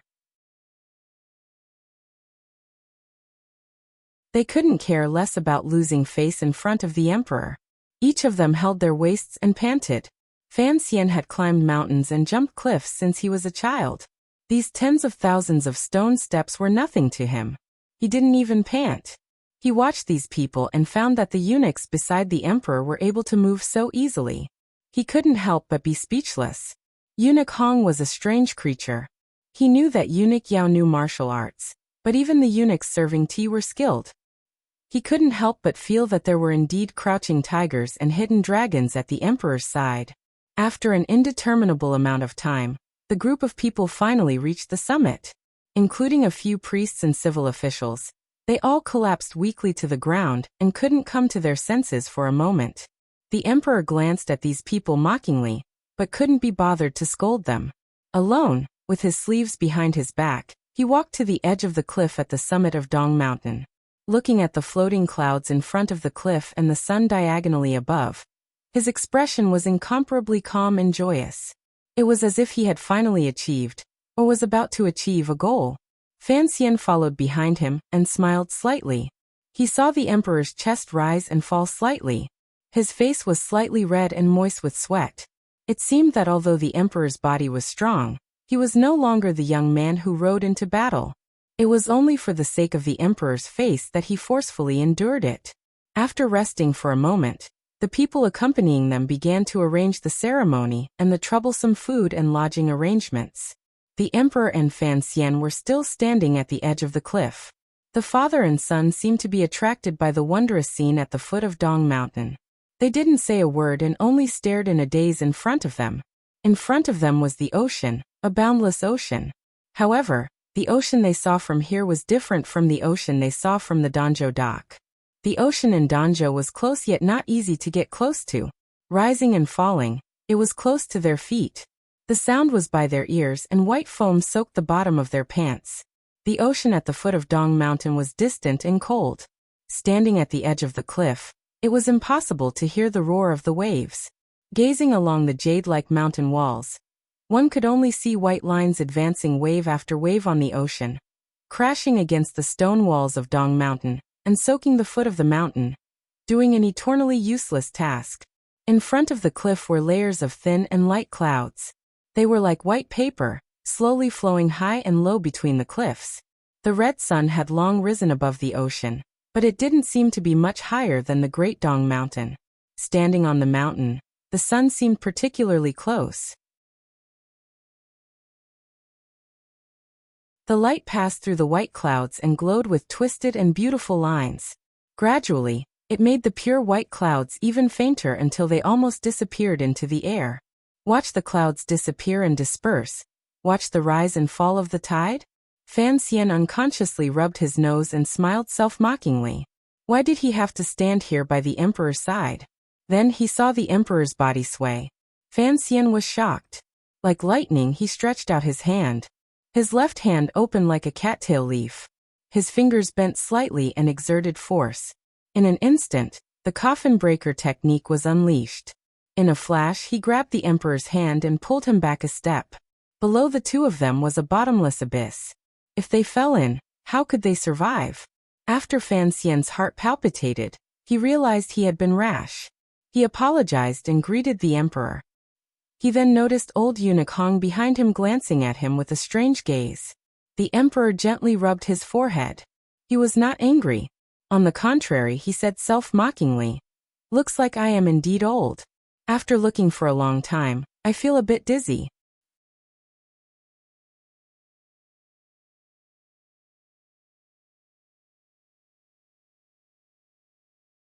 Chapter 522. Federer, Federer. How helpless. Big tears. There is truly no perfect thing in the world. How can there be a godlike existence? Today is the last day of the festival. I sincerely ask everyone for a few more monthly tickets. Fan Xian's heart jumped. He lowered his head slightly and said a moment later, "I do." "Do you believe there are gods in the world?" The emperor gazed at him calmly. Fan Xian replied straightforwardly, "I do." He didn't know why the emperor was asking this question. For Fan Xian to be able to reincarnate into the land of the Qing kingdom, he, without question, deeply believed in such things as miracles. The Fan Xian of this life was not the Fan Shen of his previous life. He was a true idealist. "Come with me." Fan Xian's head was filled with confusion as he followed the mysterious emperor toward the temple hidden among the trees at the top of the mountain. The name of Dong Mountain was widely known throughout the world. At first, it was known for its jade. Later, it became known for its miracles. Countless commoners who had no money for treatment had come here to worship the gods. Their illnesses had taken a great turn for the better. It was also revered as a holy land by the ascetic monks of the world.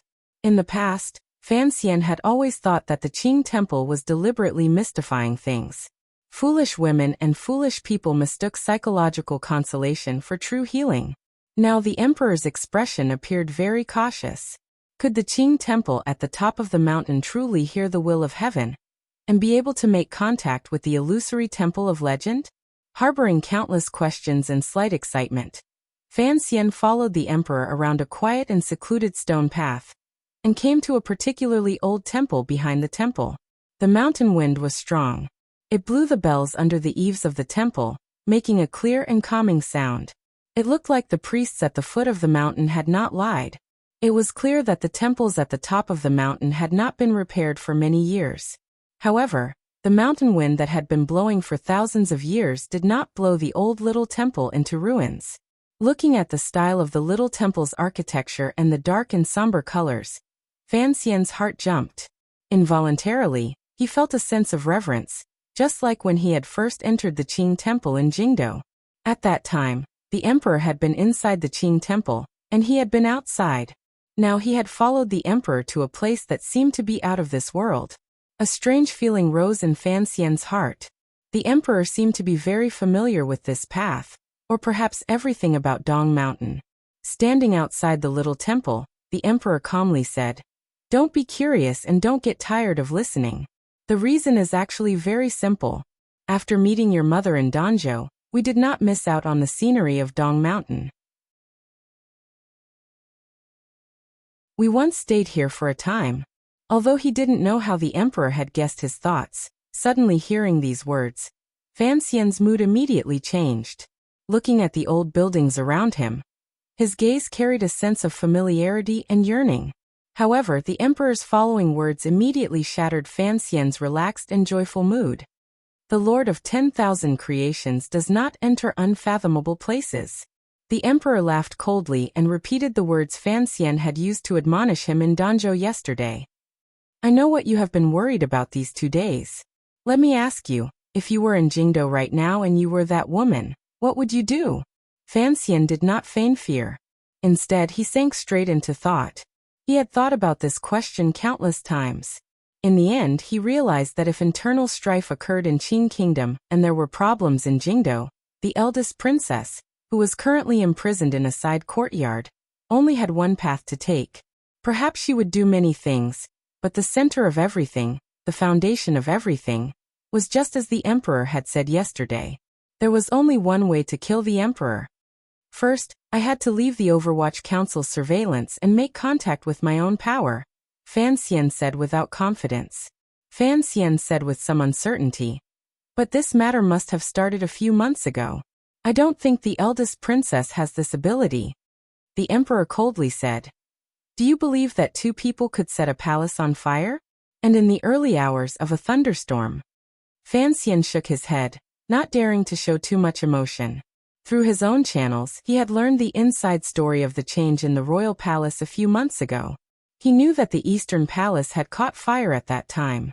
It was the Crown Prince who had done this to save himself and alert the Empress Dowager. At the time, he had only been concerned with admiring the Crown Prince and his brother's actions. Hearing the Emperor's words, only now did he realize that there was something fishy about this matter. I killed so many people, but she didn't resist at all, the Emperor said. Yet, she still had extra thoughts in the Eastern Palace to help the Crown Prince. My sister's actions are always so incomprehensible. If she was able to avoid the Overwatch Council's surveillance and make contact with her people, I would not find it strange at all. From this conversation, it could be heard that the emperor had experienced the betrayal of his sister and son. Wrong. It should be said that after he had self-righteously forced his sister and son to betray him, or after the betrayal that had yet to come, his entire personality had changed slightly. He had already regarded Fan Xian, the illegitimate child who had not been by his side since childhood, and had appeared particularly loyal and filial after entering the capital, as the most trustworthy person. However, this kind of trust made Fan Xian feel the pressure increase.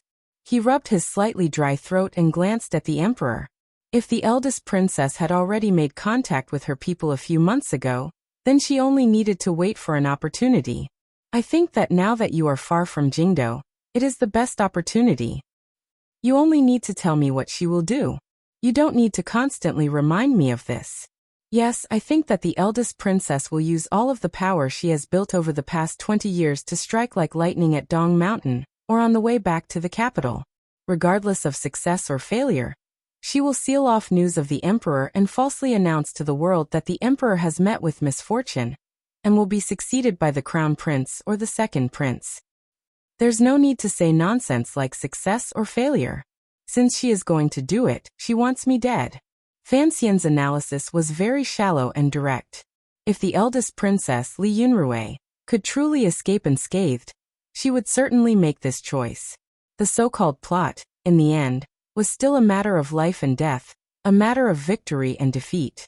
As long as life and death had been decided, victory and defeat had been decided, she had the support of the princes in Jingdo and the Yi and Qin families. If she then threw the matter of the emperor being assassinated onto Fan Xian, who could sit on that throne?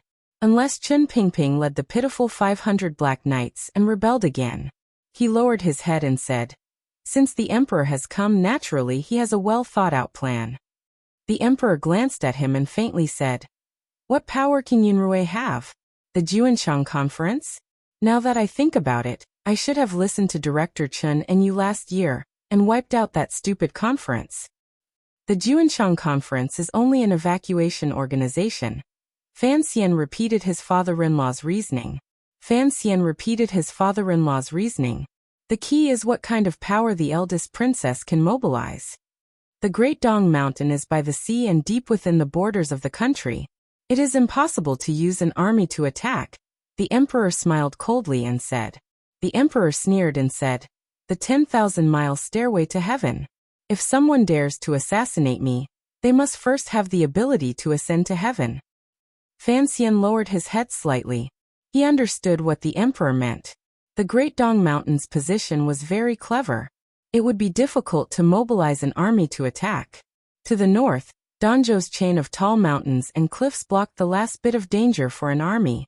Since there was no need to consider this, To assassinate the ruler of a country, especially the ruler of the most powerful country in the world, one could only use assassins. Normal people were completely meaningless.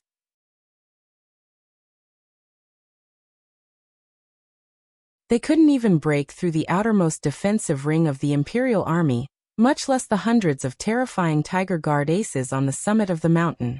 Those who came did not have good intentions, and those with good intentions did not come. If the eldest princess truly wanted to assassinate the emperor, one could imagine the skill of the assassins. Yi Luyan is a guest of the Juanshan conference, Fan Xian said quietly. Fan Xian said silently. The eldest princess does not have many aces herself. After experiencing the attack in the valley, I feel that some people in court are becoming more and more impudent. No matter what an impudent person does, it is not surprising. He was talking about the military elders in the Qing kingdom. If these people collectively stood against the emperor, what kind of situation would it be? The emperor did not continue Fan Xian's words. He only quietly said, "My personal visit to Dong Mountain this time has not only confused you, but the two scholars also strongly opposed it. Yet, I still have to come. First, it is because I have stayed in the palace for too long. I want to come out and see the places I passed through in the past. Second, Chengqian hurt my heart. If I want to depose him, I will do so openly and not give anyone any chance to say anything." Fan Xian thought about it. The emperor beside him could probably be considered the most diligent and strangest emperor in history. After ascending to the throne, particularly after the end of the major battle, the emperor had never left Jingdo again. He did not go on the routine nationwide tours of a prosperous ruler.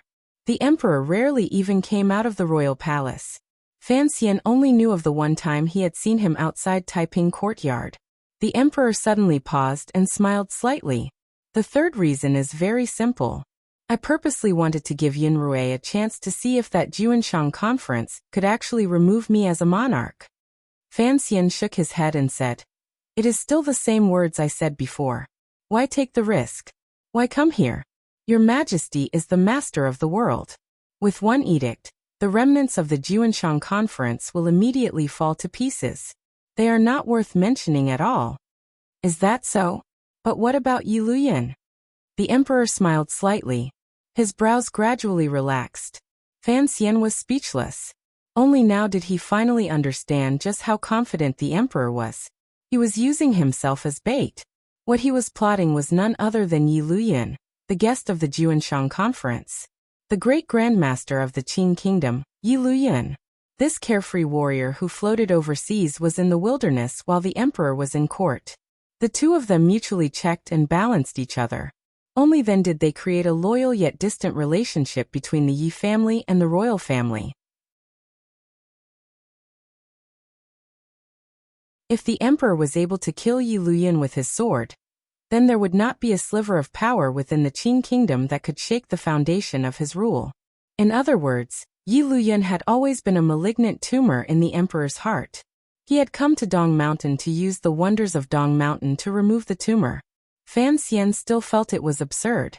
Even if you had over 100 tiger guards in Yunakong, that mysterious old creature, if the eldest princess moved, she would certainly have countless powers to cooperate with Yi Luyan. Even if Yi Luyan failed to assassinate the emperor, given the great grandmaster's otherworldly realm, how could you keep him? He had once personally experienced Yi Luyan toppling a building with half a sword in Hangzhou. So he knew the terrifying extent of Yi Luyan's power. Unless the Qing Iron Riders formed camps and endless volleys of arrows were used, perhaps it was possible to kill Yi Luyan on the plains. However, the emperor was on the lonely peak. Yi Luyan floated here, and then away. He would not give the tiger guards the chance to surround him. As for the imperial soldiers at the foot of the mountain, due to the terrain, they were unable to form a cavalry charge formation. How can one kill a great grandmaster? This was something Fan Xian had thought about for an entire year. He had come up with many conclusions. Among them, the safest was to stand 500 meters away and use the assault rifle he had hidden like a precious son to snipe him. However, this kind of situation was not easy to create. The great grandmasters were elusive. Their senses were too powerful. It was impossible for them to stand there and give him too much time to aim. How could one kill a great grandmaster? In the end, Fan Xian thought of the most reliable method.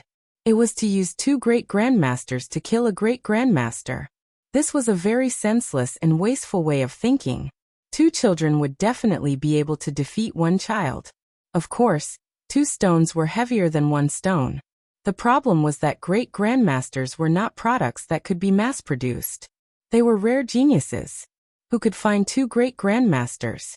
Thus, I had to come to Dong Mountain because I needed a person. This person will never leave Dong Mountain to suit my thoughts. The emperor looked at Fan Xian with a slight smile. He then pushed open the wooden door of the old temple. The wooden door creaked. Fan Xian's gaze drifted over. His heart tightened abruptly. Countless surprises and the irrepressible joy of a long separation flashed through his eyes. Yan Bingyun sat in a daze in a room in the Overwatch Council. He did not sit in that secret room because the director had returned to Jingdo in a wheelchair and returned to his own room. The power that Yan Bingyun had temporarily obtained had also been returned.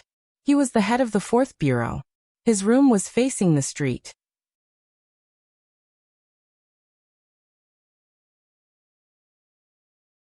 The window was not covered with black cloth.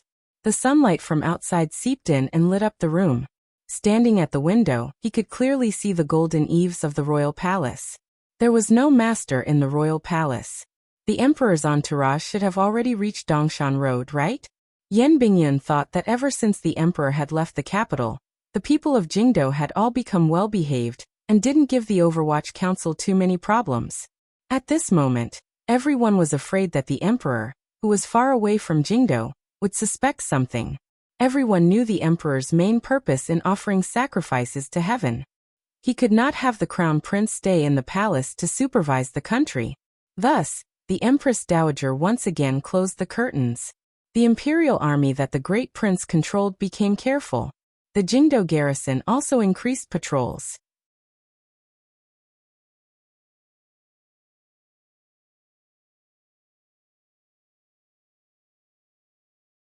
Chapter 523.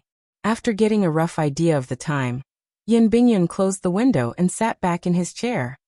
He took out a beautifully embroidered pouch from his clothes and took out a few melon seeds from inside. He brought them to his lips and carefully chewed them. He appeared very bored. Only when his gaze landed on the pouch did he become warm and affectionate. This pouch had been embroidered by Lady Shen. Sir Yin Jr. had been particularly idle these past few days. He no longer needed to oversee council affairs, nor did he need to monitor court officials with the sensitivity of the 1st Bureau staff. Other than the daily affairs of the 4th Bureau, he did not have much to do. In the wilderness between Yanjing and Sangzhou, after Shang Shan, who had suffered a great loss at Yan Xiaoyi's hands, he had calmed down. Although the Northern Qi people had submitted a letter of reprimand, the accidental injury investigation was still ongoing. There were no unusual movements in Shangjing, and Dongyi was also very quiet. These were the things the 4th Bureau had to manage. Before the emperor left the capital, the 4th Bureau had already released enough fake news to ensure the silence of both sides. Yan Bingyun believed that given the Overwatch Council's power, even if the Northern Qi royal family and Sigujian knew of the emperor's tour, they would not be able to react in a short amount of time. Furthermore, he had no choice but to be relaxed. Even without these errands, the Jingdo center of the Qinian unit was still under Yan Bingyun's control. Logically speaking, for something as important as the emperor's tour, he should have notified Fan Xian ahead of time. However, what he did not understand was that once Director Chen returned to the capital, he suppressed this idea and firmly suppressed it. This was the question that had puzzled Fan Xian and Danzhou. Yan Bingyun still did not know that Commissioner Fan had already met up with the royal entourage. He was still faintly at a loss. At the same time, he was nervous. Jingdo appeared calm. With the imperial army, the Jingdo garrison, and Director Chen emanating a dark and terrifying aura, nothing major could happen. If something major was going to happen, it should be at the emperor's side, far away from Jingdo. Yan Bingyun smiled bitterly as he stood at the window and looked at Tianhe Avenue below and the royal palace not far away. His position was not high, but his role was complicated. He was the 3rd most important person in the Overwatch Council, and Fan Xian's trusted aide. However, his father had another identity. Most importantly, he was one of the young people the emperor had personally summoned into the palace. After a long night of conversation, he had another identity. No wonder Headmaster Chen suppressed him the moment he returned to the capital. Presumably, the headmaster also had some opinions about him. As for why Director Chen did not allow him to inform Fan Xian, Yan Bingyun, relying on his unique information from 3 places, vaguely guessed a sliver of the truth. He began to fear this truth. Even if Director Chen died by the emperor's side, would something big happen? That was why he wanted to go with the flow and get Fan Xian as far away from the royal entourage as possible. However, the director was so loyal to the emperor. No matter how much he loved Fan Xian, how could he place Fan Xian's safety above the emperor's life and death? Ding dong, the copper bell rang. The most special homecoming signal in the Jingdo Yamens rang out. Countless hurried officials walked out of the Overwatch Council's square building. They were not busy spreading evil water. They were in a hurry to go home. Special agents were also public servants, and the people in the Overwatch Council were all civil servants. They were no different from ordinary people. Yan Bingyun didn't have much to pack. He walked straight out of the building and sat in his family's carriage. Hurrying back to the Viscount's manor, he didn't go to chat with Sister Shen. Instead, he went directly to his father's study and asked, "Is there any news from the Qin family?" Yen Ruahai glanced at his son and shook his head. "You're in charge of the 4th bureau in the council. Is there any movement from Shao Mountain?" Shao Mountain's location was special. It happened to be at the entrance of Dongshan Road. This place was in the northeast of the Qin kingdom and not far from Dongyi. Because no one dared to pass through the dense primordial forest between Danzhou and Dongyi, the transportation between the 2 places mainly relied on the sea or circled around Shao Mountain. Originally, there was not much power on Dongshan Road that could threaten the royal entourage. However, Shao Mountain just happened to be on the road from Dongshan Road back to the capital. The most important problem was that the Yen father and son both knew that the old Qin master's secret trusted soldiers had been trained in that mountain. The group that had attacked Fan Xian outside Jingdo at the end of the year had been moved over from Shao Mountain by the Qin family without the court's knowledge. Shao Mountain has been quiet. Ever since that incident, the council has been keeping a close eye on it with great attention. If there is any strange movement, it cannot be hidden from us. Yan Bingyun relaxed slightly and sat down. Yen Ruahai smiled slightly and said, "What we know is what the director knows and what the emperor knows. Since the emperor dares to take 2,000 imperial soldiers to Dong Mountain to worship heaven, it is either because he doesn't think much of the people in Shao Mountain, or because he believes in the old Qin master's loyalty." Loyalty, Yan Bingyun sighed.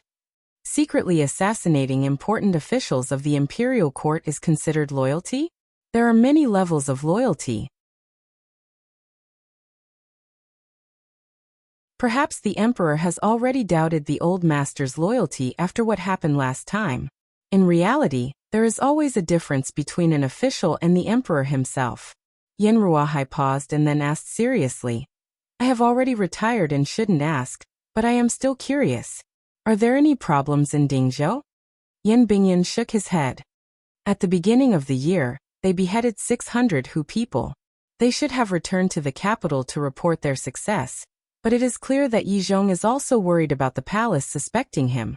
So he left the group in Dingzhou and did not return to the capital when the emperor was not present. He gently clenched the fist in his sleeve, wanting to speak but then hesitating. Yen Ruahai glanced at his son curiously and said, "You're not usually like this. If you have something to say, then say it." A faint suspicion rose to Yan Bingyun's frosty face. "I don't know if the emperor's safety can be confirmed. What danger is there?" Yen Ruahai furrowed his brows. "The Qin kingdom has 7 roads of elite soldiers. The 3 roads you suspect cannot get close to Dong Mountain. They are all under the council's watch. What about Yin Xiaoi?" Yan Bingyun stared coldly into his father's eyes. It was as if he wanted to see something else in them. Yen Ruahai very naturally turned his head and avoided his son's gaze. "What about Governor Yan? There was a problem with the Tsangzhou victory." Yan Bingyun lowered his voice. I said that there was a problem with the Tsangzhou victory. The secret agents searching for military contributions have already reported back. Although the heads were disguised, there are some problems. You are the head of the 4th Bureau and have taken over my job. You should know that although killing people and stealing military contributions is a major crime, it has never been completely eradicated, particularly when it comes to these border generals. They require the court's additional rewards to balance out the misery of the cold border, Yan Ruahai said coldly. Besides, even if Yan Xiaoyi lied about his military contributions, what does it have to do with the emperor on Dong Mountain? Don't forget, Northern Qi's letter has already arrived. Would the Northern Qi people act with Governor Yan? That's what I'm afraid of, Yan Bingyan said coldly. Yan Bingyan coldly said, if it was just killing people and stealing military contributions, then that's fine. If this matter has something to do with Northern Qi, then I'm afraid it won't be so simple. Yan Ruahai slowly stood up and stared into his son's eyes. Enunciating each word, he said, do you know what you are saying? Do you think that just because the director and the commissioner let you temporarily take charge of council affairs, you are the most remarkable person in the world?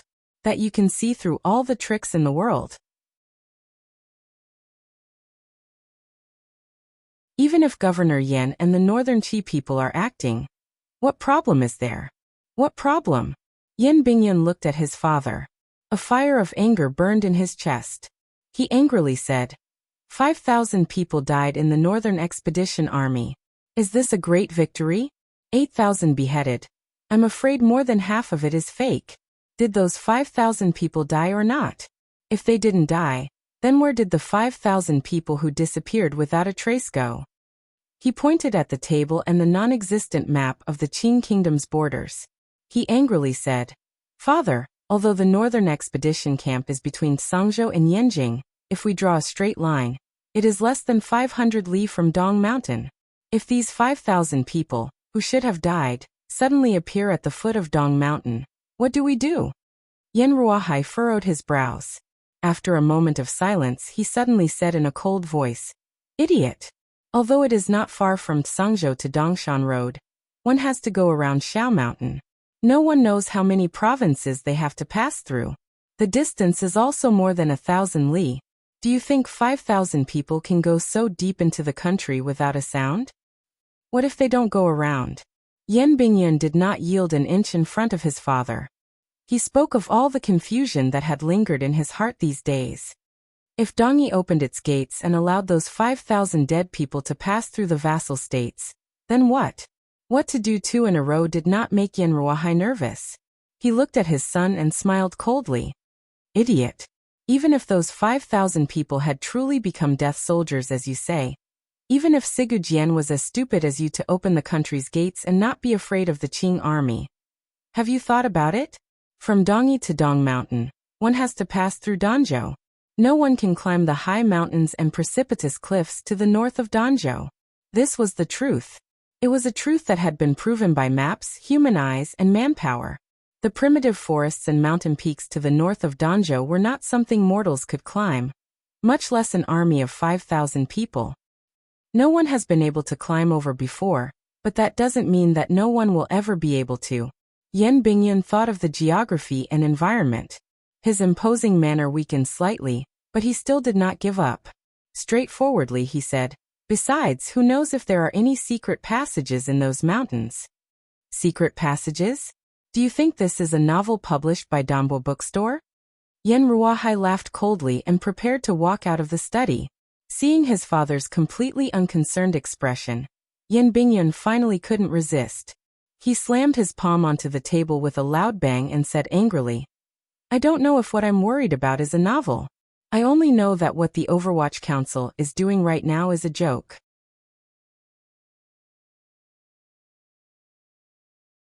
Regardless of whether or not this will happen, since there is already a point of suspicion, I will report it according to the council's procedures. Why has the director suppressed this matter?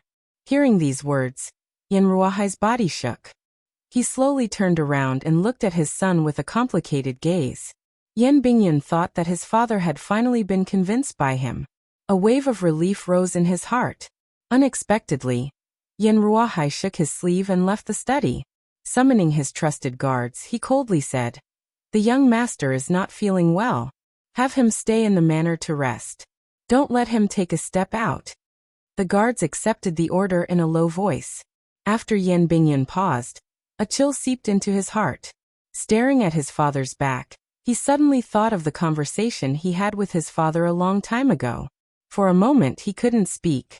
That day he asked his father, "If, and I'm saying if, you had to choose between the palace and the council, what would you choose?" At the time, Yin Ruahai had looked at him with an amused gaze and sighed. "Silly child, naturally, I would choose the council. If the old director did not have this confidence in me, why would he say so much to you?" Yin Bingyan took a step towards the door, and was stopped by a guard who was highly skilled in martial arts. He did not put up any unnecessary struggle. He only sighed and asked his father, "Where are you going?" Yin Ruahai turned around and looked at his son with a smile. "Since you're sick, I have to go to the council to ask for leave for you." Yin Bingyan didn't say anything more. He was loyal to the emperor and the court. He had already done what he needed to do. After all, he was an official of the Overwatch Council. As his father's son, he could not do more. The Yi family is indeed too quiet. Yi Zhong is indeed too obedient. Offering a prisoner such a good opportunity to enter the capital, yet he just let it go. Sitting in the wheelchair, Chen Pingping shook his head and said, "Of course, he is also afraid that the palace will be wary of him and something will go wrong ahead of time. However, the second prince must be muttering in his heart. He thinks that the crown prince is about to be deposed. If the crown prince acts blindly at this time, the second prince, with the support of the Yi family, will certainly be able to hold the fort alone. He is probably hoping for his father-in-law to return soon. Right now, everyone wants to act. No one has the ability or courage to be the first to act." The old man smiled slightly as he pushed the wheelchair over from the black cloth. "If you want to destroy yourself, you must make yourself crazy. The eldest princess is crazy enough." Yin Ruahai smiled and understood Director Chen's meaning. "But you are in the capital. Even if she has thoughts, she will have to wait for news from there."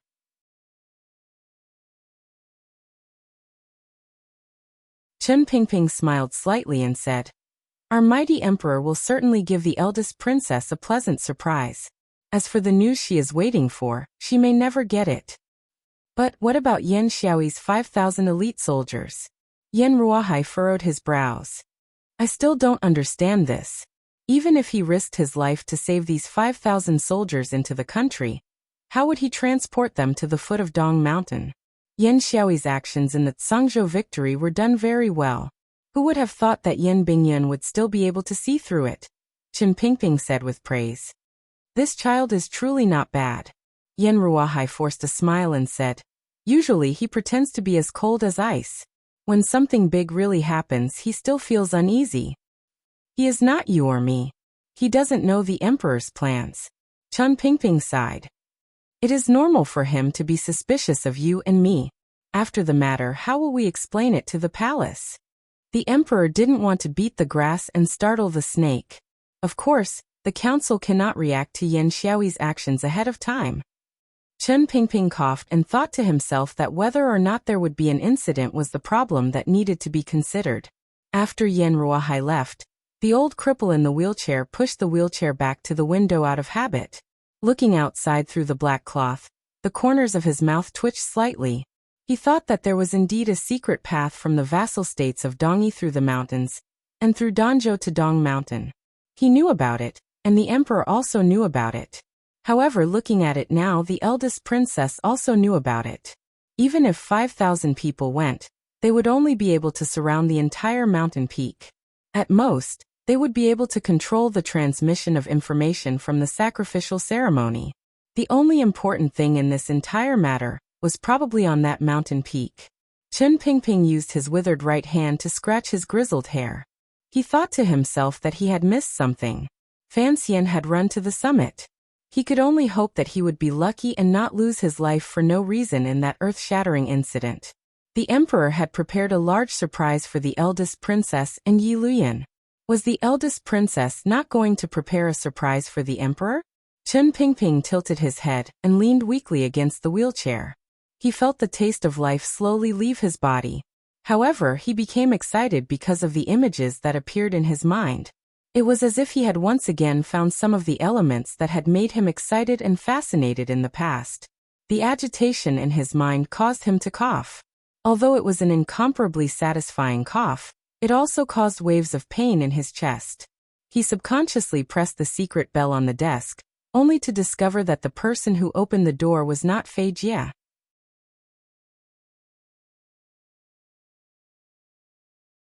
Only now did he remember that Fei Jie had already followed his wishes and left the troublesome Qing kingdom. At this time he should already be in Chuanzhou, preparing to live the life that the old poison had long yearned for overseas. I'm coughing a little. Find some medicine to take. Chen Pingping smiled slightly at his subordinate who had just entered. If he could live another 2 years, then he would live another 2 years. The subordinate was overwhelmed by the favor and left with the order.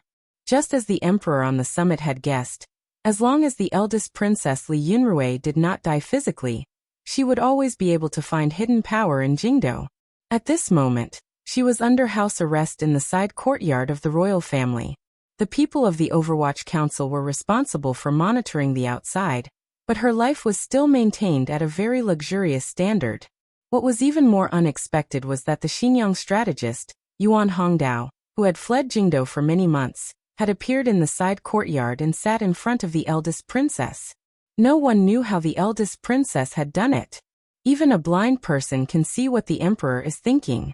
However, I don't know exactly where his confidence comes from. Li Yunrui's appearance was still beautiful, and her eyes were still charming and full of emotion. However, a truly attentive person could see that there was a slight change in her state of mind. Underneath the full emotion was a coldness carved deep in her heart. You're tuning in to the Li Mei's Wuxia Whispers YouTube channel. We're so grateful for your support, and don't forget to subscribe to join us on this incredible journey through captivating stories. Your generosity through donations truly makes a world of difference, as it's the primary source of revenue that allows me to expand and enhance this channel for you. Thank you from the bottom of my heart for being a part of this adventure.